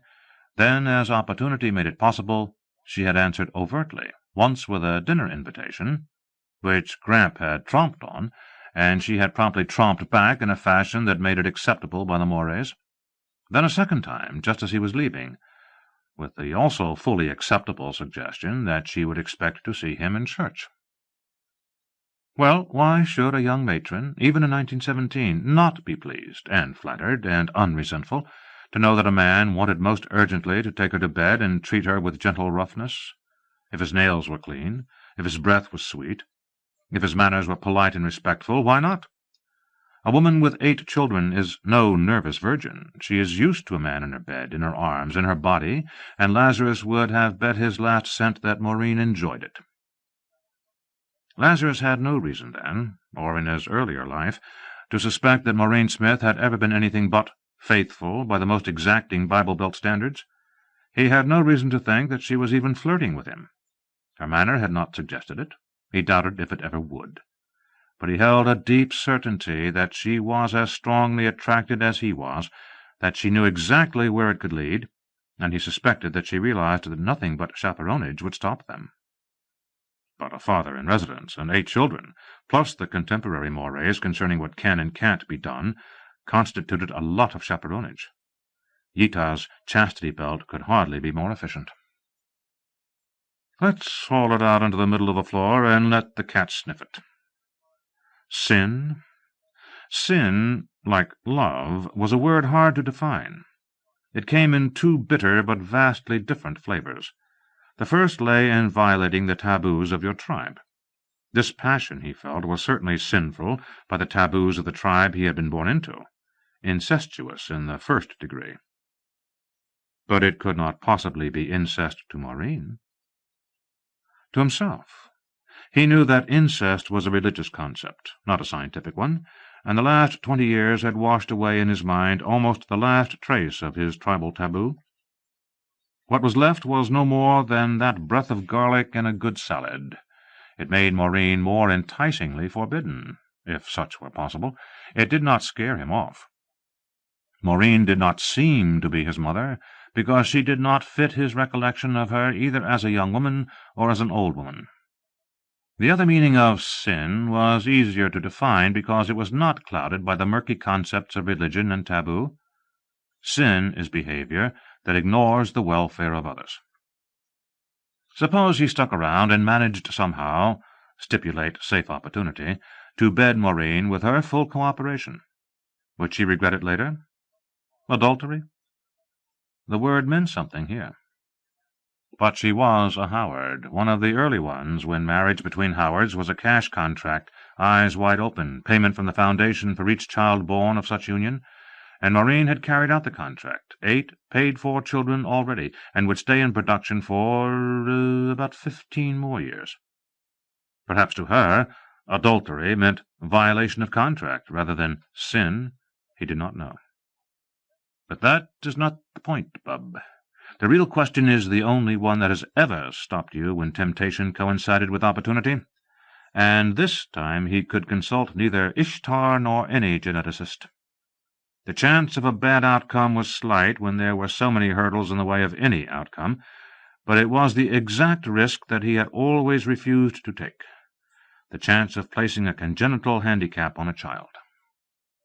Hey, wait a minute! No such outcome could result because no such had resulted.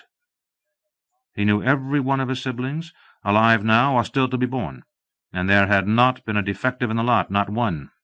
Therefore, no hazard. But that was grounded on the assumption that his no paradoxes theory was a law of nature. But you've long been aware that the no paradoxes theory itself involves a paradox, one that you've kept quiet about so as not to alarm Laz and Lore and the rest of your that present, not this one, family. To wit, the idea that free will and predestination are 2 aspects of the same mathematical truth, and the difference is merely linguistic, not semantic. The notion that his own free will could not change events here and now because his free will actions here and now were already a part of what had happened in any later here and now, which in turn depended on a solipsistic notion he had held as far back as he could remember. Cobwebs, all of it. Lazarus, you don't know what trouble you might cause. So don't. Get out of town now, and don't come back to Kansas City at all. Because if you do, you're certain to try to get Maureen's bloomers off, and she's going to breathe hard and help. From there on, only Allah knows, but it could be tragic for her and tragic for others, and as for you, you stupid stud, all balls and no brain, it could get your ass shot off, just as the twins predicted. In which case, since you are not going to see your family again, there is no sense in waiting in South America for this war to end. You've seen enough of this doomed era. Ask the girls to come pick you up now. Was her waist really that slender? Or did she lace it in? Shucks, it didn't matter how she was built. As with Tamara, it simply did not matter. Dear Laz and Lore, darlings, I've changed plans. I've seen my first family, and there isn't anything else I want to do in this era. Nothing worth sweating out most of 2 years in a backwater while this war drags on to its bloody and useless finish. So I want you to pick me up now at the impact crater. Forget about Egypt. I can't get there now. By pick me up now, I mean Gregorian 3 March 1917. Repeat, 3rd day of March 1917 Gregorian, at that meteor impact crater in Arizona. Much to tell you when I see you. Meanwhile, my undying love, Lazarus. Was it her voice, or her fragrance, or something else? The Capo IV. Home. 27 March 1917 Gregorian. Beloved family. Repeat of basic message. I got here 3 years too early, 2nd August 1916, but still wish to be picked up exactly 10 T-years after drop, 2nd August 1926. Repeat, 6. Rendezvous points and alternatives from basic date as before. Please impress on Dora that this results from bad data I gave her and is not her fault. I'm having a marvelous time. I got my business cleaned up and then got in touch with my first family by looking up my grandfather, Ira Johnson, and got acquainted with him first, and with the aid of a horrendous lie and a most fortunate family resemblance, Gramp is convinced that I am an unregistered son of his deceased brother. I didn't suggest this. It's his own idea. Consequently, it's solid, and now I'm a long-lost cousin in my first home, not living there, but welcome, which is very nice. Let me give a rundown on the family, since all of you are descended from 3 of them, Gramp, Mama, and Woody. Gramp is described in that junk Justin has been cutting down to size. No changes, Justin, save that instead of being 2 meters tall and carved out of granite, Gramp is almost exactly my size. I am spending every minute with him that he will let me, which usually means playing chess with him several times a week. Mama. Take Laz and Lore and add 5 kilos in the best places, then add 15 T-years and a big slug of dignity. Quit quivering your goddamn chins. Add hair down to her waist, but always coiled up on top. I don't actually know what Mama does look like other than her head and hands because of the curious custom here of wearing clothes all over at all times. And I do mean all over.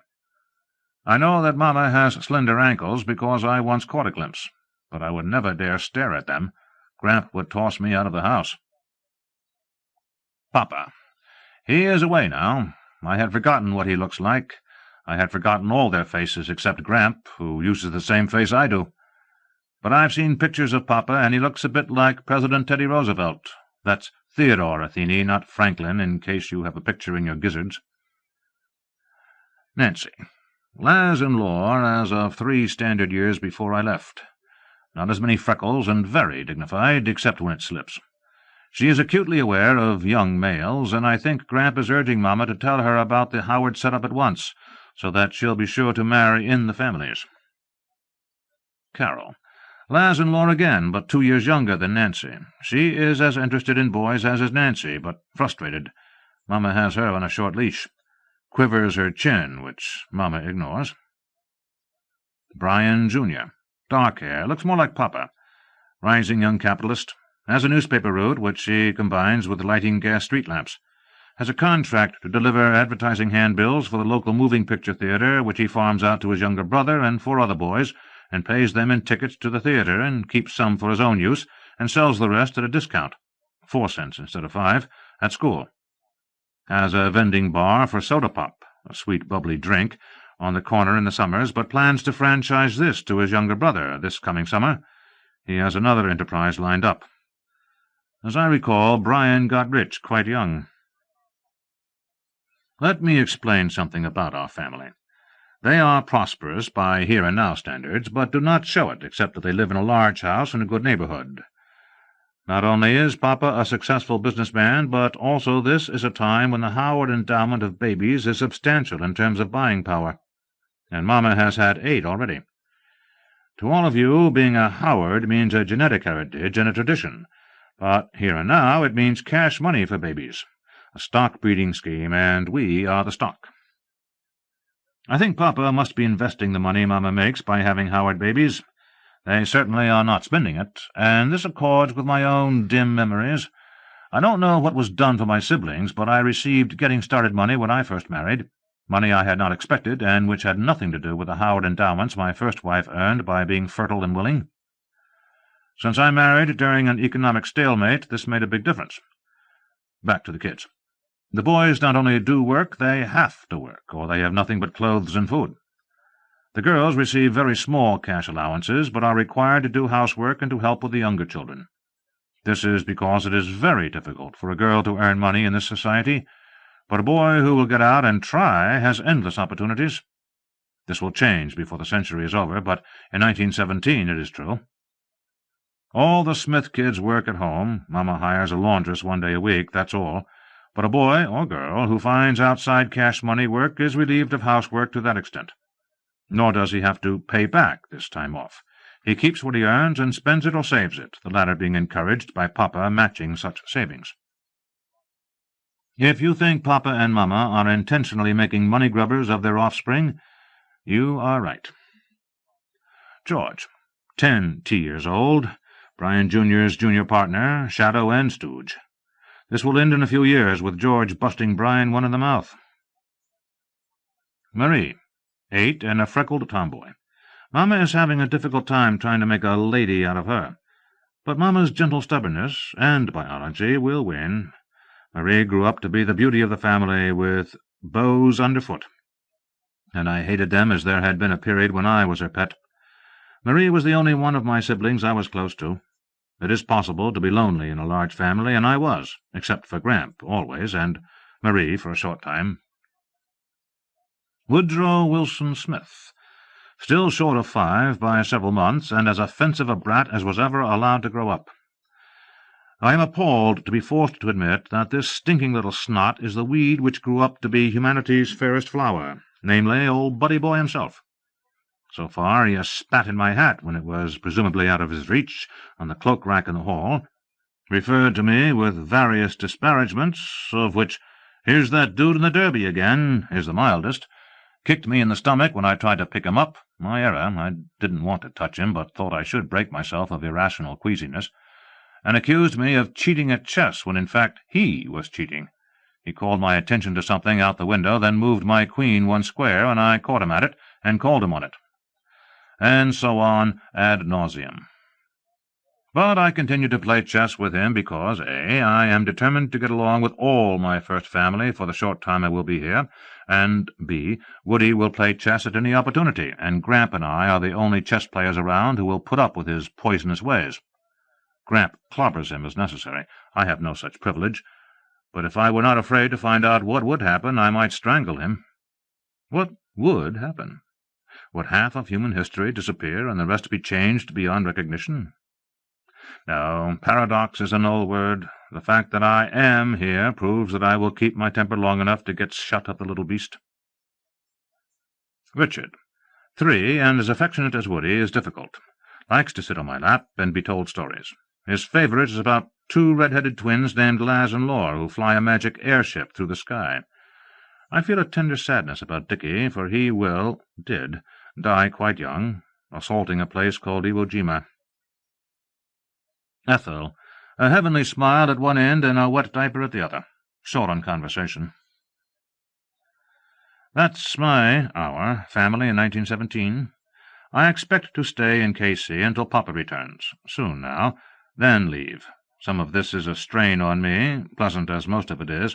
I may look them up when this war is over, but probably not. I don't want to crowd my welcome. To make the above clear, I should explain some of the customs here. Until Papa gets home, my status has to be through Gramp as a friend he plays chess with. It can't be anything else, even though he, and perhaps Mama, believe that I am Uncle Ned's son. Why?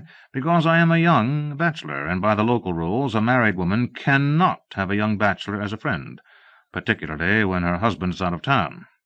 The taboo is so firm I don't dare even give the appearance of violating it, on Mama's account. Nor would she encourage me to. Nor would Gramp permit it. So I'm welcome in my own home only if I go there to see Gramp. If I telephone, I must ask for him, and so on. "Oh, it's permissible on a rainy day for me to offer a ride home to members of the Smith family at church. I am permitted to do almost anything for the kids as long as I don't spoil them, which Mamma defines as spending much more than 5 cents on one of them. Last Saturday I was allowed to take 6 of them on a picnic in my automobile carriage. I am teaching Brian to operate it. My interest in the kids is considered understandable by Mamma and by Gramp because of my lonely and deprived childhood as an orphan. The one thing I must never do is to be alone with Mamma. I don't go inside my own home unless publicly accompanied by Gramp. The neighbors would notice. I am meticulous about it. I won't risk causing Mamma trouble with a tribal taboo. I am writing this at my apartment on a printing machine you would not believe, and must stop in order to take it downtown and photo-reduce it twice, then etch it and laminate it, and seal it for delay mail, and deliver it to a drop, which kills a whole day, as I must use a rented lab and destroy intermediate stages as I go. This is not something I dare leave in an apartment to which a janitor has a key. When I get back from South America, I'll make my own lab setup, one I can carry in an automobile. Paved roads will be more common this coming decade, and I expect to travel that way. But I want to continue sending these letters and buy as many delay mail drops as possible, and hope that at least one will last through the centuries and reach you. As Justin put it, the real problem is to get one to last through just the coming 3 centuries. I'll keep trying. All my love to all of you, Lazarus. The Capo V. 2 staffs of musical notation. March 3, 1917. Kaiser plots with Mexico and Japan to attack USA. Zimmerman telegram authentic. August 2, 1917. President addresses Congress. Asks war. April 6, 1917. America enters war. Congress declares a state of belligerency exists. Lazarus Long was as taken by surprise by the date of the outbreak of war with Germany as he was unsurprised by the fact itself. He was caught so flat-footed that it was not until later that he analyzed why the hindsight he had relied on had proved even more myopic than foresight. The resumption of unrestricted U-boat warfare early in 1917 had not surprised him. It fitted his recollections of his earliest history lessons. The Zimmerman telegram did not disturb him, even though he did not remember it. It matched a pattern he did remember, again from history. Not the direct memories of a very small child. A period of 3 years, 1914 to 1917, when the United States had inched slowly from neutrality to war. Woody Smith had been not yet 2 when the war started, not yet 5 when his country got into it. Lazarus had no first-hand memories of foreign affairs of a time when Woody had been too young to grasp such remote improbabilities. The timetable Lazarus had fixed on, once he discovered that he had arrived 3 years early, had worked so well that he did not realize that its clock was wrong until the event slapped him in the face. When he was able to take time to analyze his mistake, he saw that he had committed the prime sin against survival. He had indulged in wishful thinking. He had wanted to believe his timetable. He had not wanted to leave his newly found first family so quickly. All of them, but especially Maureen. Maureen. Once he decided to stay on till July 1st, as originally planned, after a long night of wrestling with his troubled soul, a night of indecision and worry and letters written and destroyed, he discovered that he could stay and treat Mrs. Brian Smith with friendly but formal politeness, avoid any sign of interest in her more personal than the mores permitted. He managed to shift to his celibate mode, happy to be near her, when it was possible to be so, without causing Mrs. Grundy's nose to twitch, or the even sharper nose of his grandfather. Lazarus had indeed been happy. As with Tamara, or the twins, or any of his darlings, coupling was not necessary to love. When it was expedient, he could bank the fires and forget it. He was never for one instant unaware of the tremendous physical attraction of this woman who had been his mother more than 2,000 years ago, in some odd direction, but the matter was shelved. It did not affect his manner or lessen his happiness when he was permitted to be near her. He believed that Maureen knew what he was doing, or refraining from doing, and why, and that she appreciated his restraint. All during March he sought approved ways to see her. Brian Jr. wanted to learn to drive. Gramp ruled that he was old enough, so Lazarus taught him, picked him up at the house and returned him there, and often was rewarded with a glimpse of Maureen. Lazarus even found a way, other than chess, to reach Woody. He took the child to the Hippodrome Theatre to see the magician Thurston the Great, then promised to take him, when it opened for the summer, to Electric Park, an amusement park, and Woody's idea of heaven. This consolidated a truce between them. Lazarus delivered the child home from the theatre, sound asleep and with no more than normal wear and tear, and was rewarded by sharing coffee with Gramp and Maureen. Lazarus volunteered to help with the Boy Scout troop sponsored by the church. George was a tenderfoot, and Brian was working toward Eagle. Lazarus found being an assistant scoutmaster pleasant in itself, and Gramp invited him in when he gave the boys a lift home. Lazarus gave little attention to foreign affairs. He continued to buy the Kansas City Post because the newsboy at 31st and Troost regarded him as a regular customer, a real sport who paid a nickel for a penny paper and did not expect change. But Lazarus rarely read it, not even the market news, once he completed his liquidations. The week starting Sunday, the 1st of April, Lazarus did not plan to see his family for 2 reasons. Gramp was away, and his father was home. Lazarus did not intend to meet his father until he could manage it naturally and easily through Gramp. Instead, he stayed home, did his own cooking, caught up on chores, did mechanical work on his landaulet, and cleaned and polished it, and wrote a long letter to his Tertius family. This he took with him Thursday morning, intending to prepare it for delay mail. He bought a newspaper, as usual, at 31st and Troost. After he was seated in the streetcar, he glanced at its front page, then broke his habit of enjoying the ride by reading it carefully. Instead of going to the Kansas City Photo Supply Company, he went to the main public library's reading room and spent 2 hours catching up with the world, the local papers, the Tuesday New York Times, where he read the text of the President's message to Congress. God helping her, she can do no other, and the Chicago Tribune of the day before. He noted that the Tribune, staunchest foe of England outside the German-language press, was now hedging its bets. He then went to the men's toilet, tore into small pieces the letter he had prepared, and flushed it down a water closet.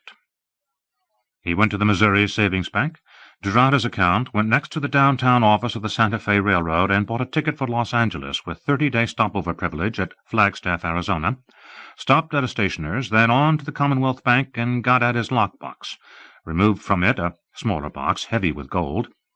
He asked to use the bank's washroom. His status as a lockbox client got him this favor. With gold pieces distributed among 13 pockets of his coat, vest, and trousers, Lazarus no longer looked smart. He tended to sag here and there. But if he walked carefully, he did not jingle. So he walked most carefully, had his nickel ready on boarding a streetcar, then stood on the rear platform rather than sit down. He was not easy until he was locked and bolted into his apartment. He stopped to make and eat a sandwich, then got to work on tailoring, sewing the yellow coins into 1-coin pockets of the chamois skin vest he had made earlier, then covered it with the vest from which it had been patterned. Lazarus forced himself to work slowly, restoring seams so neatly that the nature of the garment could not be detected by anyone not wearing it. About midnight he had another sandwich, got back to work.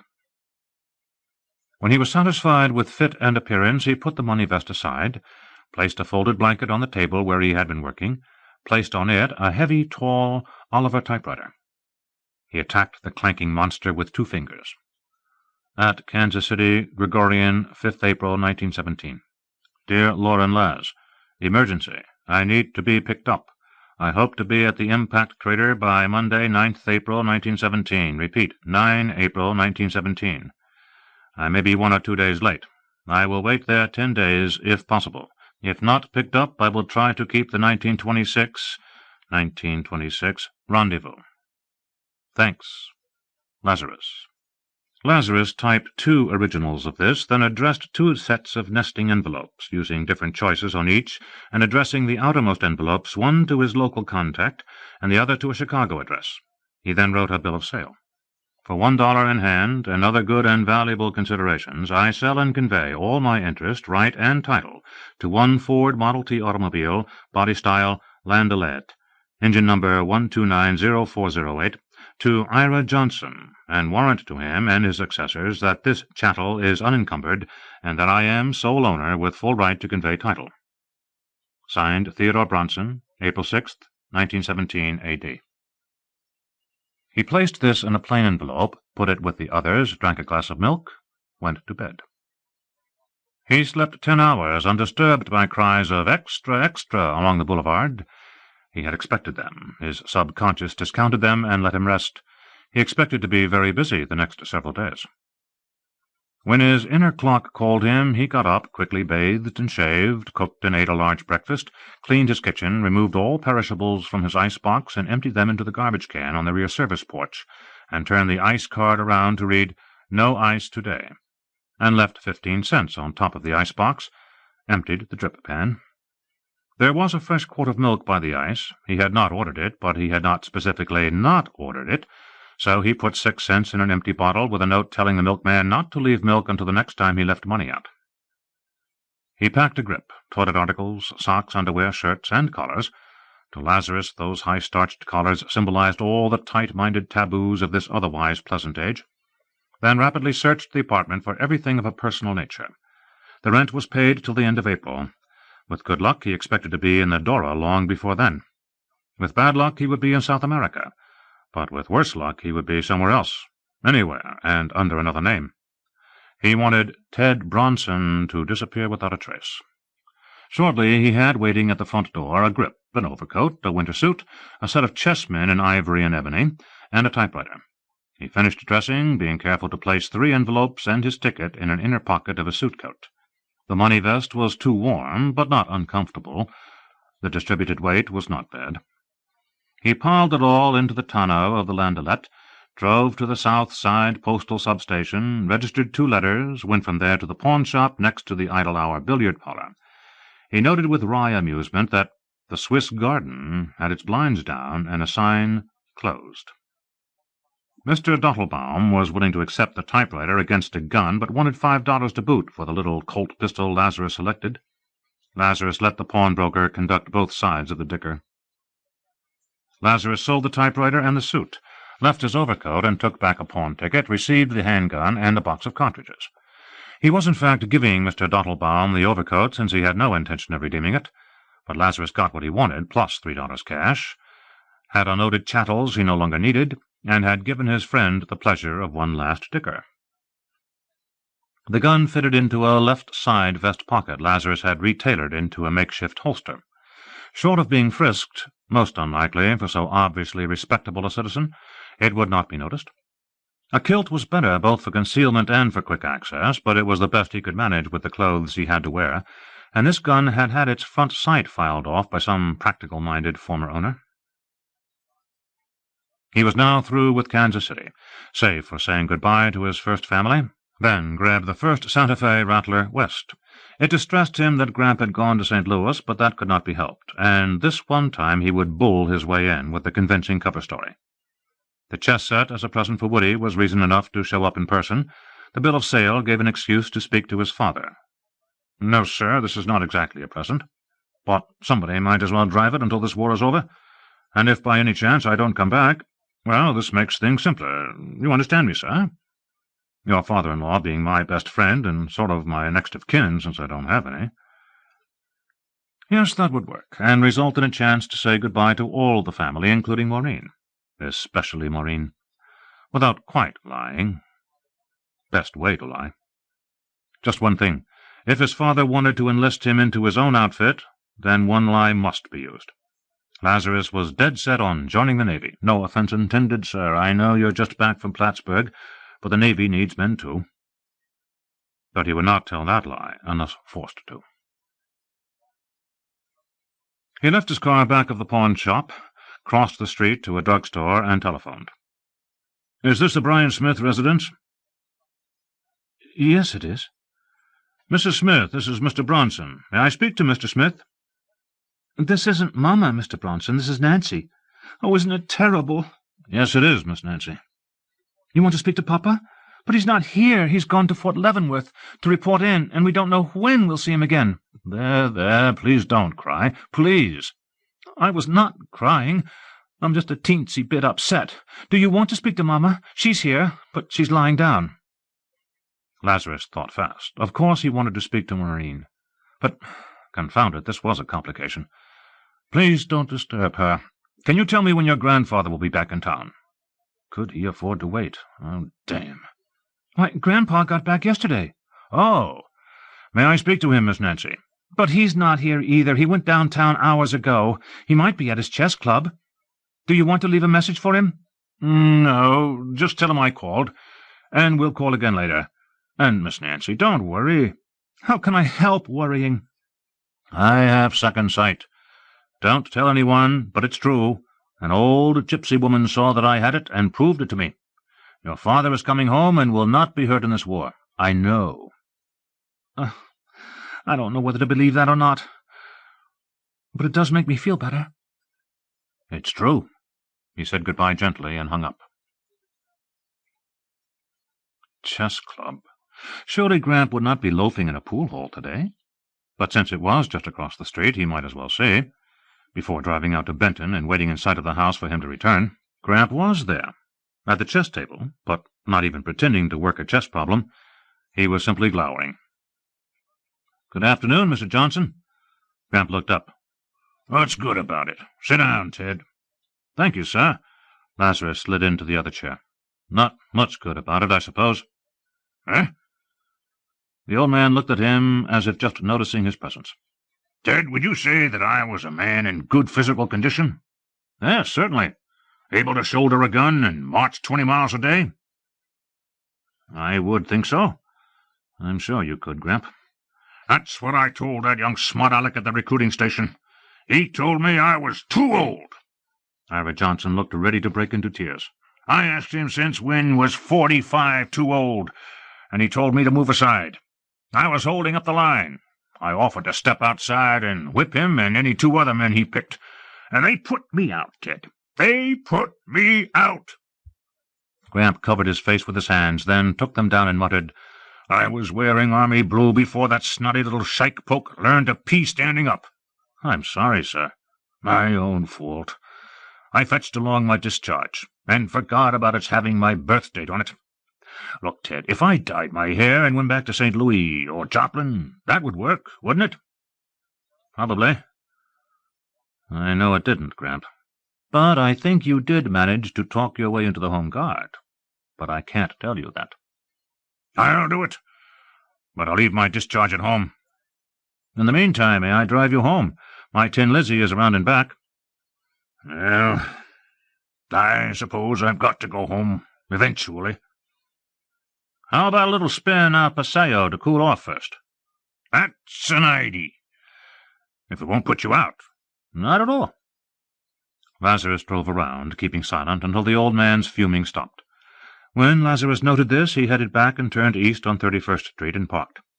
"Mr. Johnson, may I say something?" "Eh? Speak up." "If they won't take you, even with your hair dyed, I hope you won't feel too bad about it, because this war is a terrible mistake." "What do you mean?" "Just what I said." How much to tell him? How much can I get him to believe? I can't hold back altogether. This is Gramp, who taught me to shoot and 1,000 other things. But what will he believe? This war won't do the slightest good. It will just make things worse. Gramp stared at him under knotted brows. "What are you, Ted? Pro-German?" "No." "Pacifist, maybe?" "Come to think about it, you've never had one word to say about the war." "No, I'm not a pacifist, and I'm not pro-German. But if we win this war—" "You mean when we win this war?" "All right. When we win this war, it will turn out that we've actually lost it. Lost everything we thought we were fighting for." Mr. Johnson abruptly changed tactics. "When are you enlisting?" Lazarus hesitated. I've got a couple of things I must do first." "I thought that might be your answer, Mr. Bronson. Goodbye." Gramp fumbled with the door latch, cursed, and stepped over onto the running board, thence to the curb. Lazarus said, Mr. Johnson, let me finish running you home, please." His grandfather paused just long enough to look back and say, "Not on your tintype, you pusillanimous pissant." Then he marched steadily down the street to the car stop. Lazarus waited and watched Mr. Johnson climb aboard. Then he trailed to the trolley car, unwilling to admit that there was nothing he could do to correct the shambles he had made of his relations with Gramp. He watched the old man get off at Benton Boulevard, considered overtaking him and trying to speak to him. But what could he say? He understood how Gramp felt, and why, and he had already said too much, and no further words could call it back or correct it. He drove aimlessly on down 31st Street. At Indiana Avenue he parked his car, bought a Star from a newsboy, went into a drugstore, sat down at the soda fountain, ordered a cherry phosphate to justify his presence, looked at the newspaper, but was unable to read it. Instead he stared at it and brooded. When the soda jerk wiped the marble counter in front of him and lingered, Lazarus ordered another phosphate. When this happened a second time, Lazarus asked to use a telephone. "Home or Bell?" "Home. Back at the cigar counter, and you pay me." "Brian, this is Mr. Bronson. May I speak to your mother?" "I'll go see." But it was his grandfather's voice that came on the line. "Mr. Bronson, your sheer effrontery amazes me. What do you want?" "Mr. Johnson, I want to speak to Mrs. Smith." "You can't." "Because she has been very kind to me, and I want to thank her and say goodbye." "One moment," he heard his grandfather say. "George, get out. Brian, take Woody with you and close the door and see that it stays closed." Mr. Johnson's voice then came back closer. "Are you still there?" "Yes, sir." "Then listen carefully and don't interrupt. I'm going to say this just once." "Yes, sir." "My daughter will not speak to you now or ever." Lazarus said quickly, "Does she know that I asked to speak to her?" "Shut up. Certainly she knows. She asked me to deliver that message, or I would not have spoken to you myself. Now I too have a message for you, and don't interrupt. My daughter is a respectable married woman whose husband has answered his country's call. So don't hang around her. Don't come here, or you'll be met with a shotgun. Don't telephone. Don't go to her church. Maybe you think I can't make this stick. Let me remind you that this is Kansas City. 2 broken arms cost $25. For twice that, they'll kill you. But for a combined deal, break your arms first and then kill you, there's a discount. I can afford $62.50 if you make it necessary. Understand me?" "Yes." "So 23 skidoo." "Hold it. Mr. Johnson, I do not believe that you would hire a man to kill another man." "You had better not risk it." "Because I think you would kill him yourself." There was a pause. Then the old man chuckled slightly. "You may be right." He hung up on Lazarus. Lazarus cranked his car and drove away. Presently he found that he was driving west on Linwood Boulevard, noticed it because he passed his family's church, where he had first seen Maureen. Where he would never see her again. Not ever. Not even if he came back again and tried to avoid the mistakes he had made. There were no paradoxes. Those mistakes were unalterably part of the fabric of space-time, and all of the subtleties of Andy's mathematics, all of the powers built into the Dora, could not erase them. At Linwood Plaza he parked short of Brooklyn Avenue and considered what to do next. Drive to the station and catch the next Santa Fe train west. If either of those calls for help lasted through the centuries, then he would be picked up on Monday morning, and this war and all its troubles would again be something that happened a long time ago, and Ted Bronson would be someone Gramp and Maureen had known briefly and would forget. Too bad he had not had time to get those messages etched. Nevertheless, one of them might last. If not, then make rendezvous for pick-up in 1926. Or if none of them got through, always a possibility, since he was attempting to use delay mail before it was properly set up, then wait for 1929 and carry out rendezvous as originally planned. No problem about that. The twins and Dora were ready to keep that one, no matter what. Then why did he feel so bad? This wasn't his war. Time enough and Gramp would know that the prediction he had blurted out was simple truth.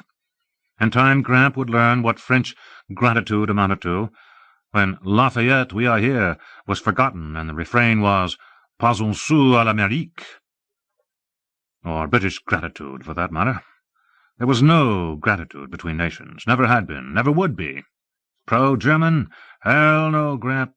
There is something rotten at the very heart of German culture, and this war is going to lead to another with German atrocities 1,000 times more terrible than any they are accused of today. Gas chambers, and a stink of burning flesh and planned viciousness, a stench that lasted through the centuries. But there was no way to tell Gramp and Maureen any of this, nor should he try. The best thing about the future was that it was unknown. Cassandra's one good quality was that she was never believed. So why should it matter that two people who could not possibly know what he knew misunderstood why he thought this war was useless?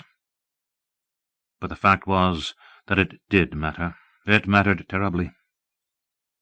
He felt a slight bulge against his left ribs, a defense for his gold. Gold he did not give a damn about. But a termination option switched, too. Snap out of it, you silly fool. You don't want to be dead. You simply want the approval of Gramp and Maureen. Of Maureen. The recruiting station was under the main post office, far downtown. Late as it was still open, with a queue outside. Lazarus paid an old Negro $1 to sit in his car, warned him that there was a grip in the back, promised him another $1 when he got back, and did not mention the money vest and pistol, both now in the grip. But Lazarus did not worry about car or money. Might be simpler if both were stolen. He joined the queue. Name? Bronson Theodore. Previous military experience? None. Age? No. Date of birth? And it had better be before April 5th, 1899. November 11th, 1890. You don't look that old, but okay. Take this paper and through that door. You'll find sacks or pillowcases. Take your clothes off, put 'em in one, keep 'em with you. Hand this to one of the docs and do what he tells you. Thank you, Sergeant. Get moving. Next. A doctor in uniform was assisted by 6 more in civilian clothes. Lazarus read the Snellen card correctly, but the doctor did not seem to be listening. This seemed to be a warm-body examination. Lazarus saw only one man rejected, one who was, in Lazarus' horseback judgment, in the terminal stages of consumption. Only one physician seemed at all anxious to find defects. He had Lazarus bend over and pull his buttock cheeks apart, felt for hernias and made him cough, then palpated his belly. What's this hard mass on the right side? I don't know, sir. Have you had your appendix out? Yes, I see the scar.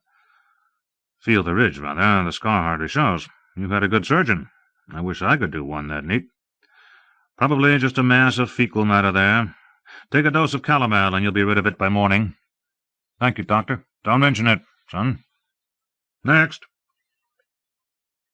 Hold up your right hands and repeat after me. Hang on to these slips of paper. Be at the station before 7 tomorrow morning. Show your slip to a sergeant at the information desk. He'll tell you where to board. If you lose your slip of paper, be there anyhow, or Uncle Sam will come looking for you. That's all, men. You're in the army now. Out through that door. His car was still there. The old Negro got out. Everything's fine, Captain. It surely is, Lazarus agreed heartily while getting out $1 bill. But it's private, not captain. They took you. In that case, I can't hardly take your $1. Sure you can. I don't need it. Uncle Sam is looking out for me for the duration, and he's going to pay me $21 a month besides. So put this with the other one and buy gin and drink a toast to me. Private Ted Bronson. I couldn't rightly do that, Captain. Private Ted Bronson. Sir, I'm White Ribbon. I took the plague before you was born. You just keep your money and hang the Kaiser for us. I'll try, Uncle. Let's make this $5, and you can give it to your church and say a prayer for me. Well, if you say so, Captain Private. Lazarus tooled south on McGee, feeling happy. Never take little bites. Enjoy life. Katie, beautiful Katie. He stopped at a drugstore, looked over the cigar counter, spotted a nearly empty box of White Owls, bought the remaining cigars, asked to keep the box. He then bought a roll of cotton and a spool of surgical tape, and on impulse the biggest, fanciest box of candy in the store. His car was parked under an arc light. He let it stay there, got into the back seat, dug into his grip, got out vest and pistol, then started an untailoring job, indifferent to the chance of being seen. 5 minutes with his pocket knife undid hours of tailoring. Heavy coins clinked into the cigar box. He cushioned them with cotton, sealed the box, and strengthened it by wrapping it with tape. The slashed vest, the pistol, and his ticket west went down a storm drain, and the last of Lazarus' worries went with them. He smiled as he stood up and brushed his knees. "Son, you are getting old. Why, you've been living cautiously." He drove gaily out Linwood to Benton, ignoring the city's 17-mile-per-hour speed limit. He was pleased to see lights burning on the lower floor of the Bryan Smith residence. He would not have to wake anyone. He went up the walk, burdened with the candy box, the case for chessmen, and the taped cigar box. The porch light came on as he reached the steps. Bryan Jr. opened the door and looked out. "Grandpa, it's Mr. Bronson." "Correction," Lazarus said firmly. "Please tell your grandfather that Private Bronson is here." Gramp appeared at once, looked at Lazarus suspiciously. "What is this? What did I hear you tell that boy?" "I asked him to announce Private Bronson. Me." Lazarus managed to get all 3 packages under his left arm, reached into a pocket, got out the slip of paper he had been given at the recruiting station. "Look at it." Mr. Johnson read it. "I see. But why? Feeling the way you do?" "Mr. Johnson, I never said I was not going to enlist. I simply said I had things to do first. That was true, I did have. It's true also that I have misgivings about the ultimate usefulness of this war. But regardless of any opinion, which I should have kept to myself, the time has come to close ranks and move forward together. So I went down and volunteered, and they accepted me." Mr. Johnson handed back the recruitment form, opened the door wide. "Come in, Ted." Lazarus saw heads disappearing as he came in. Apparently most of the family was still up. His grandfather ushered him into the parlor. "Please sit down. I must go tell my daughter." "If Mrs. Smith has retired, I would not want her to be disturbed," Lazarus lied. "Hell no, Gramp, I'd rather crawl in with her. But that's one secret I'll keep forever." "Never you mind. This is something she will want to know. That piece of paper. May I have it to show her?" "Certainly, sir." Lazarus waited. Ira Johnson returned in a few minutes, handed back the proof of enlistment. "She'll be down shortly." The old man sighed. "Ted, I'm proud of you.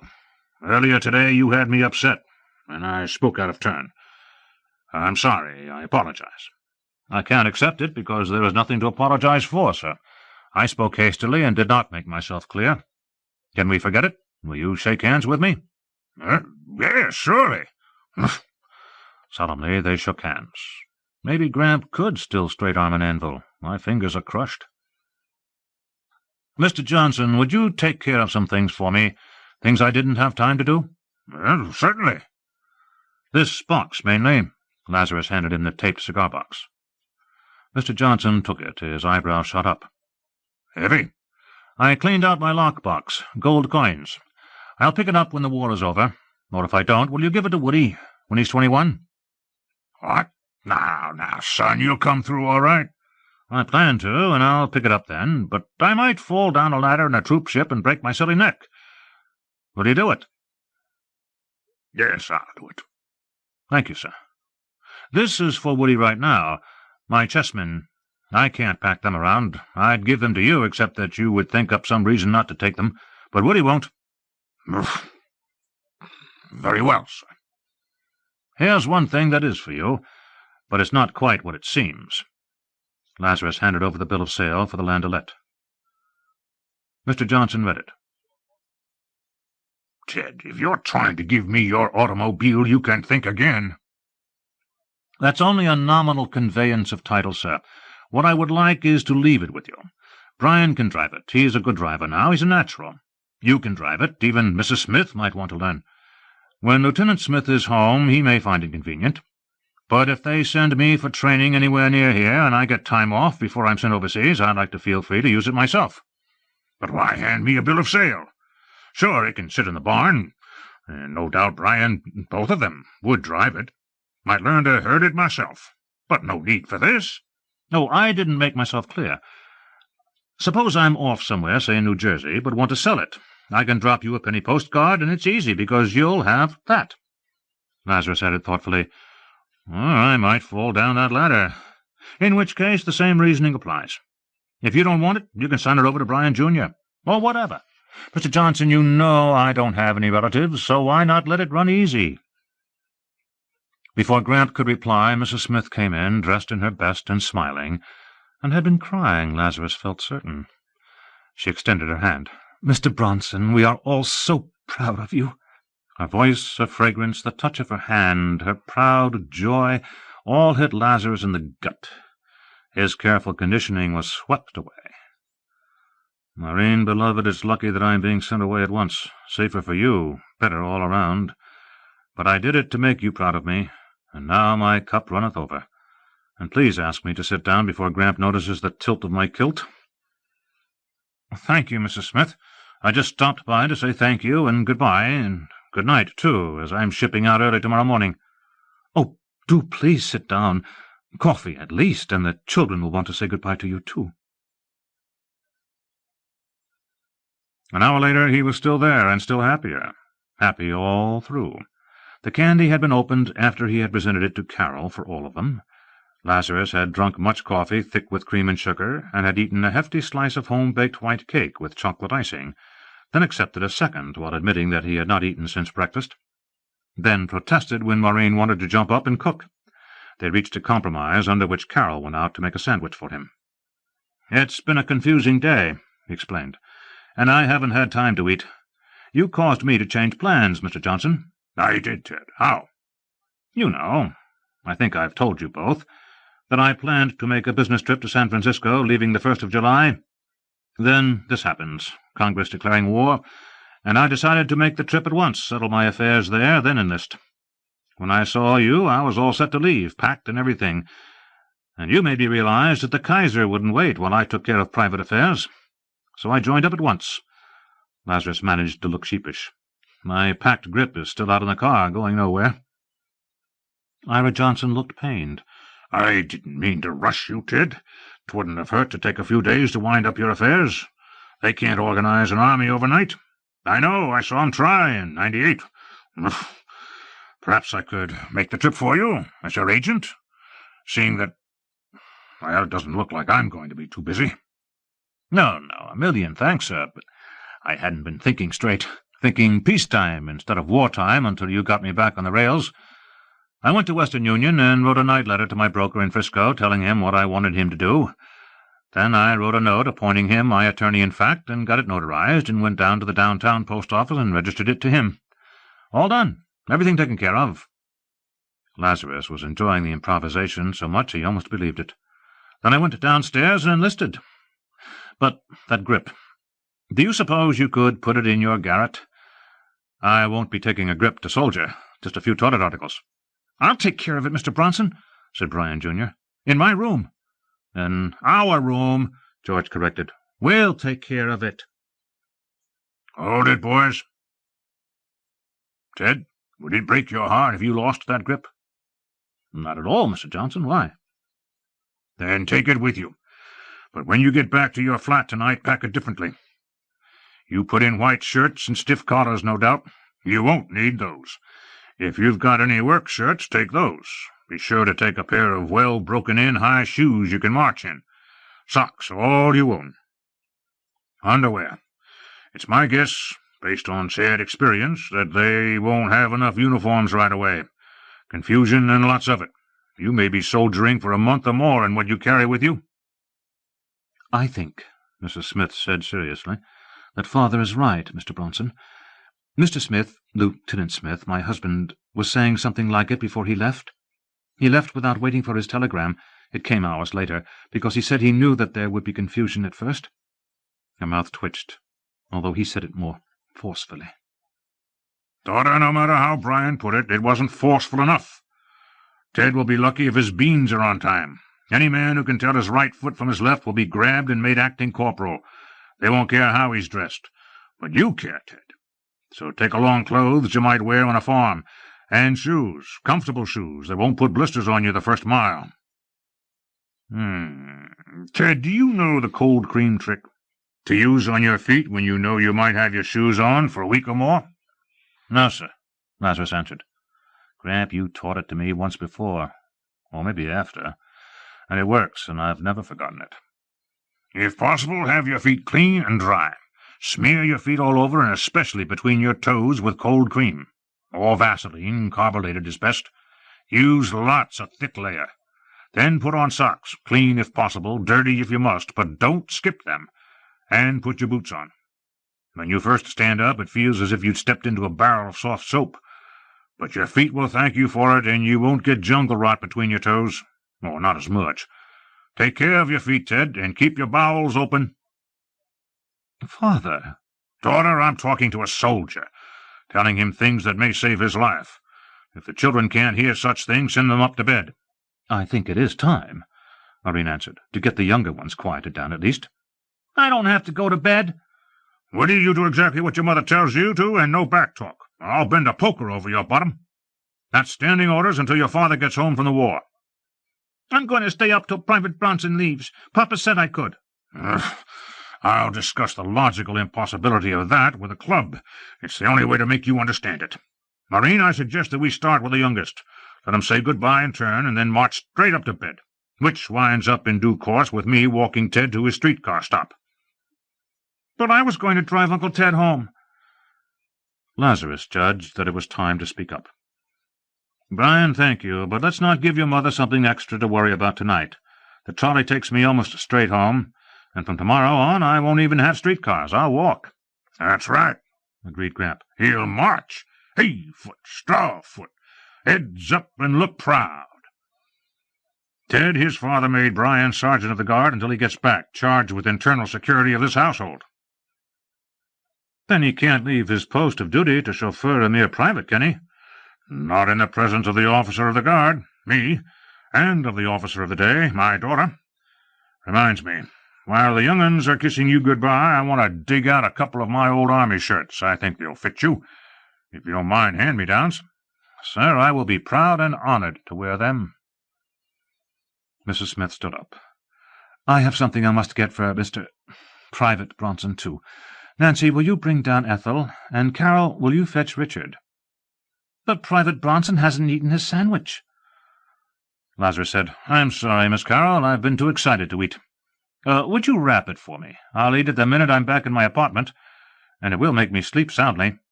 Do that, Carol, decided her mother. Brian, will you fetch down Richard? After more backing and filling, Lazarus told them all goodbye in reverse order of seniority.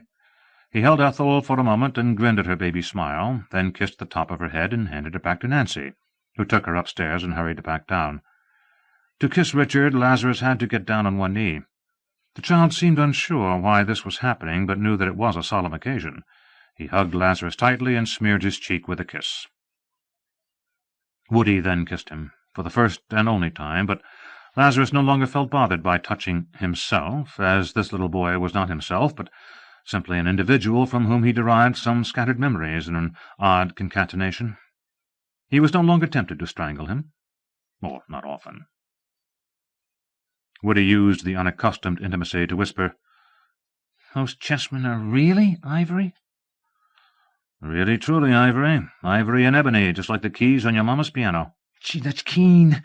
Look, when you come back, Uncle Private Bronson, I'll let you play with them, any time. And I'll beat you, sport. Says you. So long. Don't take any wooden nickels. Little Marie kissed him with tears in her eyes, then fled from the room. George kissed him on the cheek and muttered, You be careful, Uncle Ted, and left also. Brian Jr. said, I'll take real good care of your automobile. I'll keep it shined just the way you do. Then hesitated, suddenly kissed his cheek and left, leading Richard. Carol had his sandwich, neatly wrapped in waxed paper and tied with a ribbon. He thanked her and put it into an outer coat pocket. She placed her hands on his shoulders, stood on tiptoes, and whispered, There's a note in it for you, kissed his cheek, and left quickly. Nancy took her place and said quietly, The note is from both of us. We're going to pray for you every night when we pray for Papa." She glanced at her mother, then put her arms around his shoulders and kissed him on the mouth, a firm peck. "That's not goodbye, but au revoir." She left even more quickly than her sister, head high and moving like her mother. Mrs. Smith stood up, said quietly, "Father," and waited. "No." "Then turn your back." "Yes." Mr. Johnson studied the pictures on the wall. With a soft rustle, Mrs. Smith came close to Lazarus, looked up at him, held up a little book. "This is for you." It was a vest-pocket New Testament. She held it opened at the fly-leaf. He took it and read the original inscription, somewhat faded. "To Maureen Johnson, Good Friday, 1892, for perfect attendance. Matthew 7:7. And under this, in fresh and crisp Spencerian script, "To Private Theodore Bronson, be true to self and country. Maureen J. Smith, April 6th, 1917. Lazarus gulped. "I will treasure it and keep it with me, Mrs. Smith." "Not Mrs. Smith, Theodore. Maureen." She put up her arms. Lazarus stuffed the little book into his breast pocket, put his arms around her, met her lips. For a long moment her kiss was firm and warm, but chaste. Then she moaned, almost inaudibly. Her body softened and came strongly against him. Her lips opened, and she kissed him in a fashion that Lazarus could barely believe even as he answered it in kind, a kiss that promised everything she could give. After some uncountable eternity, she whispered against his lips, "Theodore, take care of yourself. Come back to us." The Capo VI. 3 staffs of musical notation. Camp Funston, Kansas. Dear twins and family. Surprise! Meet Corporal Ted Bronson, acting sergeant and the meanest drill-master in the whole National Army of the United States. No, I have not scrambled my circuits. I temporarily lost track of a basic principle of evasive action. That is, the best place to hide a needle is in a stack of needles, and the best place to avoid the horrors of war is in an army. Since none of you has ever seen a war, or even an army, I must explain. I had, foolishly, planned to avoid this war by running away to South America. But South America is a place where I could not possibly pass for a native, no matter how well I spoke the language, and it is loaded with German agents who would suspect me of being an American agent and might arrange some nasty accident for old Buddy Boy, bless his innocent heart. And the girls there have beautiful flashing eyes, suspicious duennas, and fathers who love to shoot gringos up to no good, unhealthy. But if I stayed in the United States and tried to stay out of the army, one slip and I wind up behind cold stone walls, eating miserable food and making little rocks out of big ones. Unappealing. But in wartime the army gets the best of everything, aside from a mild hazard of getting shot at. The latter can be avoided. How? This is not yet the era of total war, and an army offers innumerable bolt holes for a coward, me, to avoid unpleasant dangers from strangers. In this era only a small part of an army gets shot at. An even smaller part gets hit, but I don't plan to take that risk. At this here-and-now land, warfare is fought in certain locations, and there are endless army jobs not in those places, where, despite a military uniform, an army man is really just a privileged civilian. I am in such a job, and probably won't move until the war is over. Someone has to take these brave, young, innocent lads, fresh off the farm, and turn them into something resembling soldiers. A man who can do this is so valuable that officers are reluctant to let him go. So I'm full of that old fighting spirit and won't have to fight. I teach instead. Close-order drill, extended drill, marksmanship and care of the rifle, bayonet, bare-handed combat, field hygiene, anything. My amazing aptitude in military matters caused surprise, me being a recruit with no military experience. How could I admit that Gramp taught me to shoot 5 years after the end of this war, and that I first handled these same weapons as a high school cadet 10 years from now, and that my military experience is scattered over the next 100 years, plus a little now and then for centuries more? But a rumor hints that I was once a soldat in the French Foreign Legion, a corps of one of our allies made up of cutthroats, thieves, and escaped convicts, and famous for their go-to-hell way of fighting. possibly a deserter from it, and almost certainly under another name.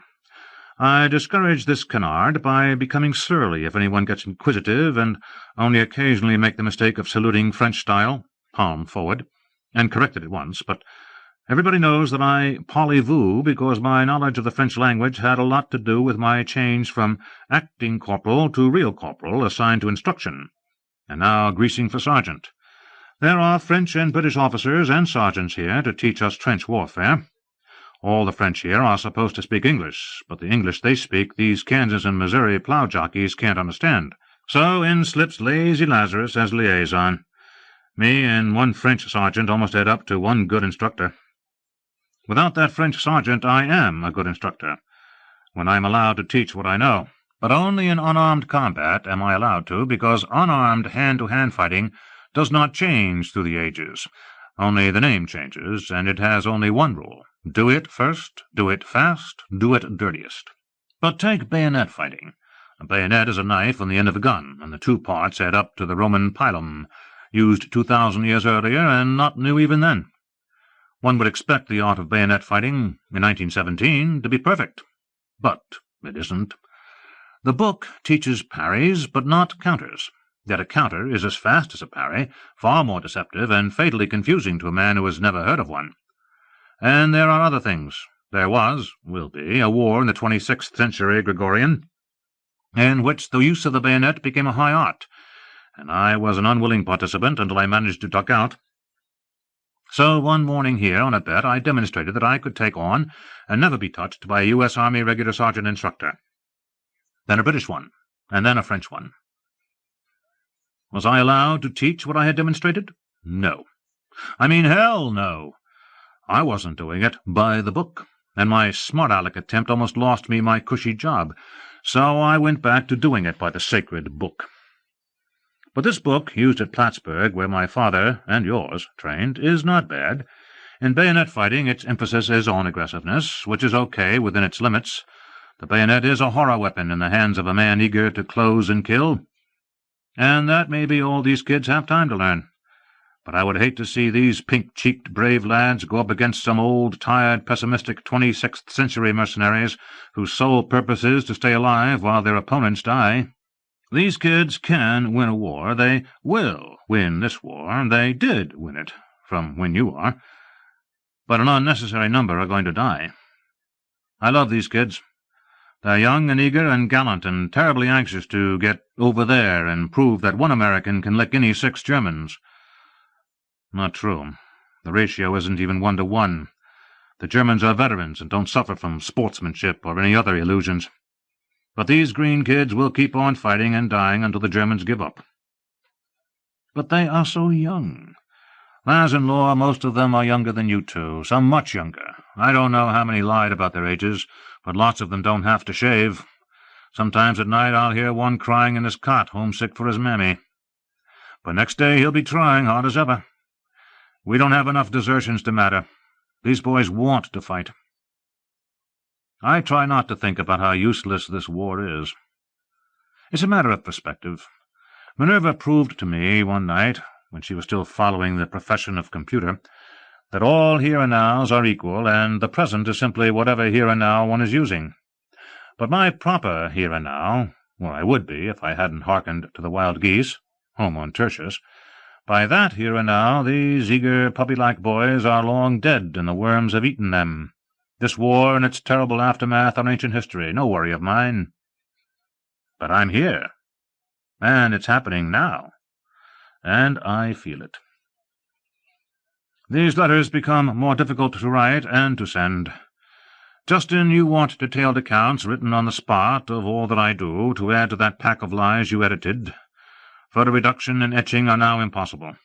I am sometimes allowed to leave camp for a day, which is just long enough to get to the nearest large town, Topeka, circa 160 kilometers round trip, but always on a Sunday when businesses are closed, so I have not had a chance to work up a connection to use a laboratory in Topeka, assuming that there is one with the equipment I need, a doubtful point. I would let letters pile up in a lockbox, since it does not matter when I delay mail them, but banks are never open on Sundays. So a handwritten letter, not too long and bulky, is the most I can manage. whenever I can lay hands on nesting envelopes, also difficult now, and hope that paper and ink won't oxidize too much over the centuries. I've started a diary, one which makes no mention of Tertius and such. This letter would get me locked up as crazy, but is simply a daily recital of events. I can mail it, when it is full, to Gramp Ira Johnson to hold for me. Then after the war is over, and I have time and privacy, I can use it to write the sort of commentary you want, and take time to miniaturize and stabilize a long message. The problems of a time-tripping historiographer are odd and awkward. One Welton fine-grained memory cube would record all I could say over the next 10 years, except that I would have no use for one, even if I had it. The technology to use it is lacking. By the way, Ishtar, did you plant a recorder in my belly? You are a darling, dear, but sometimes a devious darling. And there is something there. It doesn't bother me, and I might never have noticed it had not a physician noticed it the day I joined this army. He brushed the matter off, but later I conducted my own examination by touch. There is an implant there, and not what Ira says I'm full of. It might be one of those artificial organs you rejuvenators are reluctant to discuss with your children, but I suspect that it is a Welton cube with an ear hooked to it and a 10-year power supply. It's about the right size.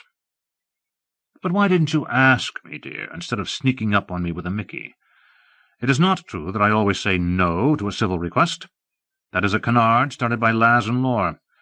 Justin could have gotten Tamara to ask me, and no one has ever learned how to say no to Tamara. But Justin will pay for this. To hear what I say and what is said in my presence, he is going to have to listen to 10 years of belly rumblings. No, darn it. Athene will filter out incidental noise and supply him with a dated and meaningful printout. There is no justice, and no privacy either. Athene, haven't I always been good to you, dear? Make Justin pay for his prank. I haven't seen my first family since I enlisted, but when I get a long enough pass I am going to Kansas City and visit them. My status as a hero carries privileges a civilian young bachelor cannot enjoy. The mores relax a bit in wartime, and I'll be able to spend time with them. They have been very good to me, a letter almost every day, cookies or a cake weekly. The latter I share reluctantly, the former I treasure. I wish it were as easy to get letters from my Tertius family. Basic message repeated. Rendezvous is 2nd August, 1926, 10 T-years after drop. Last figure is 6, not 9. All my love, Corporal Ted, old buddy boy, Bronson. Dear Mr. Johnson, and all your family, Nancy, Carol, Brian, George, Marie, Woody, Dickie boy, baby Ethel, and Mrs. Smith. I cannot say how touched I am that this orphan has been adopted for the duration by the Smith family, and to hear that it is confirmed by Captain Smith. In my heart you all have been my family since that sad and happy night you sent me off to war, loaded with presents and good wishes, and my head filled with your practical advice, and my heart closer to tears than I dared let anyone see. To be told by Mrs. Smith, with a sentence quoted from a letter from her husband, the captain, that I truly am adopted, well, I'm close to tears again, and non-coms are not supposed to show such weakness. I have not looked up Captain Smith. I caught the hint in your letter, but truly I did not need it. I have been soldiering long enough to realize that an enlisted man does not presume in such fashion. I am almost as certain that the captain will not look me up, for reasons I don't need to explain, as you have soldiered far more than the captain and I combined. It was most sweetly thoughtful of Mrs. Smith to suggest it, but can you make her understand I can't look up a captain socially, and why she should not urge her husband to look up a non-com? And if you can't make her understand this, possible, since the army is a different world, perhaps this will suffice. Camp Funston is big, and no transportation for me other than Shanksmere. Call it an hour for the round trip if I swing out my heels. Add 5 minutes with the captain when I find him, if I find him. You know our stepped-up routine. I sent you a copy. Show here that there just isn't time all day long for me to do this. But I do appreciate her kind thoughts. Please give Carol my heartiest thanks for the brownies. They are as good as her mother makes. Higher praise I cannot give. Were, I should say, as they disappeared into hollow legs, mine and others, my buddies are a greedy lot. If she wants to marry a long, lanky Kansas farm boy with a big appetite, I have one at hand who will marry her sight unseen on the basis of those brownies. This place is no longer the Mexican fire drill I described in my earliest letters. In place of stovepipes, we now have real trench mortars. The wooden guns have disappeared, and even the greenest conscripts are issued Springfields as soon as they've mastered squads east and west and have learned to halt more or less together. But it remains hard as the mischief to teach them to use those rifles by the book. We have two types of recruit, boys who have never fired a rifle, and others who boast that their pappies used to send them out to shoot breakfast and never allowed them but one shot. I prefer the first sort, even if a lad is unconsciously afraid and has to be taught not to flinch.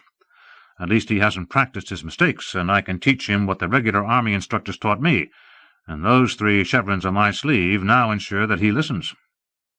But the country boy who is sure he knows it all, and sometimes is indeed a good shot, won't listen. It's a chore to convince him that he is not going to do it his way, he is going to do it the army way, and he had better learn to like it. Sometimes these know-it-alreadys get so angry that they want to fight, me, not Huns. These are usually boys who haven't found out that I also teach unarmed combat. I've had to accommodate a couple of them, out behind the latrine after retreat. I won't box them. I have no wish to flatten my big nose against some cow-milking fist. But the idea of fighting rough and tumble, no rules, either makes their eyes glitter, or they decide to shake hands and forget it. If they go ahead with it, it doesn't last over 2 seconds, as I don't want to get hurt. I promised to tell you where and how I learned la savate and jiu-jitsu, but it's a long story, not too nice in spots, one I should not put into a letter, but wait until I have a pass that gives me time enough to visit Kansas City. But I haven't had anyone offer to fight me for at least 3 months. One of the sergeant instructors told me that he had heard that the recruits call me Death Bronson. I don't mind, as long as it means peace and quiet when I'm off duty. Camp Funstown continues to have just 2 sorts of weather, too hot and dusty, too cold and muddy. I hear that the latter is good practice for France. The Tommies here claim that the worst hazard of this war is the danger of drowning in French mud. The poilus among us don't really argue it, but blame the rain on artillery fire. Bad as the weather may be in France, everyone wants to go there, and the second favorite topic of conversation is when. No need to tell an old soldier the first. Rumors of shipping out are endless and always wrong. But I'm beginning to wonder, am I going to be stuck here doing the same things month after month while the war goes on elsewhere? What will I tell my children some day? Where did you fight the big war, Daddy? Funston, Billy. What part of France is that, Daddy? Near Topeka, Billy. Shut up and eat your oatmeal. I would have to change my name. It gets tiresome telling one bunch after another to stack arms and grab shovels. We've dug enough trenches in this prairie to reach from here to the moon, and I know 4 ways to do it. The French way, the British way, the American way, and the way each new bunch of recruits does it, in which the revetments collapse, and then they want to know what difference it makes, because General Pershing, once we get there, is going to break this trench warfare stalemate and get those Huns on the run. They may be right, but I have to teach what I'm told to teach, till I'm white-haired, maybe. I am pleased indeed to hear that you are in the 7th Regiment. I know how much it means to you, but please don't disparage the 7th Missouri by calling it the Home Guards. Unless somebody gets a hammerlock on Hindenburg pretty soon, you may see a lot of action in this war. But truthfully, sir, I hope you do not, and I think Captain Smith would agree with my reasoning. Someone does have to guard the home, and I mean a specific home on Benton Boulevard. Brian Jr. isn't old enough to be the man of the family. I think Captain Smith would worry if you weren't there. But I do understand how you feel. I hear that the only way for a sergeant instructor to get off this treadmill is to lose his stripes. Would you feel ashamed of me if I went absent over leave just long enough to get busted back to corporal? Then did something else to lose those chevrons too? I feel sure it would get me on the first troop train headed east. You'd better not read that last to the rest of the family. An honorary Smith had best find some other way. My warmest respects to you and to Mrs. Smith. My love to all the youngsters. Ted Bronson Smith. And most happy to be adopted. Come in. Sir, Sergeant Bronson reports to Captain Smith as ordered. Pop, I wouldn't have recognized you, but darned if you don't look just as you ought to, only younger. At ease, Sergeant. Close that door, then sit down." "Yes, sir." Lazarus did so, still mystified. He had not only never expected Captain Smith to get in touch with him, but he had refrained from asking for a pass long enough to let him go to Kansas City, for two reasons. One, his father might be there that weekend, or two, his father might not be there that weekend. Lazarus was not sure which was worse. He had avoided both. Now a dog-rubber type on a motorcycle with a sidecar had suddenly picked him up with orders to report to Captain Smith, and it was not until he had done so that he knew that this Captain Smith was Captain Brian Smith. "Sergeant, my father-in-law has told me quite a bit about you, and so has my wife." There seemed to be no answer to that, so Lazarus looked sheepish and said nothing. Captain Smith went on.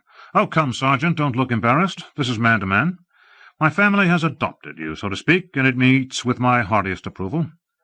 In fact, it fits in with something the War Department is starting, through the Red Cross and the YMCA and the churches, a program to locate every man in uniform who does not get mail regularly, and see to it that he does. Get a family to adopt him for the duration, in other words. Write to him, remember his birthday, send him little presents. What do you think of that?" "Sir, it sounds good. What the captain's family has done for me has certainly been good for my morale. I'm pleased to hear it. How would you organize such a program? Speak up. Don't be afraid to express your own ideas." "Give me a desk, and I'll make a career of it, pup." "Sir, the problem breaks down into three parts. Two of preparation, one of execution. First, locate the men. Second, at the same time, locate families willing to help. Third, bring them together. The first has to be done by the first sergeants. The top kicks are going to love this, in a pig's eye. They will have to require their company clerks to check mail against the roster before handing it out. This must be speeded up. Holding up mail call for any reason is not a good idea. But checking can't be left to platoon sergeants. They aren't set up for it and would slop it. It has to be at the point where the mail orderly delivers mail to each company clerk." Lazarus thought. "But to make this work, if the captain will pardon me, the commanding general must tell his adjutant to require from each company, troop, and battery commander a report of how many pieces of mail each man under his command has received that week. And a damnable invasion of privacy, and the sort of multiplication of clerical work that bogs down armies. The homesick ones have homes and do get mail. The loners don't want letters. They want women and whiskey. The prairie dog pee they sell for whiskey in this dry state has made a teetotaler of me. But that should not be separate paperwork, Captain. It need only be a column of tally marks on the regular weekly report. Both company commanders and top sergeants are going to bellyache if it's too time-consuming, and the commanding general would receive reports that would be mostly products of company clerks' imaginations. The captain knows that, I feel sure." Lazarus' father gave the grin that made him look like Teddy Roosevelt. "Sergeant, you have just caused me to revise a letter I am preparing for the general. As long as I am assigned to plans and training, no new program will add to the mountain of paperwork if I can help it. I have been trying to sweat this one down to size, and you've shown me a way to do it. Tell me, why did you turn down officers' training when it was offered to you? Or don't tell me if you don't want to. It's your business."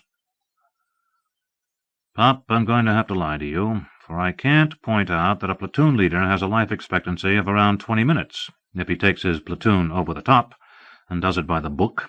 What a war. Sir, look at it this way. Suppose I put in for it. A month to get it approved, then 3 months at Benning or Leavenworth or wherever they're sending them, then back here or Bliss or somewhere, and I'll be assigned to recruits. 6 months with them, and we go overseas. More training behind the lines over there, from what I hear. Adds up to about a year, and the war is over, and I haven't been in it." You could be right. You want to go to France?" "Yes, sir." "Christ, no." "Just last Sunday, in K.C., my father-in-law told me that would be your answer. But you may not know, Sergeant, that the billet you are in will be just as frustrating, without the compensation of bars on your shoulders. Here, in plans and training, we keep track of every enlisted instructor, and the ones who don't work out we ship out, but the ones who do work out we hang on to like grim death. Except for one thing." His father smiled again. "We have been asked, the polite word for ordered, to supply some of our best instructors for that behind-the-lines training in France you mentioned. I know you qualify. I've made it a point to note the weekly reports on you ever since my father-in-law told me about you. Surprising proficiency for a man with no combat time, plus a slight tendency to be non-regulation about minor points, which, privately, I do not find a drawback. The utterly regulation soldier is a barrack soldier. Est-ce que vous parlez la langue française? Oui, mon capitaine. Ah bien. Peut-être vous avez enrôlé autrefois en légion étrangère, n'est-ce pas? Pardon, mon capitaine. Je ne comprends pas. Nor will I understand you if we talk 3 more words of it. But I'm studying hard, as I expect French to be my own ticket out of this dusty place. Bronson, forget that I asked that question. But I must ask one more, and I want an absolutely straight answer. Is there any possibility whatever that any French authority might be looking for you? I don't give a tinker's damn what you may have done in the past, and neither does the War Department, but we must protect our own. Lazarus barely hesitated. Pop is telling me, plain as print, that if I am a deserter from the Foreign Legion, or have escaped from Devil's Island, or any such, he's going to keep me out of French jurisdiction. Absolutely none, sir. I'm relieved to hear it.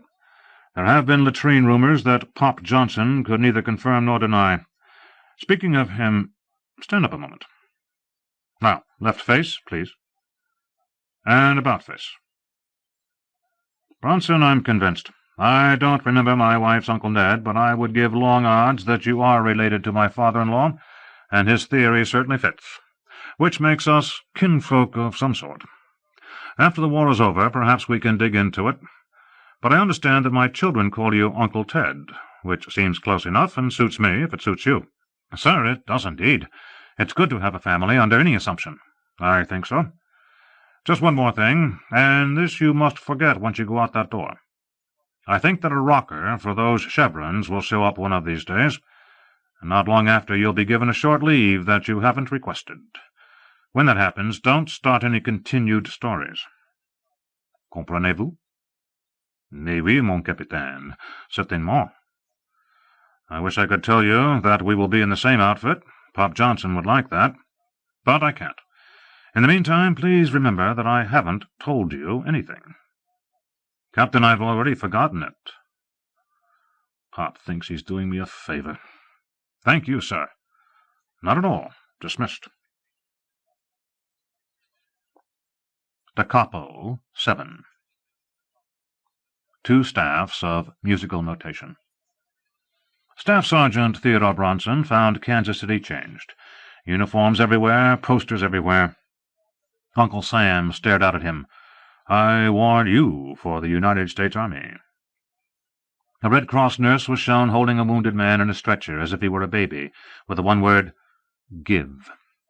A sign on the restaurant said, "We observe all meatless, wheatless, and sweetless days." Service flags were in many windows. He counted 5 stars on one, saw several with gold stars. More traffic than he recalled, and street cars were crowded, many passengers in uniform. It seemed as if all of Camp Funston and every camp or fort within reaching distance had all been dumped into the city at once. Untrue, he knew, but the train he had dozed in most of last night had been so jammed that it seemed true. That khaki special had been almost as dirty as a cattle train, and even slower. It had side-tracked again and again in favor of freights, and once for a troop train. Lazarus arrived in Kansas City late in the morning, tired and filthy, having left camp clean and rested. But he had his battered old grip with him, and planned to correct both conditions before seeing his adopted family. Waving a $5 bill in front of the railroad station got him a taxi, but the hackey insisted on picking up 3 more passengers, going south after asking what direction Lazarus was going. The taxicab was a Ford Landaulet like his own, but in much worse condition.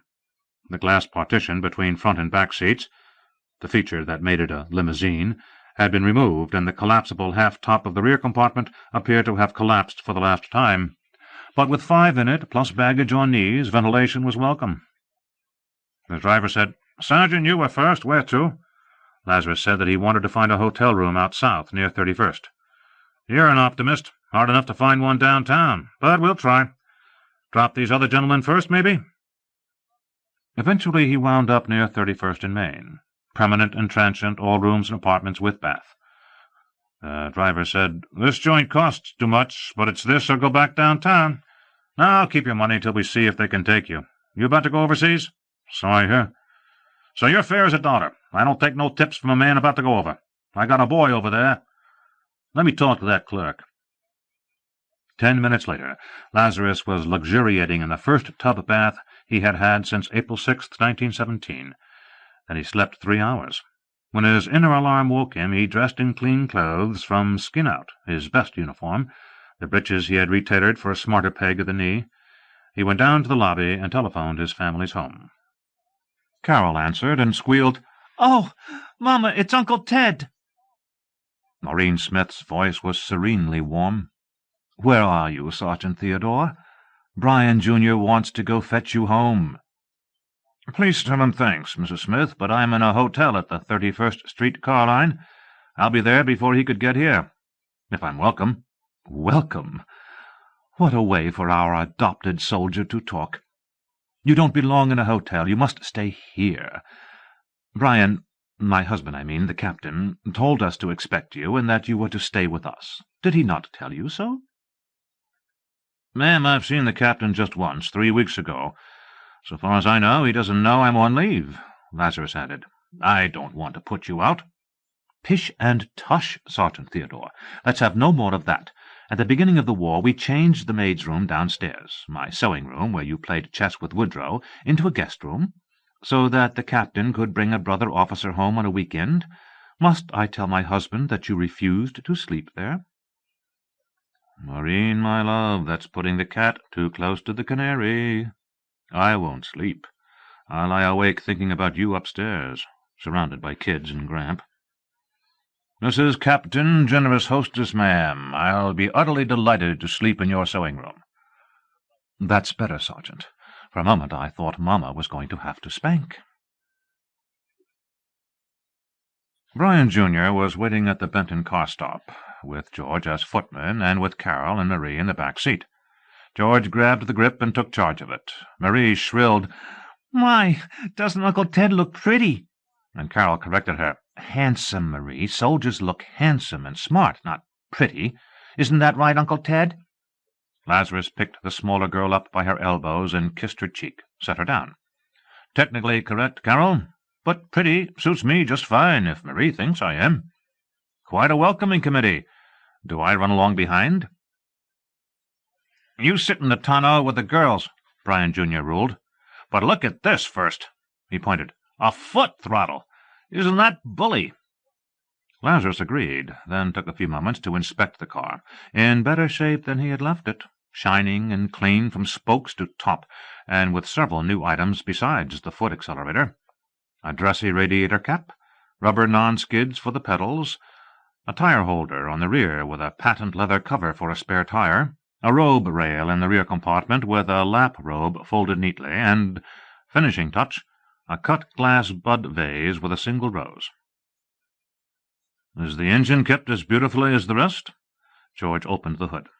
Lazarus looked and nodded approvingly. "It could take a white glove inspection." "That's exactly what Grandpa gives it," Brian declared. "He says if we don't take care of it, we can't use it." "You do take care of it." Lazarus arrived in royal splendor, one arm around a big little girl, the other around a small little girl.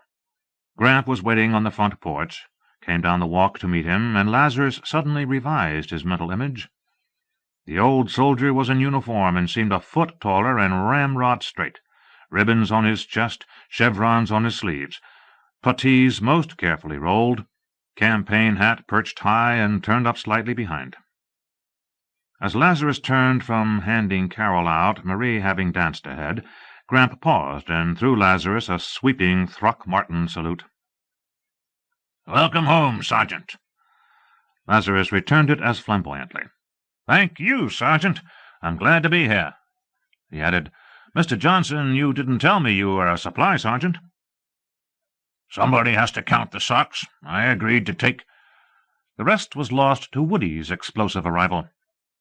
"Hi, Uncle Sergeant. You're going to play chess with me."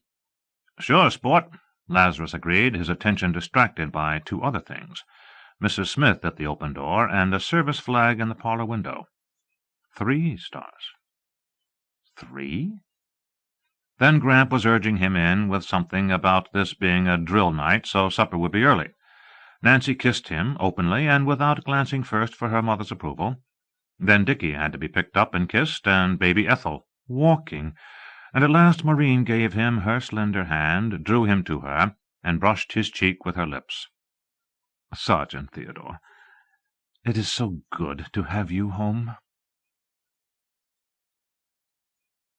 Supper was a noisy, well-run circus, with Gramp presiding in lieu of a son-in-law, while his daughter ran things with serene dignity from the other end, and did not get up once Lazarus placed her chair under her, and took his seat of honor on her right.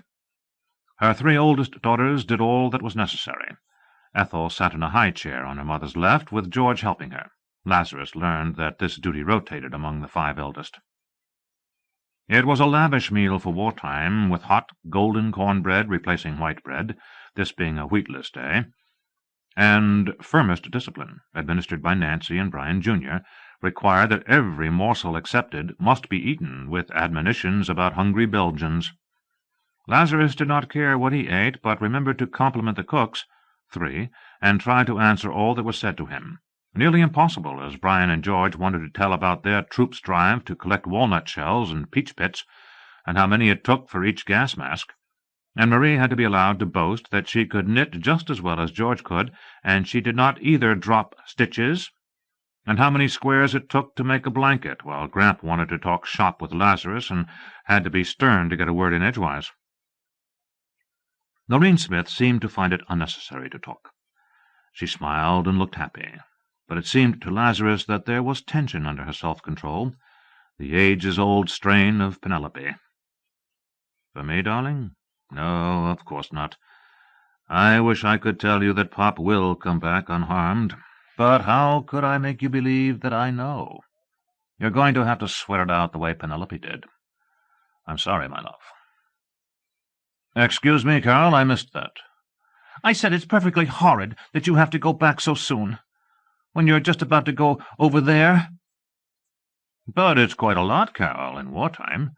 It's just that getting here and getting back eats up so much time. I'm not entitled to special privileges. I don't know that I am about to ship out." There was silence around the table, and the older boys exchanged glances. Ira Johnson broke it by saying gently, "Sergeant, the children know what a pass in the middle of the week means. But they don't talk. They are disciplined. My son-in-law decided, wisely, I think, not to keep things from them unnecessarily." "But, Grandpa, when Papa has leave, he doesn't go back next day. It's not fair." "That's because," Brian Jr. said wisely, "Papa usually rides with Captain Bozell in that big old Marmon 6, and they burn up the road." "Staff Sergeant Uncle Ted, I could drive you back to camp. Then you wouldn't have to leave till late tomorrow night." "Thank you, Brian, but I don't think we'd better. If I catch the train we call the Reveille Special tomorrow evening, I'm safe even if the train is a bit late. And this is one time I'm not going to risk being over leave." "I agree with Sergeant Bronson," Gramp added. "And that settles it, Brian. Ted can't risk being late. I see that I had better move along, too. Daughter, if I may be excused." "Certainly, Father." "Sergeant Johnson, may I drive you to your parade ground, or wherever it is?" "To the armory. No, Ted, my captain picks me up and brings me home. He and I go early and stay late. Why don't you take Maureen for a spin? She hasn't been out of the house for a week. She's getting pale." "Mrs. Smith, I'd be honored." "We'll all go." "George," his grandfather said firmly, "the idea is to give your mother an hour free of the pressure and noise of children." "Sergeant Ted promised to play chess with me." "Woody, I heard what he said. He did not set a time, and he'll be here tomorrow." "And he promised to take me to Electric Park a long, long, long time ago, and he never did." "Woody, I'm sorry about that," Lazarus answered. "But the war came along before the park opened. We may have to wait until the war is over." "But you said—" "Woodrow," his mother said firmly, "stop that. This is Sergeant Theodore's leave, not yours." "And get that sulky look off your face," added his grandfather, "before we form a regimental square and have you flogged around the flagpole. Nancy, change of quarters, dear." "But—" The oldest girl shut up. "Father, Nancy's young man is about to reach his birthday, and is not going to wait to be drafted. I think I told you. So some of the young people are giving him a surprise party tonight." Oh, yeah, slipped my mind. Fine young man, Ted. You would approve of him. Correction, Nancy. You're off duty. Carol? Carol and I can take care of anything, Brian answered. Can't we, Carol? My night to wash, Marie wipes, George's turn to put away. Bedtimes by the schedules, emergency telephone numbers on the blackboard. We know the standing orders. May I be excused too, then? Said Nancy. Staff Sergeant Ted, you will be here tomorrow, won't you?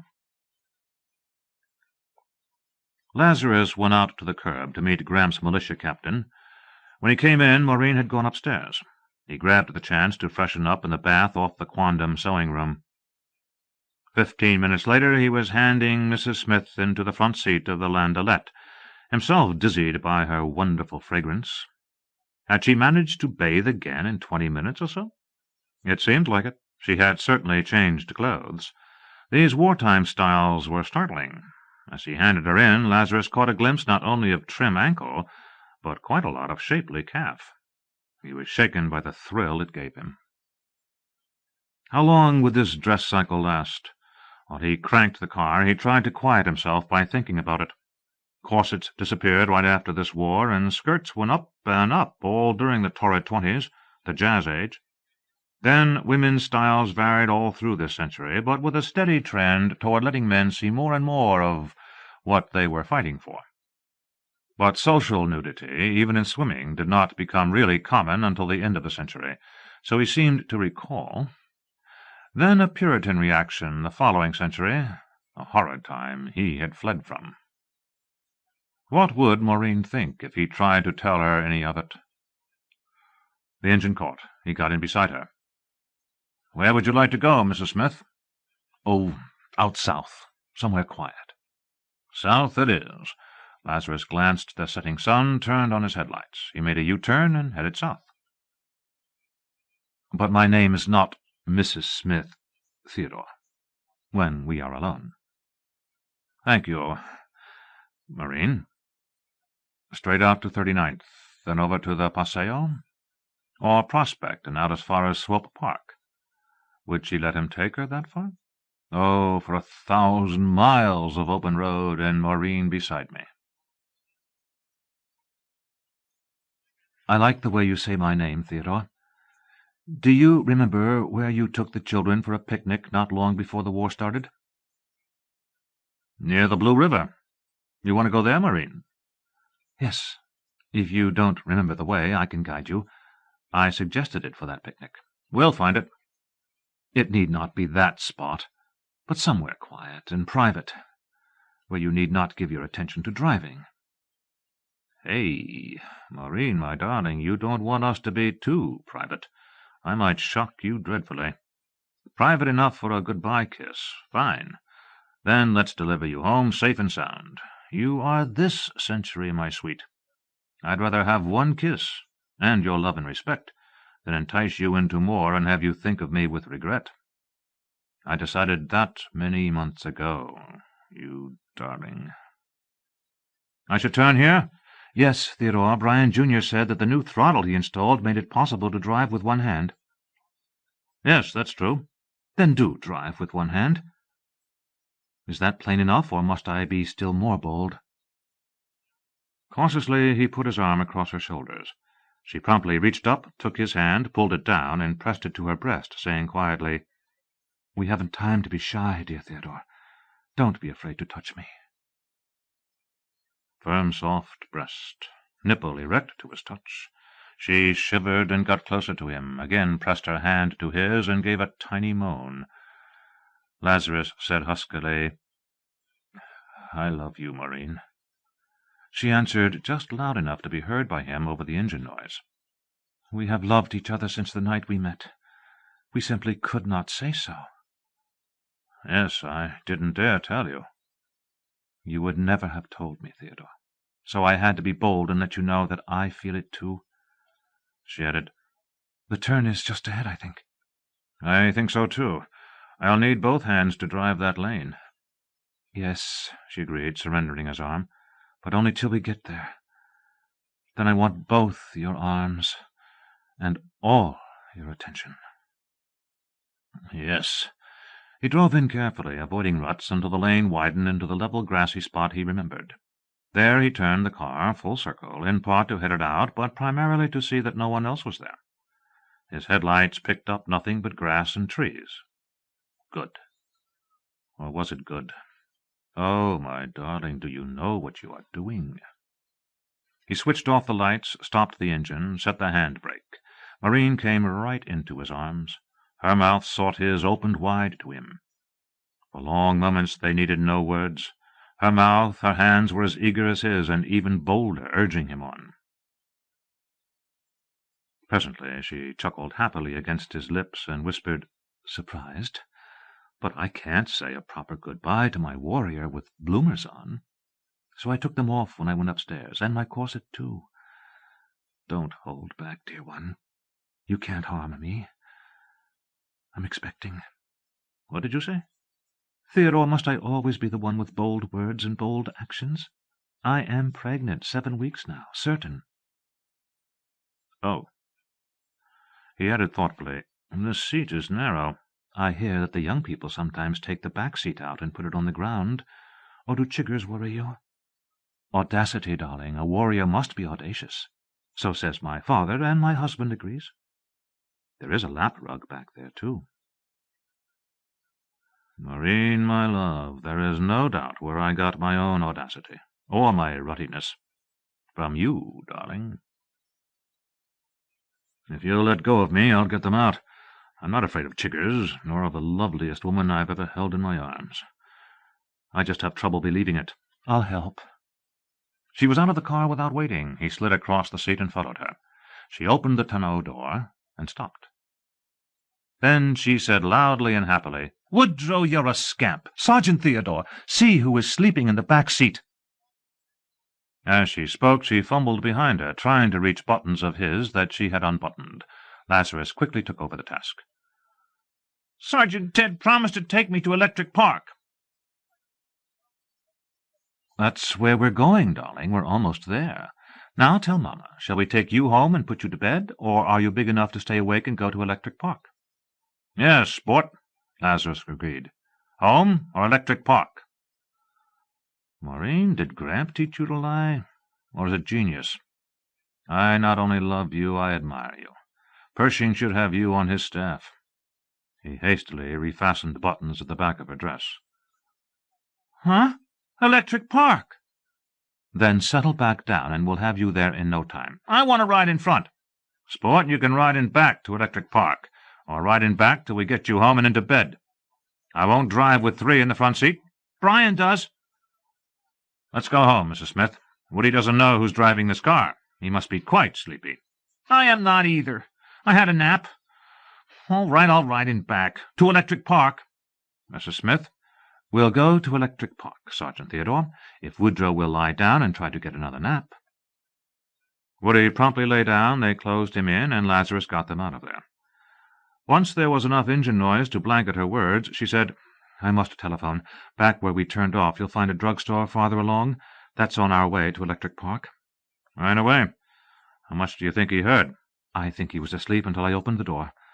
But nothing of importance if he was not, and would understand less. Don't worry, Theodore. Audacity. Always audacity." "Maureen, you should be a soldier. A general." "I would rather be loved by soldiers. And I am, and it makes me wonderfully happy.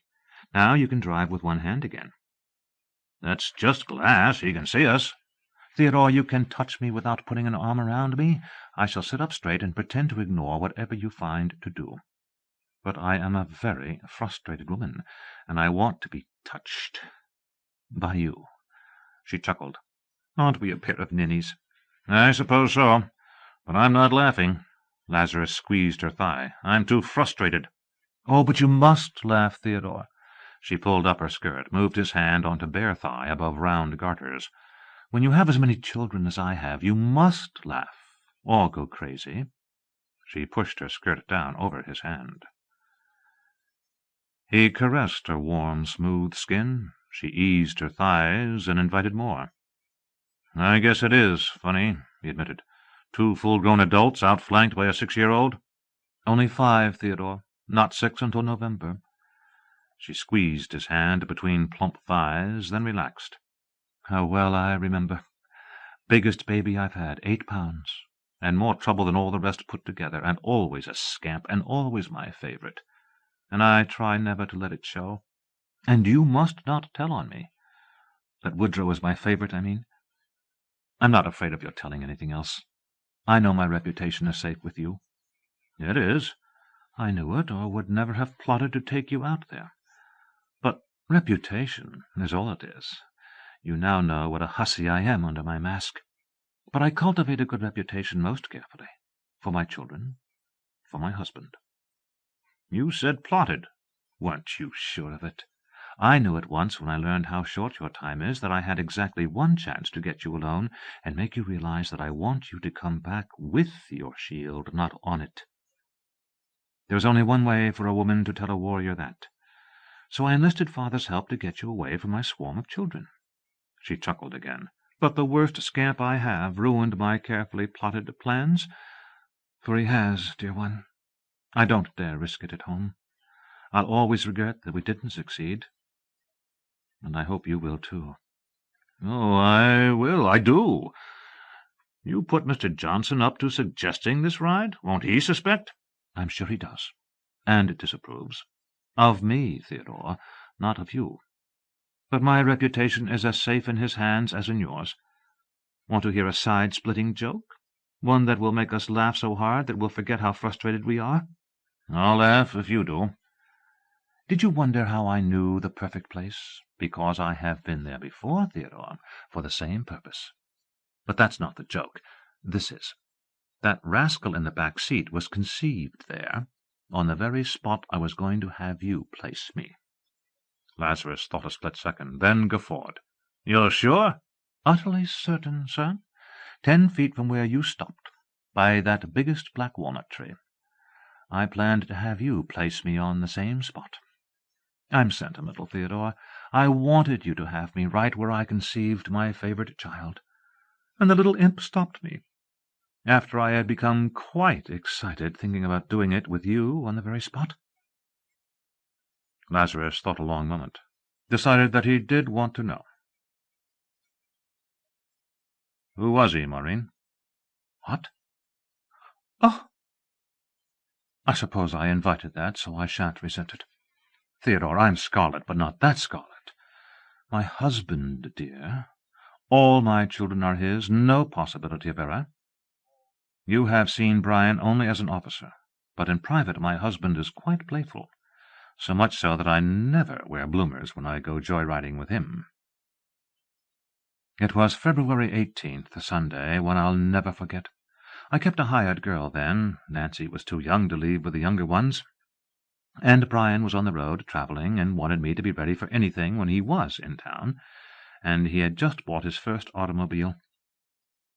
That Sunday was one of those fall spring days, and Brian decided to take me joyriding. Just me. He had established a firm rule that some occasions were for all our family. Some were just for Mamma and Papa, a good policy in a large family, we think. So we got to that lovely picnic spot, pretty even in winter, and the ground was dry. We sat and lollygagged, and he had his hand where yours is, and he told me to take my clothes off. In February? I didn't protest. It was at least 60 and no wind, but I would in much colder weather if my husband asked me to. So I did, all but shoes and stockings, and I looked like one of those French postcards you men buy in cigar stores. I didn't feel cold, I felt grand. I like to feel naughty, and Brian encourages me to in private. He put down the back seat cushion on that spot, and put a blanket on it, and had me. And that's when I got Woodrow. It had to be then, because Brian was home just one day, and that was the only time. Quite unusual. We usually squeeze in more loving. We enjoy it so. She chuckled. When we were sure, Brian teased me about the iceman and the milkman and the postman. Was the grocery boy.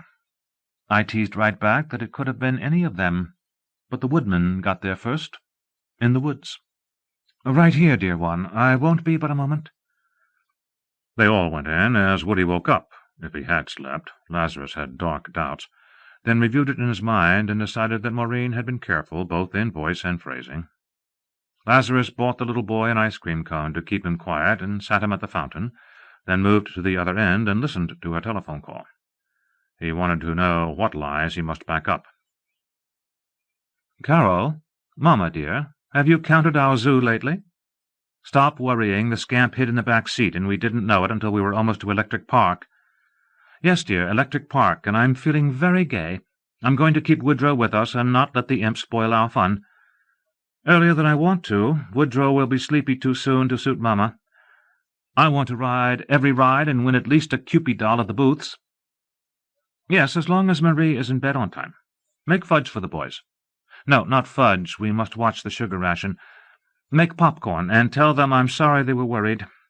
Then you older ones may stay up and say good night to Uncle Ted. Goodbye, dear." She thanked the druggist with smiling dignity, took Woody's hand, and left unhurriedly. But the moment Lazarus had the car rolling, she took his right hand and restored it to warm intimacy of bare thighs. "Any trouble?" he asked, caressing her silken skin. None. They had been engaged in a bloodthirsty game of flinch and didn't miss him until it was time to put him to bed only minutes before I called. Then they were worried, but not yet frantic. My little demon has hidden on us before. Theodore, Electric Park is an expense you did not expect. Will you put aside your pride and let me help?" "I would if I needed help. I don't have that sort of useless pride. But I have plenty of money, truly. If I run short, I'll tell you." "Beloved darling, I've been teaching optimists not to draw to inside straits, and I wish I could spend every cent of it on emeralds to set off your beautiful skin. But your pride makes that impossible." "Theodore, not only do I love you, you are a most comfortable person to be with." Taking Woody and his mother to Electric Park turned out to be more fun than Lazarus expected. He had nothing against amusement parks, and was willing to be anywhere with Maureen, except that this time he expected to put up with restless frustration in public, where he must treat her as Mrs. Smith, after being in warmest privacy. Then disappointed. But she taught him a lesson in how to enjoy the inevitable. He learned that Maureen could be unblushingly intimate, despite people all around them, and still maintain her smiling, regal, public dignity. She did it by keeping her persona always intact. Happy young matron with boy-child clutching her hand, both enjoying an evening of innocent fun as guests of Cousin Theodore, Uncle Ted, while she found endless chances to continue her gaily bawdy conversation. Maureen did it not in whispers, but in ordinary tones, pitched to reach Lazarus' ears only, or sometimes to Lazarus and Woody, but so phrased that the child would neither understand nor be interested. Once she gently chided Lazarus. "Smile, beloved man. Let your face show that you are where you want to be, doing what you want to do. There, that's better. Now hold that expression, and tell me why you were looking glum." He grinned at her. "Because I'm frustrated, Maureen. Because I'm not in a certain spot by a big walnut tree." She chuckled as if he had said something witty. "Alone?" "Heavens, no, with you." "Not so vehemently, Theodore. You are not courting me. You are my cousin who is wasting part of your precious leave by treating me and my child to an evening of fun, when you had hoped that I would find you a young lady who would turn out to be not at all ladylike when you took her to a dark place near a big walnut tree. You're a good sport about it, but not so enthusiastic as to cause Mrs. Grundy to raise her eyebrow. And there comes Mrs. Grundy now. Mrs. Simpson and Mr. Simpson, how nice to run across you. Loretta, may I present my dear cousin, Staff Sergeant Bronson? And Mr. Simpson, Theodore," Maureen added, "or perhaps you have met at church before war was declared?" Mrs. Simpson looked him over, counted the money in his wallet, checked his underwear, inspected his shaven haircut, assigned him a barely passing mark. "You belong to our church, Mr. Johnson?"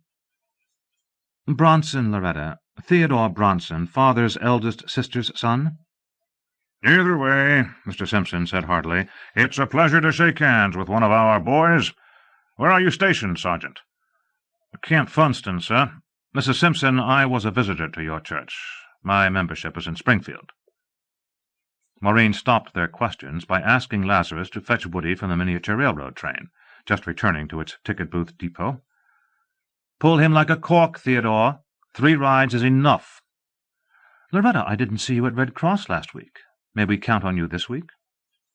Lazarus returned with Woody in time for Mr. Simpson to wave and call out, "Good luck, Sergeant," as the Simpsons moved on. The trio went next to the pony ride, got Woody astraddle one. Mrs. Smith and Lazarus sat on a bench and enjoyed more very private talk while very much in the public eye. "Maureen, you stole that bass beautifully." "No problem, dear one. I knew someone would see us, so I was ready. I'm pleased that it was the nastiest old gossip in our church. I made sure she didn't miss us. Pillars of the church and war profiteers. I despise them. So I pulled her fangs, and let's forget them. You were telling me about a certain dark spot. How was I dressed?" "Like a French postcard." "Why, Sergeant Bronson! And me a respectable woman." "Or almost. Surely you don't think I would dare be that shameless?" "Maureen, I'm not sure what you would dare. You have startled and delighted me several times. I think you have the courage to do anything you want to do." "Possibly, Theodore. But I have limits on what I will do, no matter how much I want to. Do you want to know my limits?" "If you want me to know, you'll tell me. If you don't, you won't." "I want you to know, beloved Theodore. I would like to strip naked this very moment. I refrain only for practical reasons, not moral ones, and not shyness. I want to give you my body, let you enjoy it any way you please, while I enjoy yours. There are no limits to what I want to do with you, but only to what I will do. First," she ticked them off, "I will not risk becoming pregnant by any man but Brian. Second, I will not knowingly risk the well-being of my husband and children." "Weren't you risking that tonight?" "Was I, Theodore?" Lazarus thought about it. Pregnancy, not a factor. Disease. She apparently trusted him on that. "And yes, darling, you are right. I don't know why you hold that opinion of me, but you're right. What does that leave? A chance of scandal if we had been caught. How much chance? Very little. It's as safe a spot as one could wish.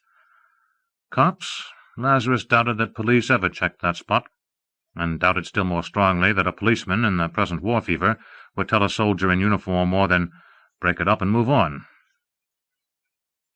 No, my darling, you took no risks. If I had asked you to undress completely, would you have done so?" Her laugh rang like chimes. Then she answered in her controlled pitch, more private than a whisper, "I thought about that while I was taking a quick bath to make myself sweet for you, Theodore. It was a delightfully tempting idea. Brian has had me do so outdoors oftener than that once. It excites me, and he says that makes me more fun for him. But that's a risk he chooses to take, so it worries me not at all, with him. But I did not think it fair to him to take that risk on my own, so I firmly resolved, with my nipples crinkled up as hard as you felt them, hard as they are now, I'm terribly excited, I resolved not only not to undress, but not to let you do so. Dear, will you go pay for another pony ride, or fetch him if he's tired of that?" Lazarus found that Woody wanted another ride. He paid and went back to the bench, found Maureen staring down a lonely soldier. Lazarus touched his sleeve. "On your way, Private." The soldier looked around, ready to argue, looked again, and said, "Oh, sorry, Sergeant, no offense meant. Then none taken, better look elsewhere." Maureen said, "I hate to snub a boy in uniform, even when I must. He wasn't fresh to me, Theodore. He was just exploring the chances. I must be twice his age, and was tempted to tell him so, but it would have hurt his feelings." "The trouble is that you look 18, so they're certain to try." "Darling, I do not look 18. Me with a daughter over 17? If Nancy marries her young man before he goes to war, she wants to, and Brian and I won't stop it. I'll be a grandmother this coming year." "Hi, Grandma." "Tease. I will enjoy being a grandmother." "I'm certain you will, dear. I think you have great capacity for enjoying life. As I do, Mamma. And now I feel sure I got it both from you and Pop. I do, Theodore, she smiled, even when frustrated. Very. Me too. Very. But we were talking about how old you look. 18, that is. Pooh. You noticed how broken down and baby-chewed my breasts are? I noticed nothing of the sort. Then you have no sense of touch, sir, for you handled them quite thoroughly. Excellent sense of touch. Lovely breasts. Theodore, I try to take care of them, but they've been filled with milk much of the past 18 years. That one, she nodded toward the pony ring, I didn't have enough milk for, and had to put him on Eagle brand, and he resented it. When I had Richard 2 years later, Woodrow tried to crowd out the new baby and take my freshened breasts. I had to be firm, when what I wanted was to have one at each breast. But one must be fair to children, not spoil one at the expense of another. She smiled indulgently. I have no sense about Woodrow, so I must follow my rules to the letter. Come back in a year, Theodore, and they won't seem so broken down. They swell out and make me look like a cow. Will you make it worth my while?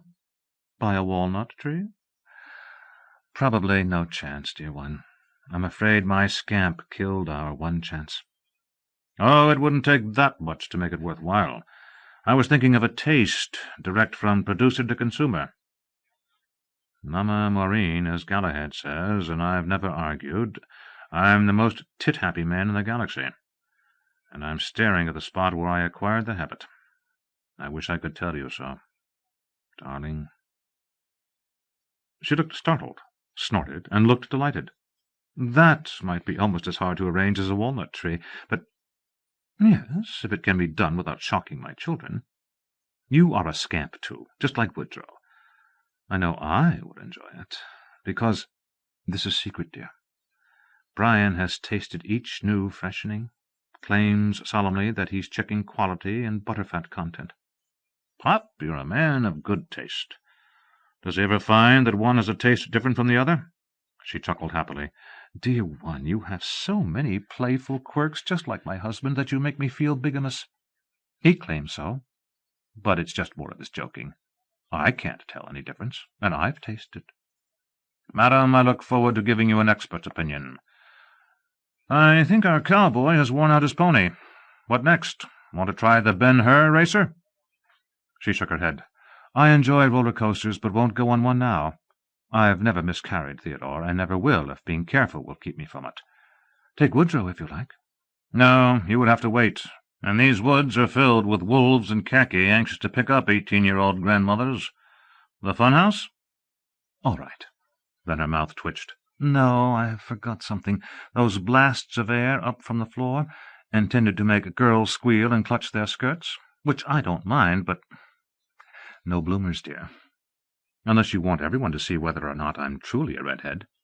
Are you? She smiled, unoffended. Tease.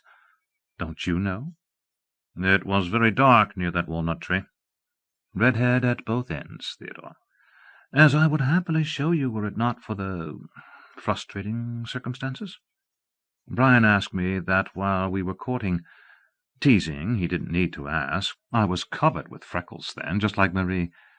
I let him find out for himself on a grassy spot by the Marais des Cygnes River, while a gentle old mare named Daisy cropped grass and paid no attention to my happy squeals. I suppose the automobile is here to stay, but the horse and buggy had many advantages. Didn't you find it so, when you started stepping out with young ladies? Lazarus agreed with a straight face, unable to admit that his memories did not include 1899 or whatever year she was thinking of. Maureen went on. I used to fix a picnic lunch and take a blanket to eat on.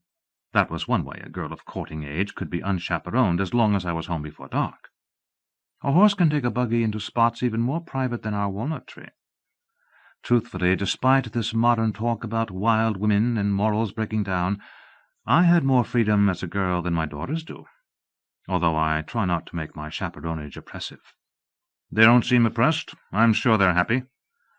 Theodore, I would much rather have my children be happy than what our pastor says is moral. I simply want to be sure they aren't hurt. I am not moral by the accepted rules, as you know quite well, though not as well as I had hoped you would know it, and I am taking out my frustration in talking about it. Perhaps you would rather I did not. Maureen, since we can't do it, the next best thing is talking about it. Me too, Theodore. I wish I were covered with chigger bites and my soul filled with the peace I know you could give me. Since I can't give myself to you the way I had hoped, I want you to know me as deeply as words can bring us together, as deeply as I wish you were in my body this very instant. Does my frankness shock you? No, but it might get you raped right on this bench. Please, not so much enthusiasm, dear one. People can see us. We're talking about the weather.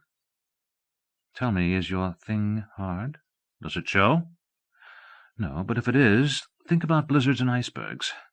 Brian says that helps, because our pony rider needs to be lifted down. They played both games for prizes. Then Mrs. Smith decided that she could risk the funhouse if she clutched her skirts as if crossing a muddy street. Woody enjoyed it, especially the Hall of Mirrors and the Crystal Maze. Maureen avoided air blasts by watching girls ahead of them, then either walked on one side or held her skirts firmly. Woody tired himself out, so Lazarus picked him up, and he seemed to fall asleep as his head touched Lazarus' shoulder. They started to leave, which took them over the farewell air blast. Mrs. Smith was ahead, and Lazarus assumed that she had it spotted from the way she swerved. Then she turned as if to speak to him and stood over it. Her skirts went flying high. She did not squeal. She simply pushed them down, a split second too late. Once they were outside, she said, "Well, sir." "Same color, but curly, I think." "Quite. As curly as my other hair is straight. As you already knew."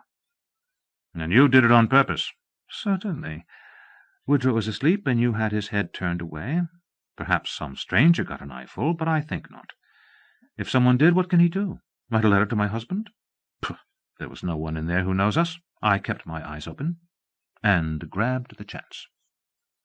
"Maureen, you continue to amaze and delight me." "Thank you, sir." "And you have beautiful limbs." "Legs, Theodore. Brian says so too, but I'm no expert on women's legs. But when he tells me so, he always says legs. Limbs is for public speech. So he says." "The more I know about the captain, the more I like him. You have gorgeous legs, and green garters." "Of course they're green. When I was a little girl, I wore green hair ribbons. I'm too old for hair ribbons, but if there is the teeniest possibility that my curls will be seen, I wear green garters. I have many pairs. Brian gives them to me, some with naughty mottos on them." "Are there mottos on these?" "Little pictures, Theodore. Let's get Woodrow settled down in the back seat." It seemed to Lazarus that Little Pitchers could not be listening. The child was limp as a rag doll. Nor did he wake when he was bedded down. He curled into fetal position, and his mother put the robe over him. Lazarus handed her into the car, cranked it, and joined her. "Straight home?" She said thoughtfully, "There is plenty of gasoline. Brian Jr. filled the tank this afternoon. I don't think Woodrow will wake." "I know there's enough gasoline. I checked when I went out to meet Mr. Johnson's captain. Should I find that walnut tree?" "Oh, dear, please don't tempt me. Woodrow might wake up and could climb over the back and get out as easily as he climbed in and hid. He's not old enough to understand what we would be doing. Nevertheless, I think his misunderstanding of it could upset him just as much. No, Theodore, what I meant is this.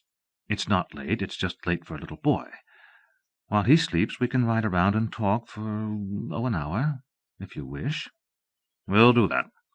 He got rolling and added, "Maureen, although I want to take you back to that walnut tree, I think it's best that we don't. Best for you, I mean." "But, darling, why? Don't you think I want you?" "I do think you want me, and God knows I want you. But despite your brave talk, I don't think you've ever done that. You would want to confess to your husband, and if you did, it would make you both unhappy. And I don't want to make Captain Smith unhappy either. He's a good sort. Or maybe you could keep it to yourself, but it would prey on your mind. Because, while you love me a little, you love him a great deal more, and I am sure of that. So it's best, isn't that so?" Mrs. Smith was silent a long moment. Then she said, "Theodore, take me straight to that walnut tree." "No." "Why not, dear? I must show you that I do love you, and that I am not afraid to let you have me." "Maureen, you would do it. You have the courage to do anything. But you would be tense and worried, afraid that Woody would wake up. And you do love Brian. All the sweetly intimate things you've told me kept saying that." "But don't you think my heart is big enough for both of you?" "I am certain it is. You love 10 people that I know of. I'm sure you can squeeze in one more. But I love you, and do not want you to do anything that would make a wall between you and your husband, or hurt you both through your trying to tear down that wall by confessing. Beloved, I want your love, even more than I want your dear sweet body." Again she was silent before speaking. "Theodore, I must tell you things about my husband and me. Private things." "You shouldn't." "I should, and I must. And I shall. But please, will you touch me while I talk? Don't say anything, just touch me closely and intimately and nakedly. When I strip myself naked with words, please." Lazarus put his free hand on her thigh. She pulled up her skirts, opened her thighs, pushed his hand more firmly to her.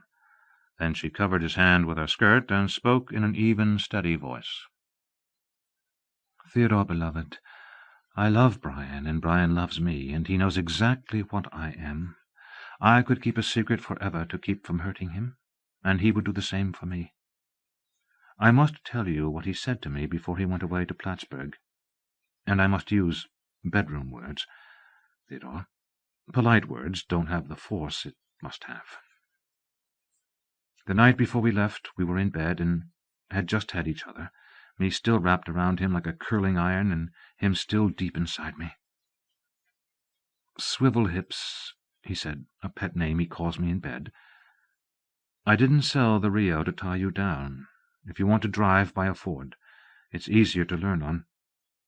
I told him I didn't want to drive. I would wait until he came home.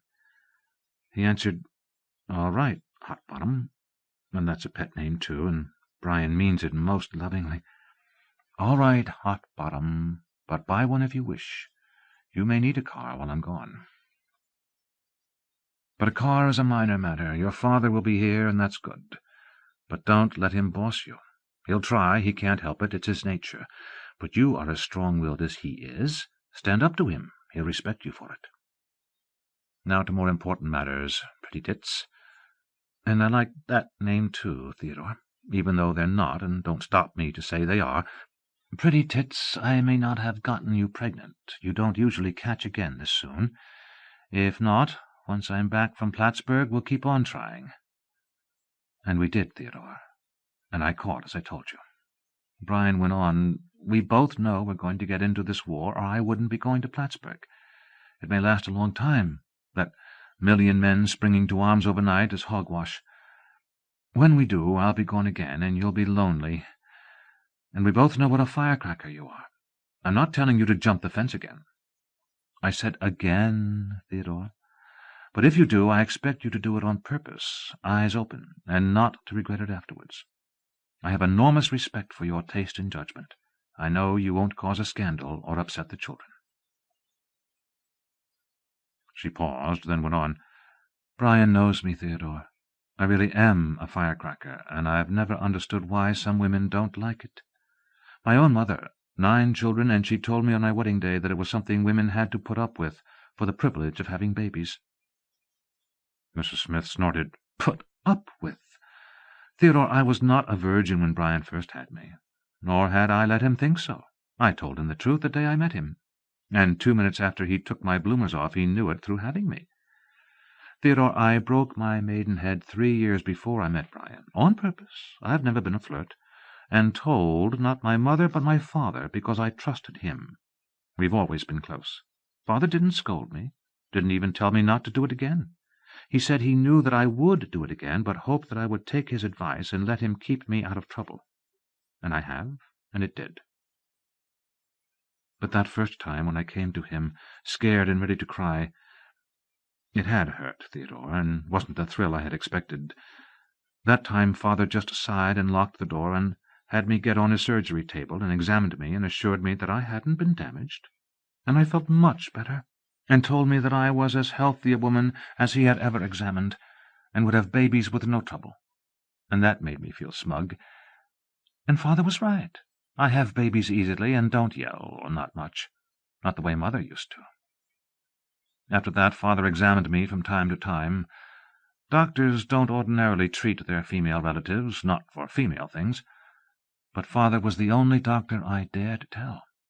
So Father helped me with my problems and got me all over any shyness about being looked at there or anywhere.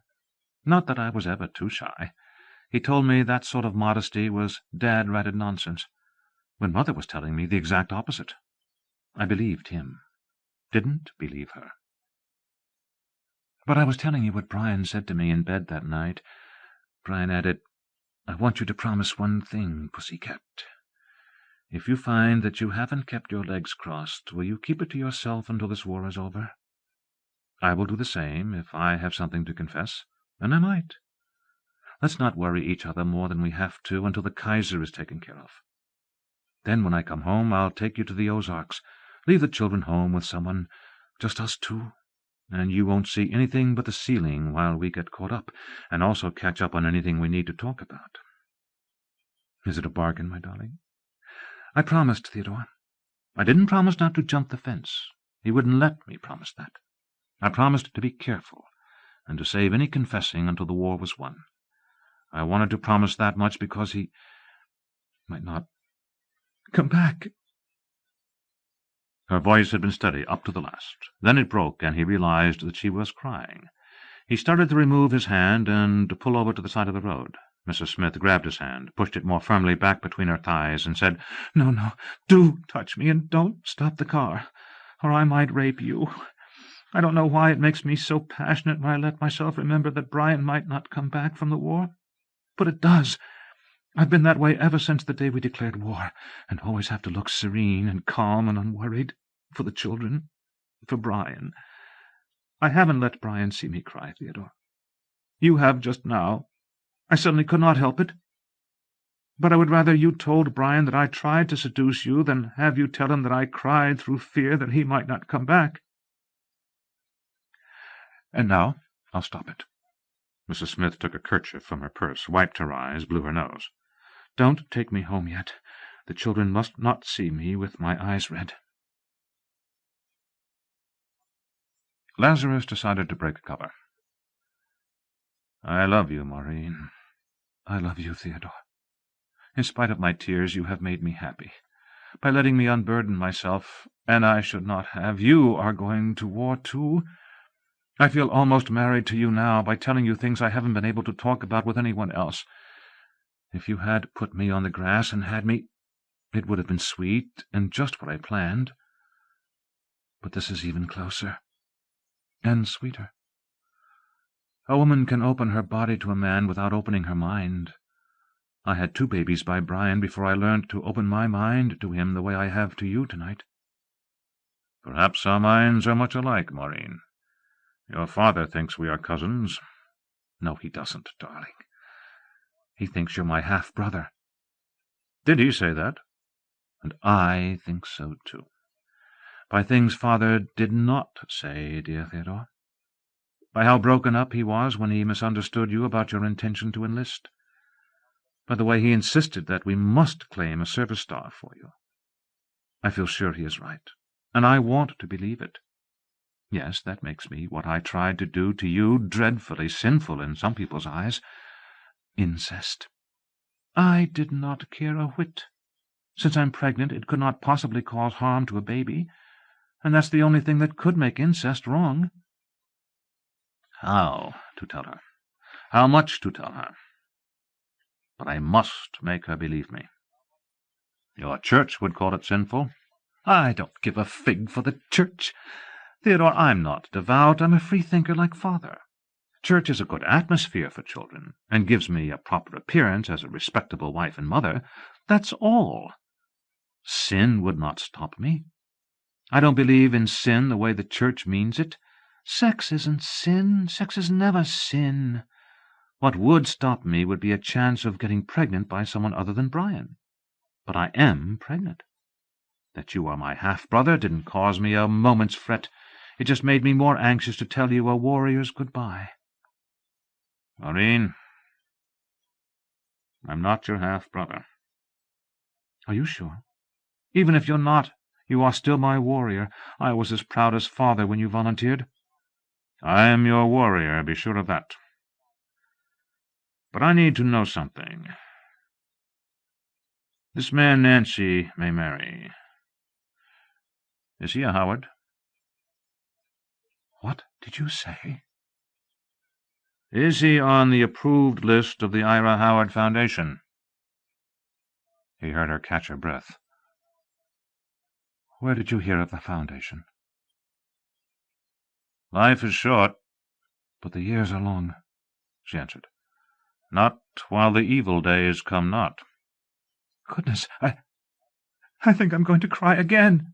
Stop it. What is the young man's name? Jonathan Wetherall? Of the Wetherall Sperling line, yes, I remember. Maureen, I am not Ted Bronson. I am Lazarus Long of the Johnson family. Your family. I am descended from you. For several moments she seemed not to breathe. Then she said softly, I think I am losing my mind. No, my gallant love, you have as strong and sane a mind as I have ever met. Let me explain, because I must tell you something, and you must believe me. Have you read a novel by Mr. Herbert George Wells called The Time Machine? Why, yes, Father has a copy. That's me, Maureen. Captain Lazarus Long, time traveler. But that book, I thought it was just a story. It is. But it won't stay that way. Oh, not quite the way Mr. Wells visualized it, but that's what I am. A visitor from a future time. I didn't intend to let anyone suspect this. That's why I claimed to be a foundling. Not only is it hard to prove, but any attempt would interfere with my purpose, which is simply to visit this time and observe it. Might even get me locked up as crazy. So I've been careful to keep my mask on, as careful as you are, in talking to those Simpsons, in not letting your children see you cry. You and I do it the same way, audacity, plus never telling lies we can be caught in. Theodore, I think you believe this. Meaning that I sound sincere but must be crazy. No, dear, Yes, that's what I meant. I'm sorry. No reason to be sorry. It does sound crazy. But I'm not afraid that you will have me sent to St. Joe. I'm as safe with you as you are with me. But I must find some way to convince you that I am telling the truth. Because I am about to tell you something you must believe. Or I have dropped my mask to no point. He stopped to think. How to prove it? Some prediction? It would have to be very short range to serve the only purpose he had in breaking cover. But he hadn't briefed himself on this year. He hadn't intended to arrive until 1919, and knew so little about the years before 1919 that he had even mixed up the date that the United States got into this war. Lazarus, damn your sloppy ways. The next time you make a time trip, you're going to memorize everything about the era that Athene can give you, and a wide margin on both sides. Woody's memories were no help. Lazarus did not even recall having been to Electric Park by a sergeant in uniform. Self-centered brat. Electric Park, he remembered. Woody Smith had gone there many times, but no visit stood out in his mind. Maureen, maybe you can think of some way I can prove to you that I'm from the future, something that will convince you. But this is why I had to tell you. Brian, your husband, my ancestor, will come back unharmed. He's going to go through battles. Shells will fall around him, shots will whistle past his ears, but none will touch him. Mrs. Smith gasped. Then she said slowly, "Theodore, how do you know?" "Because you two are my ancestors. I couldn't memorize the Foundation's records on all the Howards of today, but I did study the files on my own ancestors, ones I might have a chance to meet. You, Brian's parents in Cincinnati. And I figured out that Brian must have met you because he had attended Rolla, then found you on a Missouri list of eligibles, not the Ohio list, that the Foundation gave him.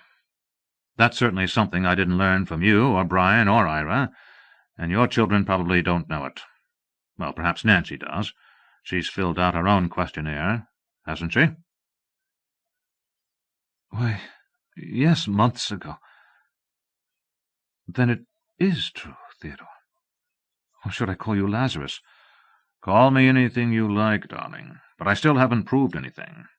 Just that I have had access to the Foundation's files, which might have been last year, not in the future.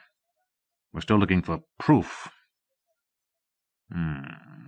"I know a proof for a few months from now, but I must make you believe me tonight, so you will have no more tears on your pillow. And I don't know how." He caressed her thighs, touched her curls. "Here inside you is proof that won't show up in time. This last baby Brian put into your sweet belly, he's a boy, dearest ancestress, and you and Brian will name him Theodore Ira, which flatters me enormously. When I read his name in the records, I didn't know that he was my namesake, and as I hadn't picked my assumed name then—" She squeezed his hand with her thighs and sighed. "I want to believe you. But suppose Brian wants to name him Joseph or Josephine?"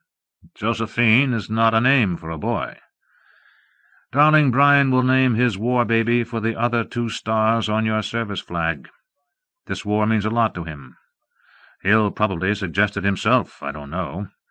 I just know that Theodore Ira is the name you will register with the Foundation. My other ancestors, Adele Johnson, of course, your mother, and Ira's wife, lives in St. Louis. Left him around the time you got married, but didn't divorce him, which probably irked him. I don't think Ira is a man to be celibate simply because his wife leaves, but won't turn him loose." "He's not, dear. I'm certain Father has a mistress, and goes to see her some nights when he is supposed to be at that chess club. And it's not a chess club, it's a pool hall. I go along with the pretense because he calls it that in front of the children." "He does play chess there." "Father plays a fine game of billiards, too." "Go ahead, darling. Lazarus. I'm willing to believe. Maybe we'll find something." "Well, I don't think I'll look up your mother. I don't think I would get along with a woman who thinks sex is something to put up with." "I got along with Mother only by lying to her. Father reared me far more than she did. I was his favorite.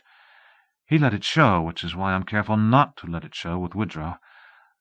Go on, Theodore. Lazarus." "That's all of my ancestors you are related to, except one, our stowaway. Maureen, I'm descended from you and Brian through Woody." She gasped. "Really? Oh, I hope it's true."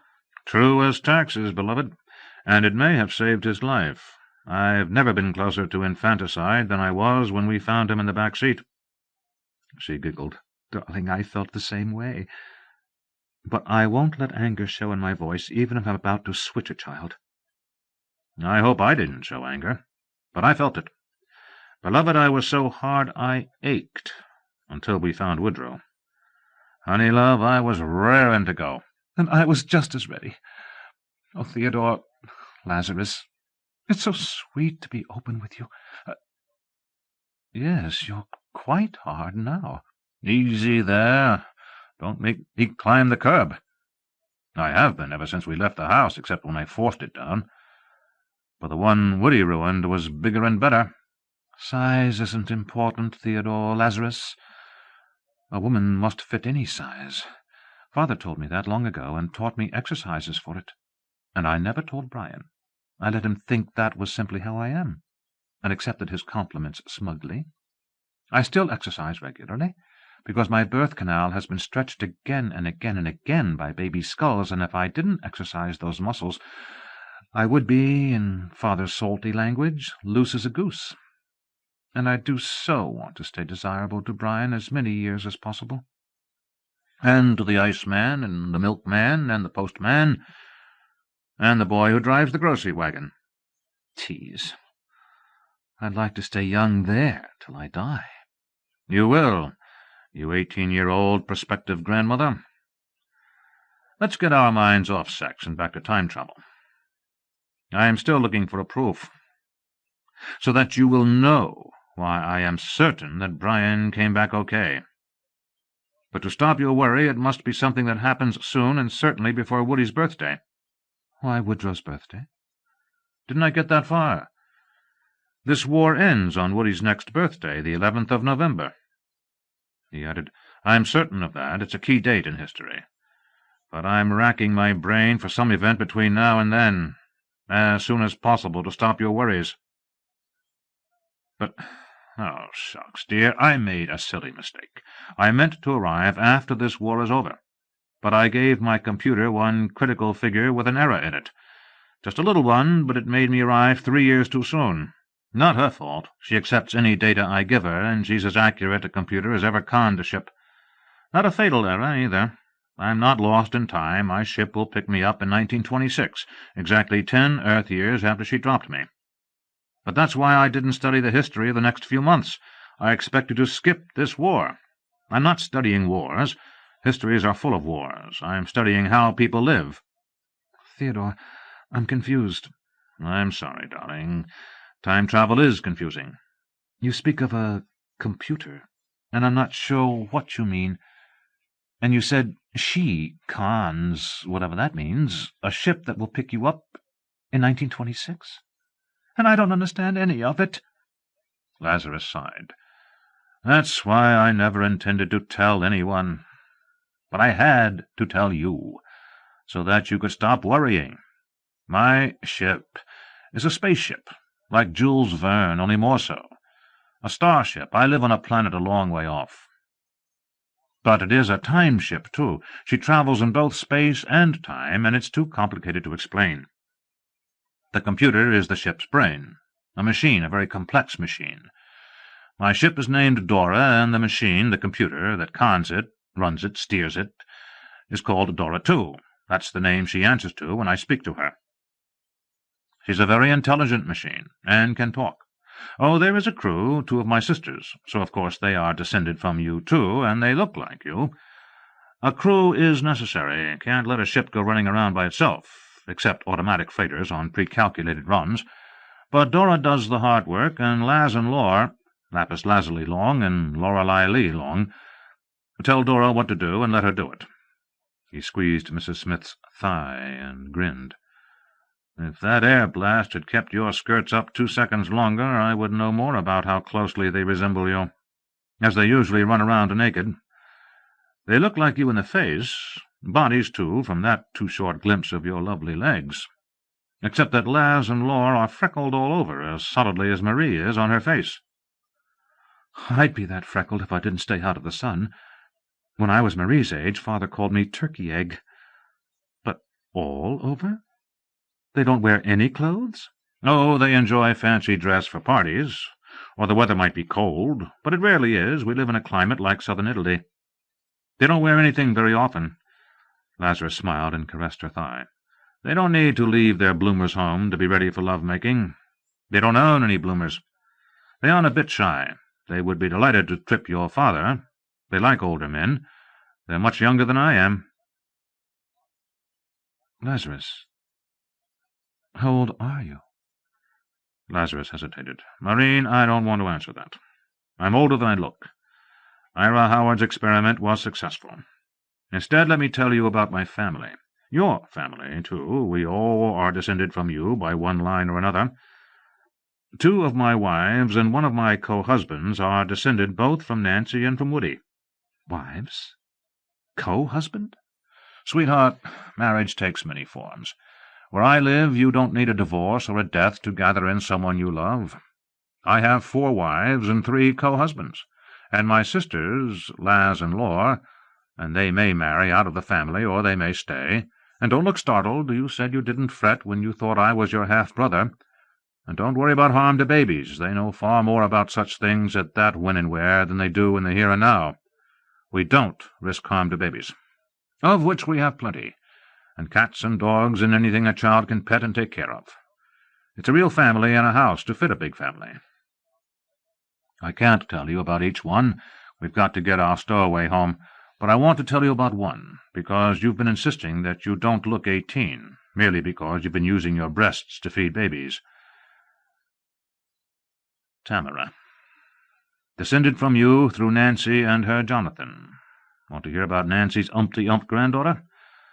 Tamara is about 250 years old, I think. 250? Yes, one of my co-husbands, Ira Wetherall, also from Nancy and Jonathan, but from Woody, too, and named for your father, not for Ira Howard, is over 400 years old. Maureen, Ira Howard's experiment worked. We have longer lifespans, inherited from you and all our Howard ancestors, but also in that when and where they know how to rejuvenate a person. Tamara has had 2 rejuvenations, one recently, and looks as young as you do. Real rejuvenation. Tamara was pregnant when I left. But how she looks is not important. Tamara is a healer, and I suspect she gets it from you. Theodore, Lazarus, again I don't understand. A healer? Like a faith healer? No. If Tamara has a religious faith, she has never mentioned it. Tamara is calm and happy and serene, and anyone around her feels it so strongly, just as with you, darling, that he or she is happy too. If people are ill, they get well faster if Tamara touches them, or talks to them, or sleeps with them. But Tamara was not young when I met her. She was quite old and thinking about letting it go at that, dying of old age. But I was ill, very ill, sick in my soul, and Ishtar, later my wife, and the top-notch rejuvenator in all the Milky Way, went out and fetched Tamara. Tamara. Little round pot-belly, breasts that were really baggy, sags under her eyes, and her chin, all the old-age things. Tamara healed the sickness in my soul, just by being with me. And somehow this renewed her own interest in life, and she took another rejuvenation, and is young again, and has already added another baby to the Maureen Nancy line, and is pregnant still again. You and Tamara are so much alike, Maureen. She's just love with some skin around it, and so are you. But— Lazarus paused and frowned. Maureen, I don't know how to convince you that I'm telling the truth. You'll know it when Woody's 6th birthday comes around, and they blow every whistle and ring every bell, and the newsboys shout, "Extra, extra, Germany surrenders." But that'll be too late to help you. I want to stop your worries now. I've stopped worrying, dear one. It sounds wonderful and impossible. And I believe you. Do you? I've offered no proof. I've told you a tale impossible on the face of it. Nevertheless, I believe it. When Woodrow is 6 on the 7th of November— No, the 11th. Yes, Lazarus. But how did you know that his birthday is the 11th? Why, you told me yourself. Dear, I said he was born in November. I did not say what day. Then I deliberately misstated it, and you corrected me at once. Well, maybe Ira told me, or one of the children, most likely Woody himself. Woodrow does not know the date of his birthday. Wake him and ask him. I'd rather not wake him until we get home. What is my birthday, dear one? The 4th of July, 1882. What is Marie's birthday? I think she is 9. I don't know the date. The other children? I'm not sure. My father's birthday? Maureen, is there some point to this? August 2nd, 1852. Beloved Lazarus, who calls himself Theodore, I have a firm rule with my children.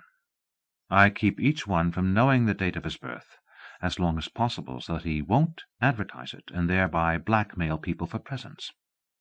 When one is old enough for school and needs to know the date, he is old enough to be told why, and I make it bluntly plain that if he drops hints ahead of time, no birthday cake, no birthday party. I haven't had to use that penalty. They are all intelligent. Last year Woodrow was too young for it to be a problem. His birthday came as a surprise to him. He still does not know the exact date. So I strongly believe. Lazarus, you know the birthdays of your direct ancestors, because you looked them up in the Foundation records. Since you can't tell me the birthdays of my other children, I assume that I found that proof. You know I have had access to the records. I could have looked up any birthday last year. Pooh! Why did you bother with the birth date of one child and skip the other 7? How would you know my father's birthday if he had not been of special interest to you? It won't wash, beloved. You intended to seek out your ancestors, and you came prepared for it.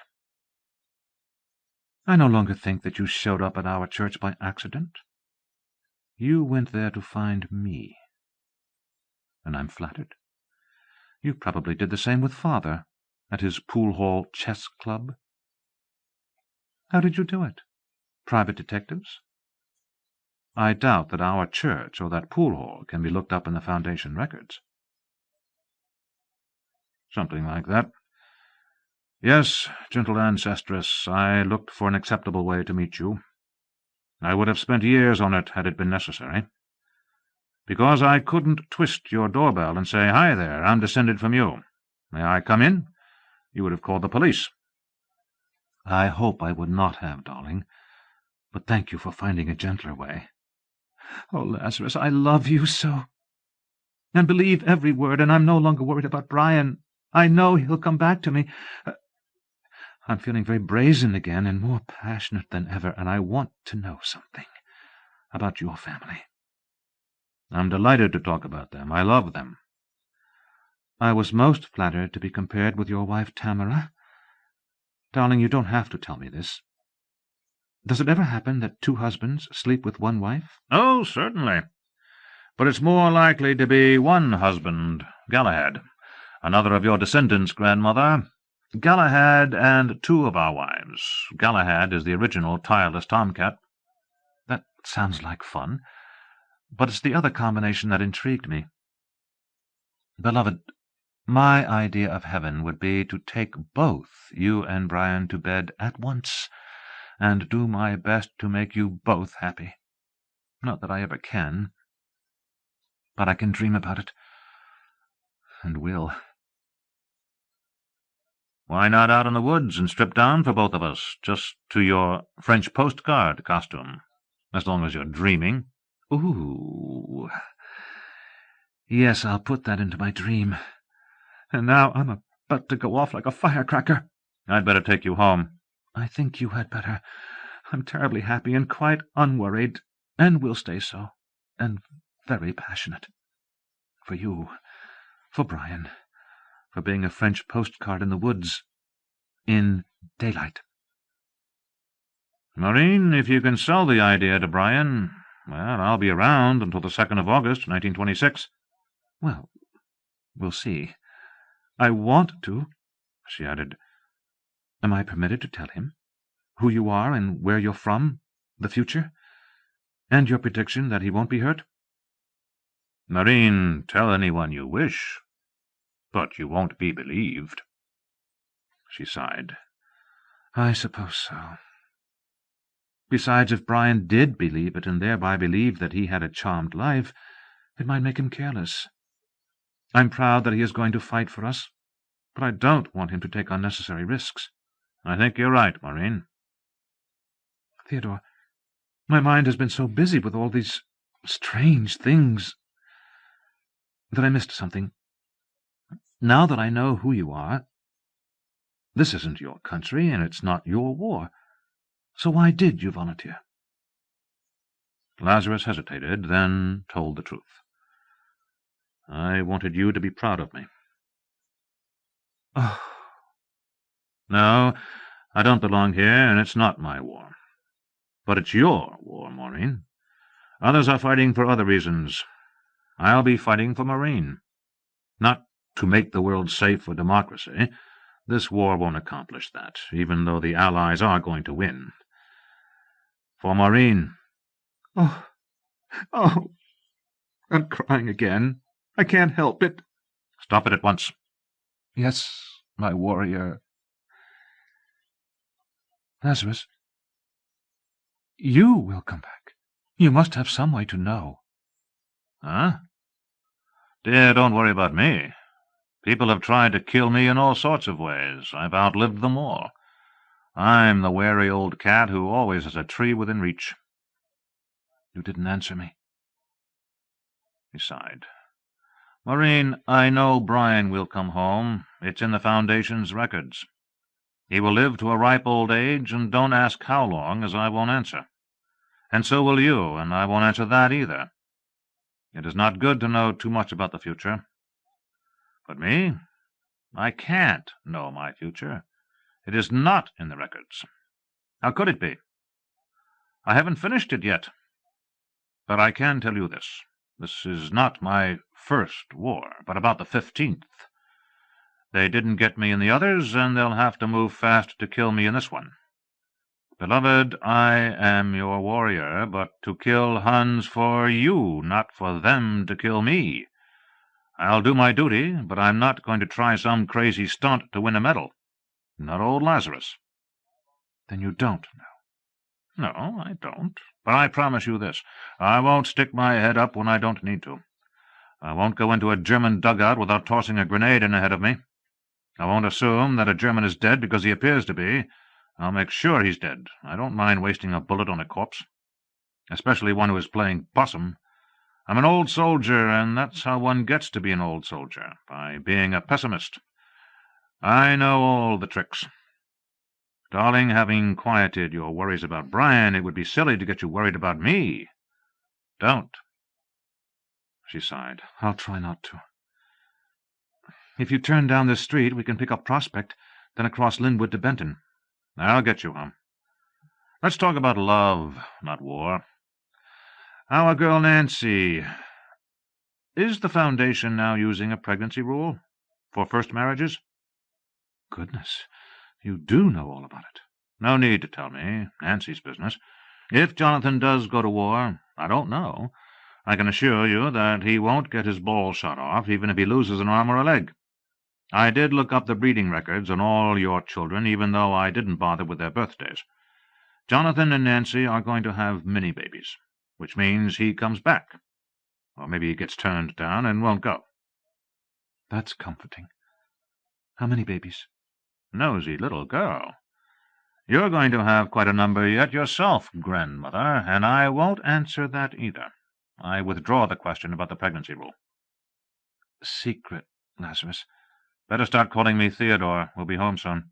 Yes, sir, Staff Sergeant Theodore Bronson. Your lecherous old great-great-great-grandmother will be careful. How many greats should there be in that? Sweetheart, do you want that answered? If it had not been necessary to calm your fears about Brian, I would have stayed Ted Bronson. I like being your Theodore. I'm not sure that being a mysterious man from the future is going to be as comfortable. Especially if you think of me as some remote descendant. I'm here beside you, not in some far future. Beside me, touching me. And yet you're not even born yet, are you? And in your time, I'm long dead. You even know when I will die. You said so. You just won't tell me when. Oh, confound it, Maureen. That's wrong all the way through. That's what comes of admitting that I've time-traveled. But I had to, for you. I'm sorry, Laz. Theodore, my warrior. I won't ask any more questions. Sweetheart, the fact that I am here means that you're not dead. And I certainly was born. Pinch me and find out. All nows are equal. That is the basic theorem of time travel. They don't disappear. Both past and future are mathematical abstractions. The now is always all there is. As for knowing the day you died, or will die, it's the same thing. I don't. I just know that you will have many children, and you live a long time, and your hair never gets gray. But the Foundation lost track of you, will lose track of you, and your date of death never got into the records. Maybe you moved and didn't tell the Foundation. Shucks, maybe I came back, will come back, and picked you up in your old age and took you to Tertius. Where? My home. I think you would like it there. You could run around all day, dressed, undressed, as a French postcard. I'm sure I would like that now. But I don't think I would as an old woman. All you would have to do is ask Ishtar for rejuvenation. I told you what she did for Tamara, when her breasts hung down to her waist and were empty sacks. But look at Tamara now. Pregnant again, just like a kid. But forget it. If it did happen, it will happen. Mama Maureen, I'm derned if I'll call you grandmother again. All I'm sure of is that I'm not sure of the date of your death, and I'm glad I'm not, and you should be. Nor of my death, and I'm glad of that, too. Carpe diem. We're almost home, and you started to say something, and I said to call me Theodore, and we got off the track. Was it about Tamara? Oh, yes. Theodore, when you go home to wherever your home is, can you take anything with you? Or does it have to be just you? I know. I arrived with clothes and money. I'd like to send a little present to Tamara, but I can't guess what she would want. From this time to that wonderful age of yours, can you suggest something? Tamara would treasure anything from you. She knows she's descended from you, and she's the most warmly sentimental of all my family. It should be something small enough to carry on my person, even in the trenches, as I'm always ready to abandon anything I'm not carrying. Have to be. Not jewelry. Tamara would not value a diamond bracelet one whit more than a hairpin. But she would treasure a hairpin that I could tell her I had seen you wearing. Something small, something you've worn. Look, send her a garter. Perfect. One of these you have on. Mayn't I send her a brand-new pair? Oh, I'll slip them on for a moment, so that you can tell her truthfully that I've worn them. But these, not only are they rather old and worn, but I've perspired right through them tonight. They're not fresh and clean, and they do have naughty mottos on them. No, one of these. Sweetheart, naughty today. Can't be naughty on Tertius. I'll have to explain any naughtiness to Tamara. As for perspiration, I hope that some trace of your sweet fragrance clings to them until I can get them to her. That would delight Tamara. You say this pair is old? Maureen, by any chance are they about 6 years old? I told you I was sentimental, Theodore. Yes, this is the same pair. Old and faded and worn, and I've replaced the elastic, but the same pair. I picked them to wear for you. Then I want one of them for me. Beloved Theodore, I planned to offer you both of them. That's why I suggested a new pair for Tamara. Very well, dear. One for you, one for her. As soon as we're home, I'll trot upstairs, and when I come down I'll have a present for you, and will tell you not to open it until you're back at Camp Funston. You just say thank you, and go straight to your room, and put it into your grip. I see a light on the front porch, so now I must push my skirts down and be the prim and proper Mrs. Bryan Smith, with a smouldering volcano inside her. Thank you, Staff Sergeant Bronson. You have given my son and me a most enjoyable evening. Thank you, pretty little pussycat in green garters and no bloomers. Will you grab the teddy bear and the Cupid doll while I carry our chaperone? Ira Johnson and Nancy were not yet home. Brian Jr. relieved Lazarus of the limp child and carried him upstairs. Carol went along to put Woody to bed after exacting a promise from Uncle Ted not to go to bed before she came back. George wanted to know where they had gone and what they had done, but Lazarus put him off with a promise and used the chance to repair to his tiny bath and repair himself. Hair a bit mussed, thank God respectable women did not use lipstick. Uniform slightly wrinkled, nothing damning about that. 5 minutes later, refreshed and certain there were no feathers on his chin, Lazarus returned to the front of the house and offered George and Brian Jr. an account of the evening, truthful in everything he said. He had just started when Carol came down and listened too. Then Mrs. Smith rejoined them, moving regally as always, and carrying a little package wrapped in tissue paper. "A surprise for you, Sergeant Theodore? Please don't open it until you are back at camp." "Then I had better put it into my grip right now." "If you wish, sir." "I think it's bedtime, dears." "Yes, Mamma," agreed Carol. "But Uncle Ted was telling us how you knocked down all the milk bottles." "He says you should pitch for the Blues, Mamma," added George. "All right, 15 minutes. "Mrs. Smith," said Lazarus, "you ought not to start your stopwatch on us until I get back." "You're as bad as the rest of my children, Sergeant.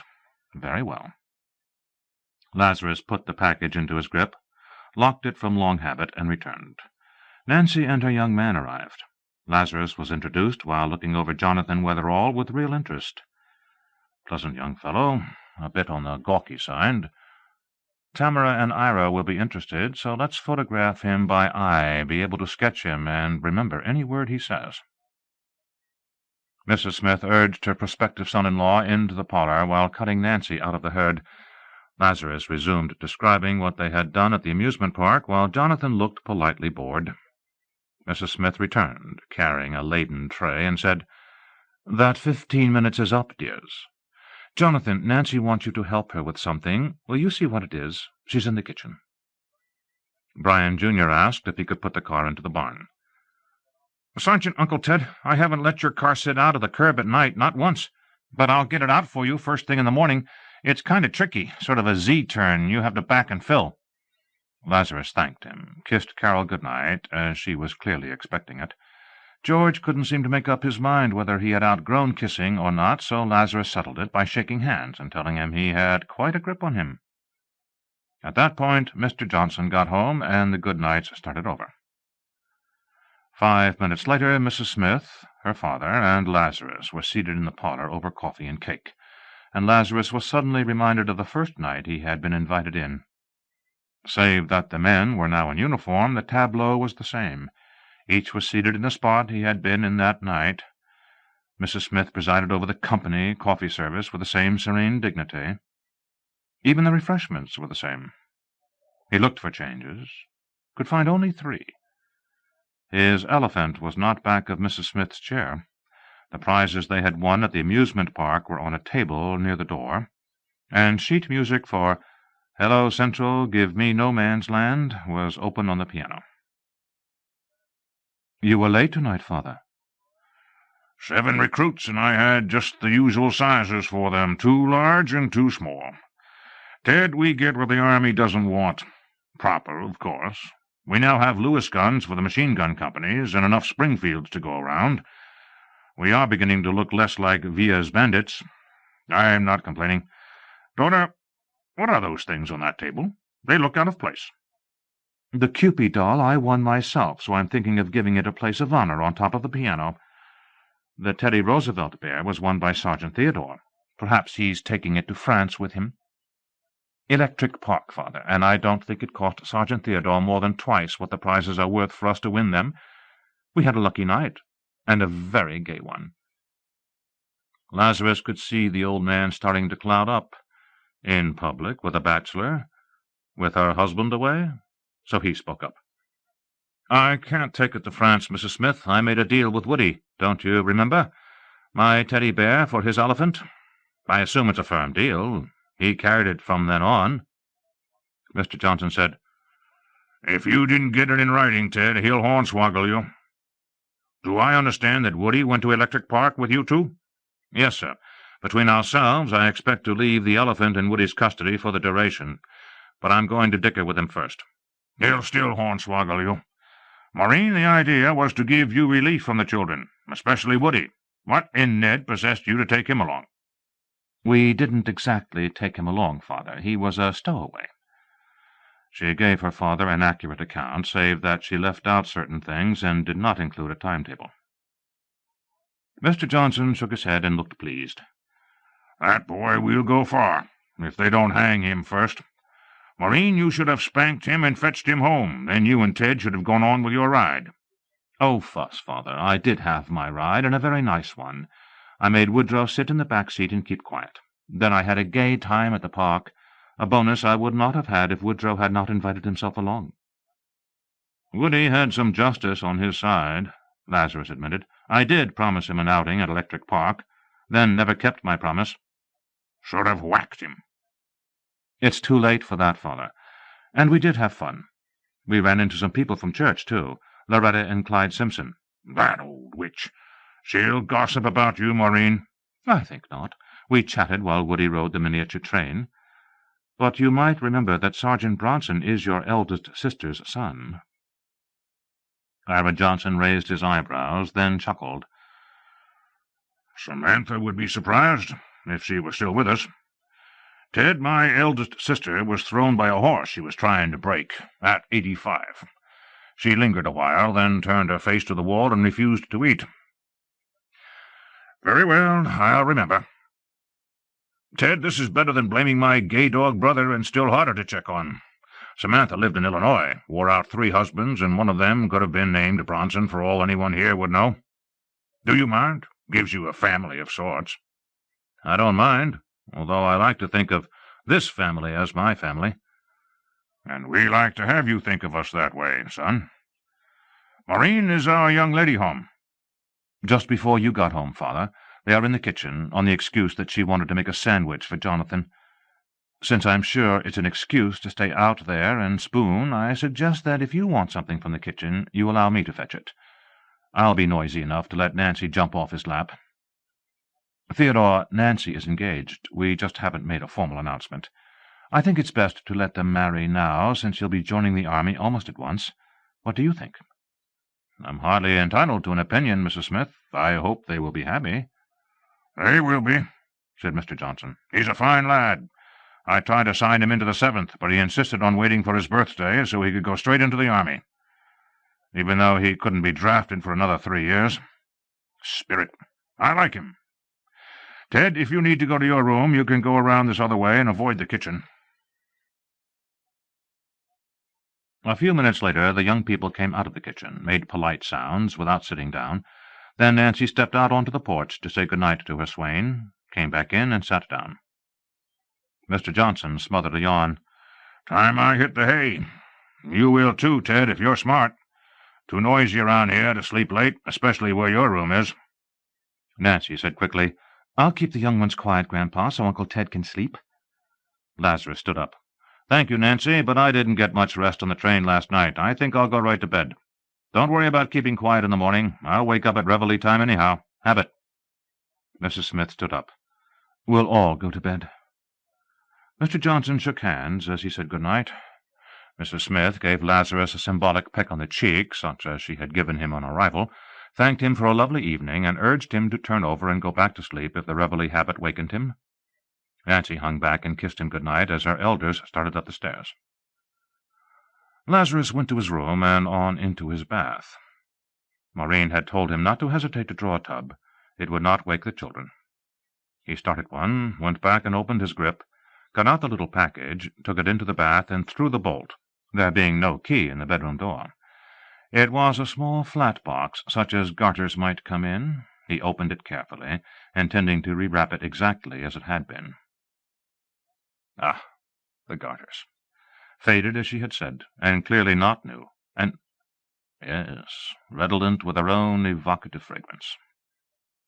Would it last long enough for him to get it home, have the lovely, delicate aroma analyzed, amplified, and fixed?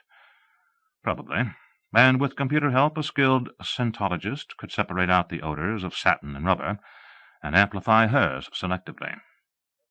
He would have to go to Secundus for such expert help. Worth the trip, and then some. Now let's see those naughty mottos. One read, Open all hours, ring bell for service. The other, Welcome, come in and stir the fire. Sweet darling, those aren't naughty. A plain envelope under the garters. He laid them aside and opened it. A plain white card. Best I could do, beloved M. A photograph. Amateur work, but excellent quality for this here and now. Maureen herself, outdoors in bright sunlight against a background of thick bushes. She was standing gracefully, smiling and looking at the camera, dressed only in her French postcard style. Lazarus felt a burst of passion. Why, you generous, trusting darling. Not your only copy? No, Brian would have made more than one print. Undoubtedly had one with him. This print would have been locked somewhere in your bedroom. Yes, your waist is slender, without a corset, and those are not broken down. They are lovely. And I'm certain what caused your happy smile. Thank you. Thank you. With the photograph was a little flat package in tissue paper. He opened it gently. A thick lock of red hair, tied with a green ribbon. The lock curled in a tight circle. Lazarus stared at it. Maureen, my beloved, this is the most precious gift of all. But I do hope you cut it so carefully that Brian won't notice it's missing. He looked at each of her gifts again, restored them just as they had been, put the box into the bottom of his grip, locked it, turned off the tub, undressed, and got into the water. But a lukewarm tub did not make him sleep. For a long time he lay in darkness and relived the past few hours. He now felt that he understood Maureen.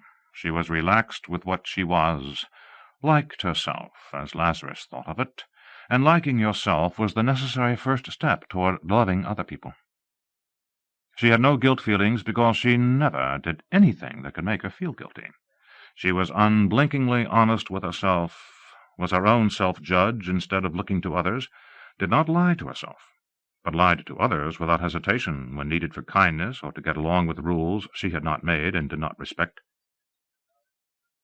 Lazarus understood that. He lived the same way, and now knew where he got the trait. From Maureen, and through her, from Gramp, and from Pop, too, reinforced. He felt very happy, despite an unsatisfied ache in his loins, or in part because of it, he corrected. He found that he cherished that ache. When the doorknob turned, he was instantly alert, out of bed and waiting before the door opened. She was in his arms, warm and fragrant. She pulled back to shrug off her wrap, let it fall, came back into his arms, body to body, and gave her mouth fully. When they broke the kiss, she stayed in his arms, clinging. He whispered huskily, "Why did you risk it?" She answered softly, "I found that I must. Once I knew that, I realized that it was even less risk than our walnut tree. The children never come downstairs at night when we have a guest. Father may suspect me, but that makes it certain that he won't check on me. Don't worry, darling. Take me to bed. Now." He did so. When they were quiet, she sighed happily and said, lips against his ear, arms and legs around him, "Theodore, even in this you are so much like my husband that I can barely wait till the war is over to tell him all about you." "You've decided to tell him?" "Beloved Theodore, there was never a doubt that I would. I softened some of what I told you tonight and left out a little. Brian does not require me to confess, but it does not upset him. We settled that 15 years ago. He convinced me that he really does trust my judgment and my taste." Very softly but merrily she giggled against his ear. "It's a shame that I so seldom have anything to confess. He enjoys hearing my adventures. He has me tell him about them over and over, like rereading a favorite book. I wish I could tell him this one tomorrow night. But I won't. I'll save it." "He's coming home tomorrow?" "Late, quite late, which is just as well, as I don't expect to get any sleep once he arrives." She chuckled softly. "He told me on the telephone to BIBAWYLO, and he would WYTBW. That means be in bed asleep with my legs open, and he will wake me the best way. But I just pretend to be asleep, as I wake up no matter how quietly he tiptoes in." She gave a tiny giggle. Then we have a happy little game. As he enters me, I pretend to wake up and call him by name, but never his name. I moan, "Oh, Albert, darling, I thought you would never come," or some such. Then it's his turn. He says something like, "This is Buffalo Bill, Mrs. O'Malley. Hush up and get busy." Then I hush up and do the best I know how. Not another word until we both explode. "Your best is superb, Mrs. O'Malley. Or was that your best?" I tried to make it my best, Buffalo Bill. But I was so dreadfully excited that I got all blurry, so it probably was not. I'd like a chance to do better. Are you going to give me one? "Only if you promise not to do better. Darling, if that was not your best, then your best would kill me." You not only talk like my husband and feel like him, especially here, but you even smell like him. "You smell like Tamara." Do I really? Do I make love like her? "Tamara knows 1,000 ways, darling, but rarely uses anything unusual. Love-making is not technique, dear. It's an attitude. Wanting to make someone happy, which you do. But you startled me with your command of technique. You would fetch a high price on Iskander." "You do, but that's not what makes you so much like her. It's your attitude. Tamara knows what is going on in another person's mind and gives him exactly what he needs. Wants to give it." She's a mind reader? Then I'm not like her after all. No, she's not a mind reader, but she feels a person's emotions and knows what he needs and gives him that. It might not be sex. Aren't there times when Brian needs something else? Oh, certainly. If he's tired and tense, I hold off and rub his back or head, or cuddle with him. Maybe encourage him to nap, and then perhaps he really will wake me the best way. I don't try to eat him alive, unless that's what he wants. Tamara all over again. Maureen, when Tamara was healing me, at first she didn't even share a bed with me. Just slept in the same room and ate with me and listened if I felt like talking. Then for 10 days or so she did sleep with me, but we just slept, and I slept soundly and had no nightmares. Then one night I woke up, and without a word Tamara took me into her, and we made love the rest of that night. And next morning I knew I was well. Soul sickness all gone. You are that way, Maureen. You know, and you do. I've been very homesick and much troubled by this war. Now I'm not. You've cured it. Tell me, what did you feel for me the first night I was in this house? Loved you at first sight, like a silly schoolgirl. Wanted to take you to bed. I told you so. Not how you felt. How did I feel? Oh, you had an erection over me. Yes, I did, but I thought I had concealed it. You noticed? Oh, I didn't see a bulge in your trousers or anything like that. Theodore, I never looked down that far. Men become embarrassed so easily. I simply knew you felt as I did, and I felt like a she-dog in heat. Bitch in heat, I mean. I don't intend to be prim in bed. The instant you met my eyes, standing out in the front hall, I knew we needed each other, and I grew terribly excited, and rushed out into the kitchen to get myself under control. You didn't rush. You moved with smooth grace, like a ship under sail. That ship was sailing fast. I was rushing. I got myself under control, but not less excited. More. My breasts ached and my nipples hurt all the time you were here. But that doesn't show. It would not have mattered had Father noticed my excitement, except that he would not have invited you back. And I wanted you to come back. Father knows what I am. He told me so when he was helping me. He told me to face up to what I am and be happy with it, but that I must learn never to let my ruttiness show, things being the way they are. I've tried, but that night it was very hard not to show it. You succeeded. Brian tells me that I don't show it, but that night was so difficult. Theodore, there is something boys do, and sometimes men, when they're terribly frustrated, with their hands. Certainly. Masturbation. Boys call it jacking off. So Brian says. But perhaps you don't know that girls and women can do something like it? I do know. For a lonely person of either sex, it's a harmless but inadequate substitute. Harmless but inadequate. Quite inadequate. But I'm glad you think it's harmless, because I went upstairs and took a bath. I needed one, although I had bathed before supper, and did it in the tub, and went to bed and stared at the ceiling, then got up and locked the door and took off my nightgown, and did it, and did it, and did it, thinking about you, Theodore, every instant. Your voice, how you smelled, the touch of your hand on mine. But it took at least an hour before I was relaxed enough to sleep. It took me even longer, dear, and I should have used your direct therapy. But I was punishing myself for being a fool. Off my trolley, dearest one, as I know it is never foolish to love, but I didn't see how we could ever show our love. I wish I could have been there, darling, because a mile or two away I was aching with it, thinking of you. Theodore, I hoped you felt that way. I needed you so, and hoped that you needed me just as much. But the best I could do was lock my door and do that, and think about you, with nobody around but Ethel in her crib, and her too young to notice. Oops, I lost you. Oh, dear. You haven't lost me, just that wee bit of proud flesh, which will recover soon. You promised me a second chance. Change position? Shoulder pillow? Left or right? I shouldn't have kept my weight on you so long, but I didn't want to move. I didn't want you to move as long as I could keep even a little of you in me. You want too heavy. My hips are broad, and you let a woman breathe, sir. Put me on either side, whichever you prefer. Like this? That's comfy. Oh, Theodore, this doesn't feel like our first time. I feel as if I had loved you forever, and you had come back to me at last. Let's get away from that subject, Mamma, Maureen.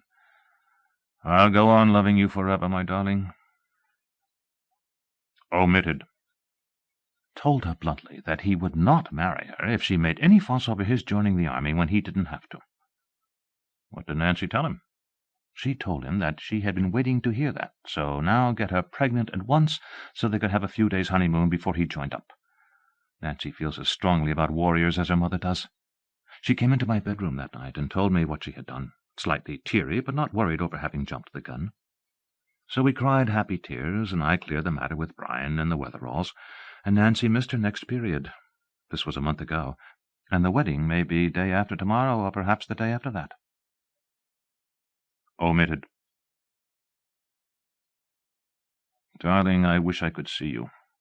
Oh, dear. I'd rather not turn on the Mazda lamp, Theodore. These blinds are not so tight, but what light would shine out, as well as light under the door, if by any chance Father came downstairs. Maureen, I will never ask you to take any chance you don't like. I see you quite well with my fingertips, and these are not broken down. They flow off my ribs like melted marshmallows. Theodore, when you open that package, please be very careful that no one is around. There is more in it than a pair of garters. I did open it. Then you know what I look like. Was that beautiful girl you? Tease. Brian had me look straight at his camera. But, darling, while you don't look down that far, men don't tend to look up very far, especially me, not when I'm looking at a photograph of a perfectly gorgeous nude model. Nude model, my best Sunday hat. Maureen, it is the loveliest picture I have ever owned, and I will cherish it always. That's better, and I don't believe it, and I love hearing it. Did you open the paper, fold it in with it? The baby curl? Did you clip it off, Marie? Theodore, I do not mind being teased. It just makes you more like Brian. But if he teases too much, I bite him. Anywhere. Here, for example. Hey, not so hard. Then tell me where that curl came from. It came from your pretty, my pretty one, and I'll wear it over my heart forever. But one reason I wanted to look at you is that you clipped so generous a lock that I worried that Brian might notice something missing. And ask why. I can tell him I gave it to the Iceman. He won't believe that, and will be sure that you have a new adventure to confess. Then he won't press me to tell him now. He'll change the subject. Although I wish I could tell him now. I keep thinking about both of you, outdoors in daylight. That was the fantasy that kept me awake. Sweetheart, there is a candle on the dresser, electricity not being as dependable as the gas lights we used to have. It wouldn't throw enough light to worry me. You may look at me by candlelight all you wish, and as you wish. Yes, darling. Matches where? Let me go, and I'll get up and light it. I can find both in the dark. Will I be allowed to look at you, too? Sure, for contrast. Beauty and the Beast. She giggled and kissed his ear. Goat, maybe. Or a stallion. Theodore, I needed to be baby-stretched to accept you. I thought you said I felt like Brian. But he is a stallion, too. Let me go. Pay toll. Oh, goodness, darling, don't do that now, or I'll be so shaky I won't be able to strike a match. Standing, and by the light on one candle, they studied each other. Lazarus felt his breath grow short at the dazzling glory of her. For most of 2 years he had been deprived of the sweet joy of seeing a woman, and had not realized how starved he had been for that great privilege. Darling, can you guess how much this means to me? Mamma Maureen, has no one ever told you how much more sweetly beautiful a full-blown woman is than a maiden? Certainly your lovely breasts have held milk. That's what they're for. Why would I want them to look like marble? I don't. She studied him just as closely, her face solemn, her nipples crinkled tightly. Theodore Lazarus, my strange love, will you guess that I suggested candlelight so that I could see you? A woman is not supposed to get hungry for such things. But I miss the sight, the naked sight of my husband. And how, in the name of Satan and all his fallen thrones, I can last even till November without even seeing a man I do not know? Alma Bixby told me that she had never seen her husband without clothes. How can a woman live like that? 5 children by a man she's never seen all over? Shocked her when I said that of course I had seen my husband naked. Theodore Lazarus, you don't look like my briny boy. Your coloration is more like mine. But oh, how you feel like him, smell like him, talk like him, love like him. Your pretty thing is coming up high again. Briny beloved, I'm going to have him once more, as hard as possible. And I'll tell you about it tomorrow night if you'll just ask me for a new bedtime story. Or if I must, I'll save it for you till you get back. You're as strange a man as he is, and just the wise and tolerant husband your bawdy wife needs. Then cross my heart, dearest. I'll try my best to keep from it until you come back from over there. But if I can't, even with father and 8 children to guard me, I promise you solemnly that I will never bed with anyone but a warrior, a man to be proud of in every way, such as this strange man. Lazarus, my love, are you really my descendant? I do believe that you know when the war will be over, and that my briny will come safely back to me. Why, I am not sure, but since you told me, I have been free from worry for the first time in many a lonely moon. I hope the rest is true, too. I want to believe in Tamara, and that she is descended from me. But I don't want you to go away in only 8 years. That innocent little picture. If I had not feared shocking you, I would have given you some real French postcards Briny has taken of me. Will you be upset if I take a closer look? I'll chance it.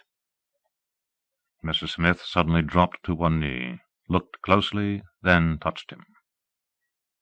She looked up. Now? Yes. He picked her up, placed her on the bed. Almost solemnly she helped him, then caught her breath as they joined. Hard, Theodore. This time don't be gentle. Yes, my beautiful one. When their happy violence was over, she lay quiet in his arms, not talking, communing through touch in the light of one candle. At last she said, I must go, Theodore. No, don't get up. Just let me slide out. She got up, picked up her wrap, blew out the candle, came back, leaned down and kissed him. Thank you, Theodore, for everything. But come back to me. Come back to me. I will. I will." Quickly and silently she was gone. Coda I. A staff of musical notation. Somewhere in France. Dear all my family, I am writing this in my pocket diary, where it will stay until this war is over. Not that it matters, you'll get it just as soon. But I can't send a sealed letter now, much less one sealed into 5 envelopes, something called censorship, which means that every letter is opened and read, and anything that might interest the Boche is cut out, such as dates and places and designations of military units, and probably what I had for breakfast. Beans and boiled pork and fried potatoes, with coffee that would dissolve a spoon. You see, I had this lovely ocean voyage as a guest of Uncle Sam, and am now in the land of fine wines and beautiful women. The wine has been vin extremely ordinaire, and they seem to be hiding the beautiful women. The best-looking one I have seen had a slight moustache and very hairy legs, which I could have ignored had I not made the mistake of standing downwind. Darlings, I am not sure the French take baths, at least in wartime. But I'm in no position to criticize. A bath is a luxury. Today, given a choice between a beautiful woman and a hot bath, I'd pick the bath. Otherwise she wouldn't touch me. Don't worry that I am now in a war zone. That you've received this is proof that the war is over and I am okay. But it's easier to write a letter than it is to put trivia into a diary every day. War zone is an exaggeration. This is fixed warfare, meaning both sides are in the same fix, pinned down, and I am too far behind the lines to get hurt. I am in charge of a unit called a squad, 8 men, me and 5 other riflemen, plus an automatic rifleman, the rifle, not the man, this war has no robot fighters, and an 8th man who carries ammunition for the automatic rifleman. It's a corporal's job, and that's what I am. The promotion to sergeant I was expecting, in my last letter, as dated from the United States, got lost in the shuffle when I was transferred to another outfit. Being a corporal suits me. It is the first time I've had men permanently assigned to me, time enough to get acquainted with each one, learn his strong points and weak ones, and how to handle him. They are a fine bunch of men. Only one is a problem, and it's not his fault. It results from the prejudices of the time. His name is F.X. Dinkowski, and he is, simultaneously, the only Catholic and the only Jew in my squad. And twins, if you've never heard of either one, ask Athene. By ancestry he comes from one religion, then he was brought up in another, and he has had the tough luck to be placed with country boys who have still a third religion and are not very tolerant. Plus the additional misfortunes of being a city boy and having a voice that grates, even on me, and is clumsy, and when they pick on him, they do if I'm not right there, it makes him more clumsy. Truthfully, he's not soldier material, but I wasn't asked. So he's the ammunition carrier, the best I can do to balance my squad. They call him Dinky, which is only mildly disparaging, but he hates it. I use his full last name, I do with all of them. For ritualistic reasons having to do with the mystique of military organizations, at this here and now, it is best to call a man by his family name. But let's leave the finest squad in the AEF and bring you up to date on my first family and your ancestors. Just before Uncle Sam sent me on that pleasure cruise, I was given a vacation. I spent it with the Bryan Smith family and lived in their house, as they have adopted me for the rest of this war, me being an orphan. That leave was the happiest time I've had since I was dropped from the Dora. I took Woody to an amusement park, primitive, but more fun than some sophisticated pleasures of Secundus. I took him on rides and treated him to games and things that were fun for him, and fun for me because he enjoyed them so. Wore him out, and he slept all the way home. He behaved himself, and now we are chums. I've decided to let him grow up. There may be hope for him yet. I had long talks with Gramp, got better acquainted with all the others, especially Mama and Pop. The latter was unexpected. I had met Pop for a few minutes at Camp Funston, then he was to come home on leave the day I had to go back, and I didn't expect to see him. But he got away a few hours early, a bonus an officer can sometimes manage, and we overlapped, and he telephoned to the camp and got me a 2-day extension. Why? Tamara and Ira, listen carefully. To attend the wedding of Miss Nancy Irene Smith and Mr. Jonathan Sperling Wetherall. Athene, explain to the twins the historic significance of this union. List the famous and important people in that line, dear, not the total genealogies, and Ira and Tamara in our own little family, of course, and Ishtar, and at least 5 of our children, and I may have missed someone, not having all the genealogical lines in my head. I was best man to Jonathan, and Pop gave the bride away, and Brian was an usher, and Marie was ring-bearer, and Carol was maid of honor, and George was charged with keeping Woody from setting fire to the church, while Mamma took care of Dickie and Ethel. Athene can explain terms and ritual. I shan't try. But it not only gave me 2 more days of leave, much of which I spent running errands for Mamma — these medieval weddings are complex operations — but it also gave me time with Pop, and now I know him better than I ever did as a son under his roof, and like him very much, and heartily approve of him. Ira, he reminds me of you, brainy, no-nonsense, relaxed, tolerant, and warmly friendly. Bulletin.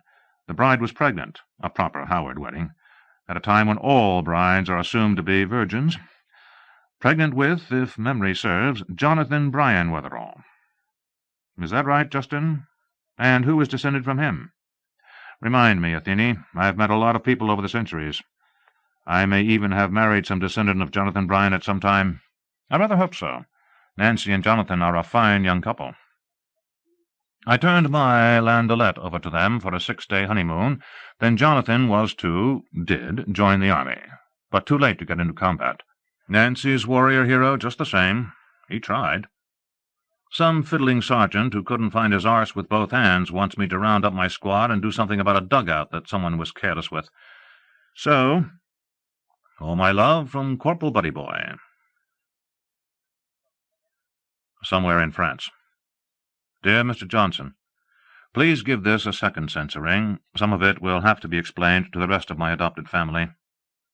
I hope that Mrs. Smith received the thank-you note I mailed from Hoboken, and could read it. Writing on my knee while bouncing on the C&A roadbed does not improve my handwriting. In any case, I thank her again for the happiest holiday of my life, and thanks to all of you.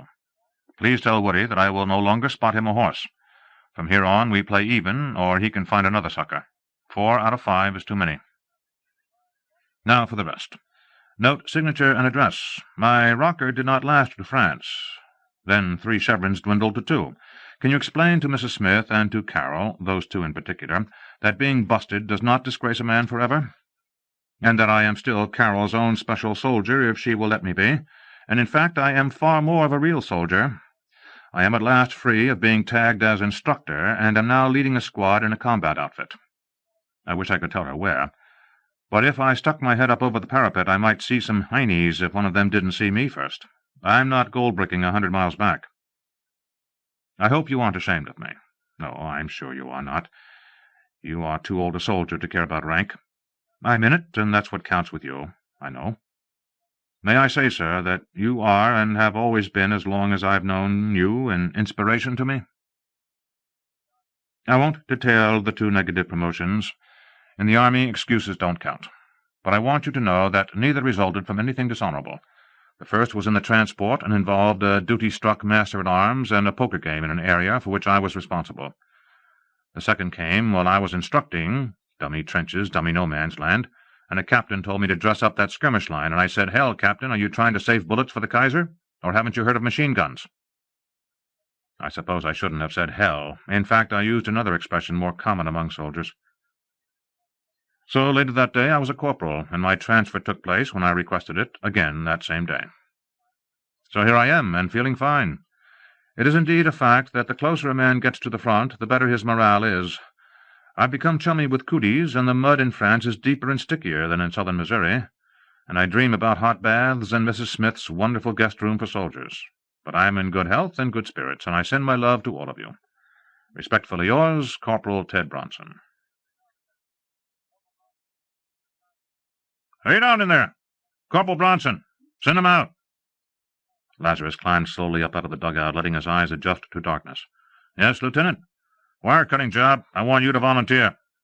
Lazarus said nothing. Didn't you hear me? I heard you, sir. Well, you asked for a volunteer, sir. No, I said I wanted you to volunteer. Lieutenant, I volunteered on April 6th last year. That used up my quota for the duration. A latrine lawyer, eh? Lazarus again said nothing. Sometimes I think you want to live forever. Lazarus still said nothing. You are so right, you 7-pound bliffy. And so do you. You haven't been over that parapet even once. God help this platoon when you do. Very well, since you want it the hard way, I order you to lead this party. Find 3 more volunteers from your squad. If they don't volunteer, you know what to do. Once you pick 'em, tell 'em to get ready. Then you haul ass to CP, and I'll show you the map. Yes, sir. And Bronson, make damn sure you do a good job, because a little bird told me that you're going to lead the way through the holes. Dismissed. Lazarus went unhurriedly back down below. So we're going over the top. Big secret. Nobody knows it but Pershing and about 100,000 Yanks and twice that many Boche and the Imperial High Command. Why do they advertise a surprise attack with 3 days of softening up bombardment that does nothing worth mentioning but tells the Boche where to bring up his reserves and gives him time to position them? Forget it, Lazarus. You're not in charge. Put your mind on picking out 3 who can go out, do it, and come back. Not Russell. You'll need your automatic riflemen before dawn. Wyatt was out last night. Dinkowski might as well have a cowbell around his neck. Fielding is on the sick list, damn it. So it has to be Schultz, Talley, and Cadwallader. 2 of them old unkillables, and Talley the only repple with too little experience. And a shame Fielding has La Grippe, or whatever it is. I need him. All right, Schultz gets Cadwallader. I'll nurse Talley through it. It was a 2-squad dugout. His squad was sacked in on the left. The other squad had a card game going by candlelight on their side. Lazarus called his squad into a huddle, waking Cadwallader and Schultz to do so. Russell and Wyatt stayed in their bunks as the huddle took place against them. The lieutenant wants us to cut wire and told me to ask for 3 volunteers. Schultz nodded at once, as Lazarus knew he would. I'll go. In Lazarus' opinion, his assistant squad leader should have a section. Schultz was 40, a married volunteer, and trying hard to offset his name, his trace of German accent, 2nd generation, but doing it steadily, methodically, without flash. No glory hound. Lazarus hoped that not many of the Germans they faced were of Schultz's quality, but he knew they were, especially veterans pulled back from the collapsed Russian front. His only fault in Lazarus' eyes was that he disliked Dinkowski. That's 1. Don't all speak at once. What's the matter with them? Cadwallader said loudly, jerking a thumb at the other squad. Teachers' pets? They haven't done anything for a week. Corporal O'Brien answered for his squad. Tell your troubles to Jesus. The chaplain's gone over the hill. Whose deal? Who's next? Dinkowski gulped. Take me, Corporal. Talley shrugged. Okay. Damn you, Dinky. Why didn't you wait and simply make it unanimous? And damn that silly Second John for ordering me to ask for volunteers. Better to tell him. Let's hear some more voices. This isn't the SOS. Lieutenant Birdbrain, you post-nasal drip, Cadwallader is right. It's not our turn. Why didn't you go through the platoon sergeant and section leader? They're fair about handing out dirty details. Russell and Wyatt spoke up together. Lazarus waited, then said, Cadwallader, you're the only holdout. Corporal, you asked for 3 volunteers. How come you want the whole squad? Because I want you, you unappetizing ape. You're the best soldier in the squad. Because I need you. Will you volunteer? I ain't no volunteer, Corporal. I was drafted. Very well. Damn all officers who interfere where they shouldn't. Wyatt, you were out last night. Get back in your bunk. Russell, you get some sleep, too. You may be busy soon. Schultz, I'll take Dinkowski. You take Talley. Black me up first and make it fast. I've got to see the lieutenant. Get out the cork. Lazarus got through their own wire without much trouble by enlarging breaks German shells had made. He did all the work himself, simply requiring Dinkowski to stay flat and follow him. There was the regular crump of artillery, their own and the German howitzers. Lazarus ignored them, there being nothing better he could do. The chattering cough of machine guns he ignored, too, as long as the sound came from far enough along his flanks. Snipers he did not worry about other than to stay low. His prime wariness was directed at German patrols, if any, and at star shells, far too many. The latter were the reason he had Dinkowski stay belly down. He did not trust his assistant to freeze and hold it, if caught on his knees when a star shell burst. Once past the last of their own entanglements, he led Dinkowski, both belly-crawling, into a shell-hole, then put his mouth to the private's ear. "Stay here till I get back." "But, Corporal, I don't want to stay behind." "Not so loud. You'll wake the baby. Whisper against my ear. If I'm not back in an hour, go back alone." "But I can't find my way back." "There's the Dipper, there's the Pole Star. Go back southwest. If you miss the gaps, you've got wire cutters. Just remember this. When a star shell bursts, freeze. The time to move is just as it goes out, while their eyes are still dazzled. And try to be quiet. You remind me of two skeletons on a tin roof. Don't get shot by our own people at the last minute. What's the password?" Oh, hell, it's Charlie Chaplin." "Forget it again, and you'll get more than a blighty. Some of our lads are trigger-happy. Now repeat back." "Corporal, I'm going to cut wire with you." Lazarus sighed inwardly. The clumsy little clown wanted to soldier. "If I don't let him tag along, it can kill his spirit. But if I do let him, it might kill both of us. Cadwallader, I admire your good sense, and hate your guts, and wish I had you along. All right, not a word from here on. Pat my foot and point if you have to, and stay that close. Remember what I said about star shells. See any Boche? Don't breathe. If they surprise us, surrender at once." "Surrender?" "If you want to be a grandfather. You can't kill a German patrol all by your lonesome. Even if you could, it would make so much racket that their machine guns would chop you in two. Stick close and stay down." Lazarus could almost touch the first German wire when a star shell burst and the private panicked, tried for a shell hole they had just come through, and was hit as he fell into it. Lazarus lay still and listened to screams as the dazzling star burned above him. "One of our own," he mused. "A German shell would burst to backlight the American trenches. If that poor little dope doesn't shut up, the air around here is going to be thick with merry greetings. Can't cut wire with all that advertising. And, oh, hell, he's my boy. I've got to take care of him. Probably be a favor to Dinky to finish him off, but Maureen wouldn't like that. Okay, let's get him back, then come back and finish this crummy detail. No sleep tonight, and over the top about 0400. Next time, join the Navy." The flare died out, and Lazarus was up fast and moving, as another star shell flared. Machine-gun bullets stitched his side and knocked him into the shell hole. One struck a hard implant in the right side of his belly, tumbled, and chewed its way out just above his left hip. Others did other damage, nothing too difficult to repair in 4291 AD, but this being the Dark Ages, any one of them was enough. Lazarus felt it only as a mighty blow that knocked him off his feet and into the shell hole. He did not become unconscious at once. He had time to realize that he was mortally wounded. He lay as he had fallen and looked up at his stars, realizing that he had come to his ending place. Every animal finds its ending place. Some find it in a trap, another in a fight it cannot win, some happy few in a quiet place to wait for the end. Whatever it is the ending place, and most of us know when we reach it. This is mine. Did Dinky know? I think so. He stopped screaming. I think he looked for his. Odd that it doesn't hurt. Thanks for making it worthwhile, Maureen.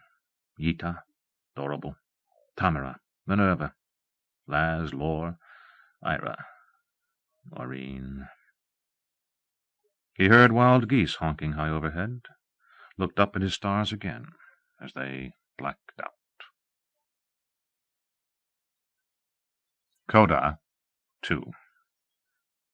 Two staffs of musical notation. You still don't understand, the gray voice droned on. There is no time, there is no space. What was, is, and ever shall be. You are you, playing chess with yourself, and again you have checkmated yourself. You are the referee. Morals are your agreement with yourself to abide by your own rules. To thine own self be true, or you spoil the game. Crazy. Then vary the rules and play a different game. You cannot exhaust her infinite variety. If you would just let me look at your face, Lazarus muttered pettishly. Try a mirror. Coda III. Two staffs of musical notation. From the Kansas City Post, November 7, 1918. Reader's note. The following is apparently a torn-out newspaper clipping, which reads in part. We report with sorrow those from Kansas and Missouri. Killed: Abel Thomas J., Private, Jefferson City.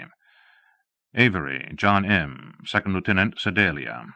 Baird George M., Private First Class, Topeka. Badger F. M., Private, St. Joseph. Casper Robert S., Sergeant. Hatfield R. S., Corporal, Kansas City, Kansas. Kerr Jack M., First Lieutenant, Joplin. Pfeiffer Hans, Private First Class, Dodge City. Missing in action: Austin George W., Staff Sergeant, Hannibal, Missouri. Bell T.R., Corporal, Wichita, Kansas. Berry L.M., Private, Carthage, Missouri. Bronson Theodore, Corporal, Kansas City, Missouri. Casper M.M., First Lieutenant, Lawrence, Kansas. Dillingham O.G., Private, Rolla. Farley F.X., Kansas City, Missouri. Hawes William, Private First Class, Springfield. Oliver R.C., Private First Class, St. Louis. Wounded: Arthur C.M., Private First Class, Columbia. End of note. Coda 4. 4 staffs of musical notation. Ira, Galahad, got him? Yes, hoist us in. Oh, what a mess. Ish about 2 liters and lots of jelly. Get him inside and let me see him. Lore, you can get us out of here now. Seal up, Dora, and bounce it. Sealed and zooming, screens down. What the goddamn hell have they done to Boss? I'm trying to find out, Dora. Be ready with the tank. I may freeze him. Ready now, Ish. Laszlo, I told you we should pick him up sooner. I told you. Pipe down, Dora. We told him he'd get his ass shot off, but he was having more fun than kittens. And wouldn't have thanked us, and wouldn't have come. You know how stubborn he is. Tamara, said Ishtar, cuddle his head and talk to him. Keep him alive. I don't want to freeze him, if at all, until I've made temporary repairs. I'm a dryad. Clamp there. Galahad, one slug hit the finder. That's how his intestines got so chopped up. Clone trans? Perhaps. The way he regenerates, repair and support may be enough. Justin, you were right. The dates on his letters did prove that he didn't last through it, losing the finder signal pinpointed when and where. Galahad, are you finding more fragments? I want to close him. Tamara, rouse him. Make him talk. I don't want to have to freeze him. The rest of you shut up and get out. Go help Minerva with the children. I'm glad to, Justin said hoarsely. I'm about to throw up. Maureen, Lazarus murmured. I'm here, darling, Tamara answered, cradling his head against her breasts. Bad dream. Thought I was dead. Just a dream, beloved. You cannot die. End of Time Enough for Love, The Lives of Lazarus Long, by Robert A. Heinlein. Read by Roy Avers in the studios of the American Printing House for the Blind, Louisville, Kentucky, for the Library of Congress, March 1996. For special distribution as authorized by Act of Congress under Public Law 89-522, with the permission of the copyright holder and the publisher, G.P. Putnam's Sons, 200 Madison Avenue, New York, 10016. End of book.